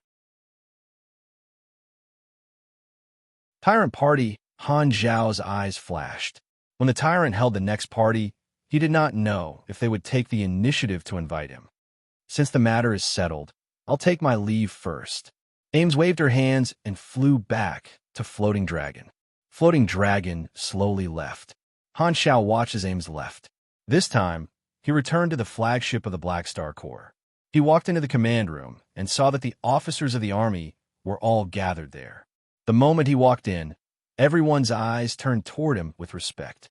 Sylvia, Haluz, informed the fleet to return. Han Xiao nodded. Understood. Sylvia's face was filled with excitement. Also, in the name of the Black Star Corps, issue a recruitment order to the entire starfield. It's time for those who are watching to make a choice. Han Xiao smiled. Because of the battle with the tyrant, the Black Star Corps had been keeping a low profile during this period. Now that everything was settled, it was time for the Black Star Corps to expand and officially become a beyond Grade A organization. Many officers were excited. Wasn't this the day they had been waiting for? Han Xiao turned to look at Fu Ding. He had not collected the mission reward and had drawn the tyrant's ability just to get some luck. Patting Fu Ding's shoulder, Han Xiao gave a few words of encouragement and sent all the officers away with the excuse of resting. Han Xiao returned to his room alone and opened the interface to collect the reward. You have received a reward. Draw one of Heber's abilities, ability/talent. Tip: Heber is a pugilist. Some of the abilities have been adjusted according to your class. Randomizing. Randomizing complete. Please select one from the following 5 options as the reward. 1. Phantom Combo. Ability plus 75% melee attack speed. Duration, 7s. Cost, 80 energy. Cooldown, 18s. 2. Star Tossing Power. Ability, using energy secret technique to strengthen cells. Plus 600 STR, duration, 20s. Cooldown, 120s. 3. Weakness Insight. Ability, plus 30% melee critical chance. Duration, 15s. Cooldown, 180s. 4. Melee Killer. Talent, plus 40% melee attack and attack speed. +2 all melee skill levels. 5. Heber's Stellar Furnace Training Technique. Ability: the Tyrant's Special Energy Training Technique. Current effect: plus 500 energy. Number of training: 0/650. Requires training on a fixed star. The effect of each training depends on the time spent on the fixed star. The maximum effect of a single training session is 25 energy. Lower limit is 0. Each training session costs 600 EXP. Glancing at the first 4 options, Han Xiao was a little disappointed. A beyond grade A pugilist had countless abilities, and the chances of drawing something good were very low. All 4 options were of limited use to him. However, the last ability made Han Xiao's expression change, and he was overjoyed. This is the Tyrant's Energy Training Technique? This is good stuff. A pugilist's energy came partly from their talents and partly from their energy training techniques. When others reached beyond grade A, they would start to collect all kinds of energy training techniques if they wanted to continue becoming stronger. The longer one was a beyond grade A, the more energy they would have. Currently, he had encountered a bottleneck in the conversion of HP and MP. Apart from the 28% recovery rate, another limitation was his energy value. Compared to his 2 million HP, his energy value was only 50,000, which was too low. Instead, it became a restriction to his tankiness. Although radiation absorption could increase his energy, it required a very long time to accumulate. Even if he learned from the other beyond grade, as in collected the energy training techniques of the various races, it would still be a long-term project. Heber's energy training technique was a shortcut for him to increase his strength. A high-level secret technique created by a beyond grade, it had an extremely obvious effect in increasing energy. As for the huge amount of experience required for the players, Han Xiao happened to have an experience penalty of more than 10 months, so he did not need to level up. You have received Heber's Stellar Furnace Training Technique. Han Xiao looked at it with satisfaction, closed the interface, and began to think. The biggest problem is solved for now. Next is the expansion of the Black Star Core. The layout of the flickering world should be put on the agenda. Oh, right, when the army stabilizes, I still have to make a trip to the Central Galaxy. At the same time, somewhere in the Central Galaxy, on the screen was a news channel broadcasting the battle in the Shattered Star Ring. The audience had already started to disperse. Beep. The image was turned off, and ES God's face was reflected on the dark screen. Help me contact Black Star.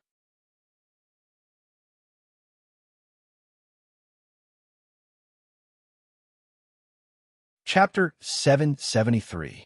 The spectators could not calm down for a long time as they watched the Black Star Core leave. At this moment, the position of the Black Star Core rose to the same level as the bloodshed land in their hearts. On the way back, Han Xiao took a detour and passed by Star. In order to test the effect of the Heber Stellar Furnace training, he told the fleet to stop and flew toward the surface of the star. Without wearing a mechanical suit, the intense radiation and high temperature directly shone on his body. The closer he was, the higher the temperature. When he was close enough, the Heber Stellar Furnace training on the interface turned from gray to bright, indicating that it could be used. After investing millions of experience, Han Xiao began his first training session. The energy in his body boiled instantly, crazily absorbing the energy of the star's radiation. His skin instantly turned red, and the brightness continued to increase. Just nice. I can also activate the radiation absorption at the same time. This time, a solar prominence shot out from the surface of the star like a red tsunami. Han Xiao did not dodge and allowed the star's energy to drown him. A small portion of his health was lost. In a high-temperature environment, his health continued to drop, but it was quickly replenished by his health mana. The effect of the Stellar Furnace training was dependent on how long he stayed on the star.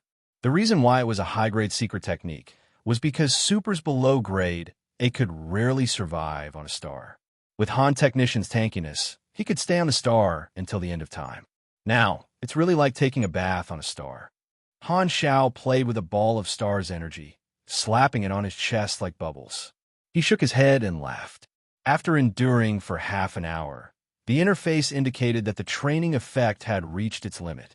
Han Xiao then left the star, and the number of times he trained the stellar furnace training became 1, increasing his energy by 25. Every time is half an hour, and every time I gain 25 energy, I can train 650 times. After training all the times, I can gain more than 16,000 energy. In terms of recovery rate, I can recover more than 80,000 HP. Han Xiaoxin was extremely happy. After reaching beyond grade A, increasing one's strength had become more difficult than before. It was extremely rare to have such an opportunity to increase one's strength by so much. It felt like a peerless divine technique. After testing the effects of the stellar furnace, Han Xiao had the fleet depart. After dealing with the army's affairs, he would have the time to practice this energy cultivation secret technique. The Black Star Corps has allied with the Red Empire. The Red Empire has announced the ownership of the Evolution Cube and forced the Arcane Church to retreat. Black Star became famous in a single battle. The tyrant had no choice but to retreat. Several of our reporters at the scene were unfortunately killed. According to incomplete statistics, the number of spectators who were injured or killed has reached tens of millions. The dust of the battle had settled, but the impact it caused swept across the shattered star ring like a hurricane, washing the headlines of all the major news channels with blood. This event had attracted the attention of too many people. The 5 beyond grade, as of the shattered star ring, had gathered. Although the process was not long, the situation had changed many times.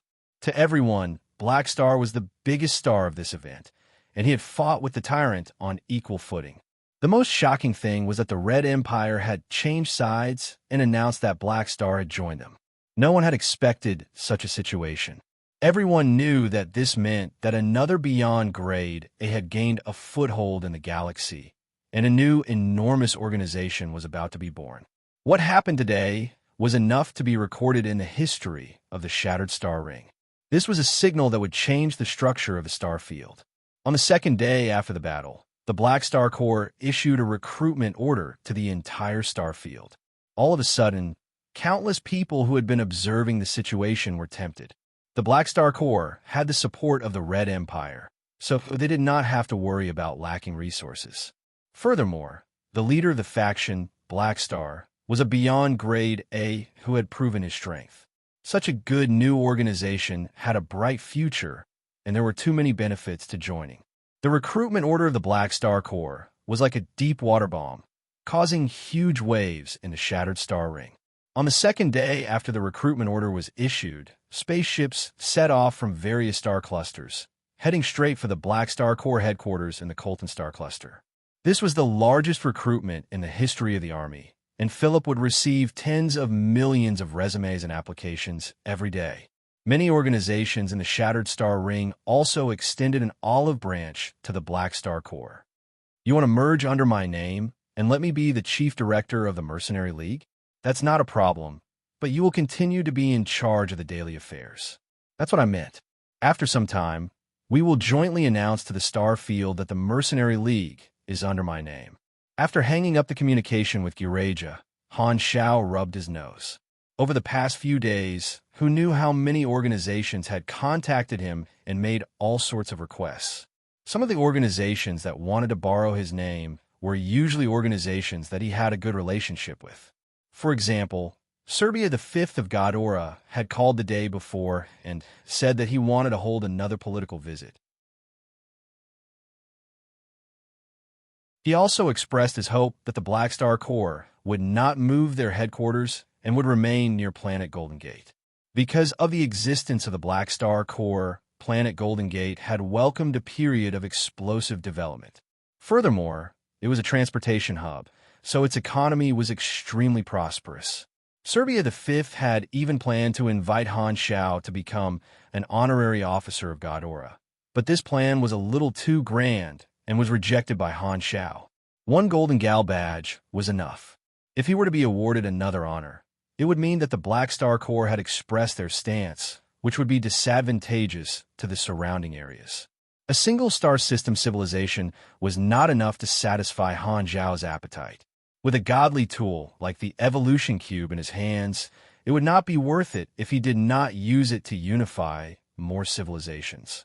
Thus, it was not suitable for him to stand on Ghidorah's side so openly. Many star system civilizations in the Colton star cluster had also contacted him. Many of them were partners who shared the mining rights of resource planets. Now that he had established his position through the battle with the tyrant, these civilizations all wanted to deepen their relationship. Other than exchanging for the position of a beyond grade, more importantly, they all wanted to borrow the evolution cube.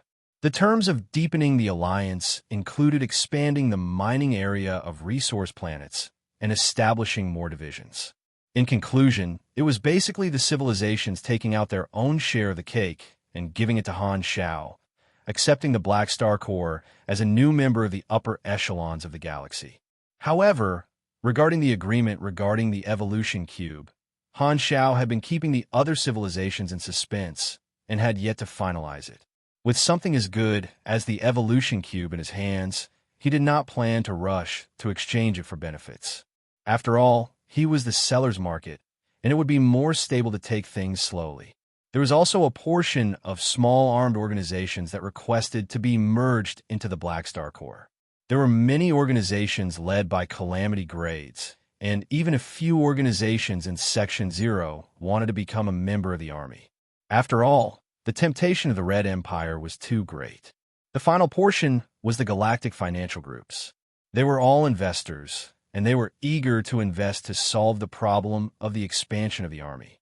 Money had extraordinary power, and the scale of the expansion of the Black Star Corps depended to a certain extent on the investments of these financial groups. After resting for a few minutes, his communicator rang again. This time it was Zoel calling. "Black Star or no, I should call you Your Excellency Black Star," Zoel said with a smile. Han Zhao also joked a little before asking, "Envoy, why are you looking for me today?" When it came to serious matters, Zoel stopped chatting and said, "Now that we have announced our alliance, the subsequent cooperation will also be carried out gradually. Because of your alliance, the dynasty has decided to deal with the matters of the Shattered Star Ring first, which is the secret war you mentioned." "Oh," Han Zhao raised his brows. "Clint is prepared to submit a proposal to replan the Colton Star Cluster and Sol Cluster to the Galaxy Central Civilization Court, which will be mediated and decided by our three universal civilizations." The Galaxy Central Civilization Court was the most official civilization alliance led by the three universal civilizations. Basically, all the supercluster civilizations, star cluster civilizations, star system civilizations, and even some special races in the star field had seats in it. It united most of the civilizations in the universe and was used to discuss all kinds of matters. It was very official. "Clint is also your ally. What do you plan to do?" Han Zhao asked. "You're right. We plan to talk to Clint privately and ask them to give up the idea of submitting the proposal." Zoel nodded. Clint was their ally, so the dynasty would not go overboard. They would not sit by and watch Clint submit the proposal without any help. In fact, Clint did not want Purple Crystal's territory because of the Red Empire. They were just using the dynasty's flag to satisfy their own ambitions. This kind of thing was too common. As long as they did not cross the line, the Red Empire would turn a blind eye. Now that there was a need, they had the right to stop Clint's plan. Of course, the dynasty would compensate them and give Clint extra benefits in the territory division of the Flickering World. Clint knows what's good for them. They'll agree. Furthermore, it's useless even if they don't agree. The Arcane Church was tricked by us. They'll definitely block Clint's proposal on this matter. If we don't say anything, the proposal won't pass. Zoel shrugged.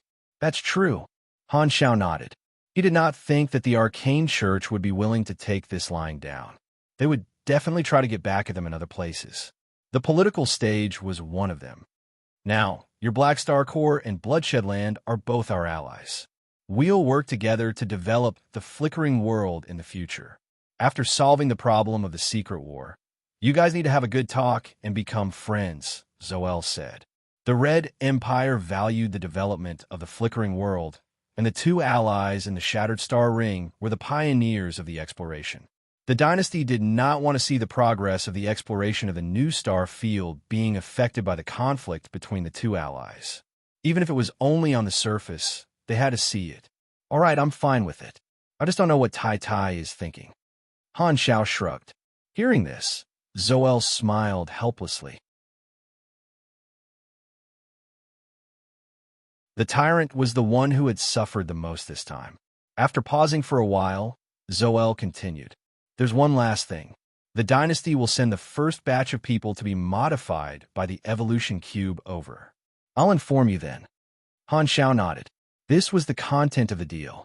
He would give the Red Empire the right to use the evolution cube.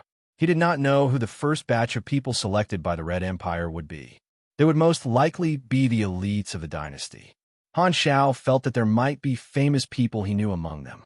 After chatting for a while longer, Han Xiao ended the communication. Just as he hung up, his communicator rang again. It was an unknown number. Han Xiao paused for a while before picking up the call. Suddenly, his expression changed. On the screen was ES God's ugly face. Black Star. ES God had a strange smile on his face as he nodded. Han Xiao stared at the screen and did not say anything. He did not expect ES God to contact him. He was still quite wary of this infamous beyond grade A brutes. I have a deal to discuss with you. Speak. ES God smiled. Don't worry, I won't snatch your evolution cube. You're different from Cisco. You're not as stubborn as him. What do you want to say? The evolution cube is in your hands now, ES God said slowly. Let's make a deal.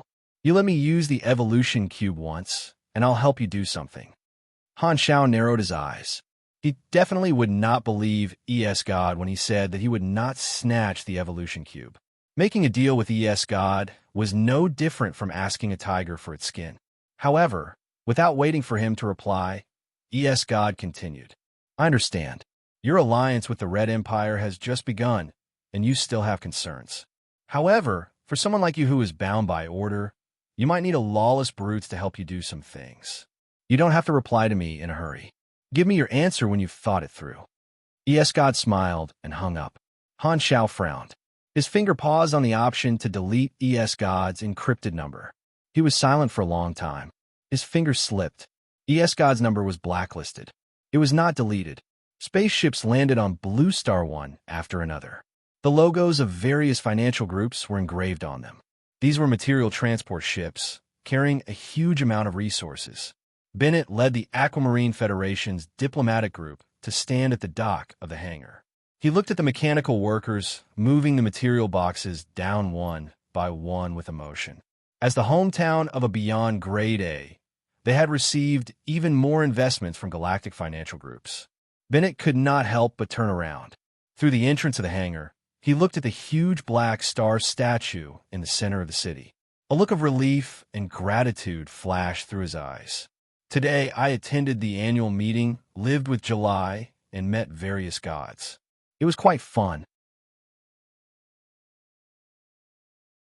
I was even urged to update by Old Eagle. P.S. I recommend a book. I'm the big boss behind the scenes. The author wrote it very well. You're tuning into the Warrior Lore YouTube channel. Don't forget to subscribe and join us on this journey to catch the most captivating stories.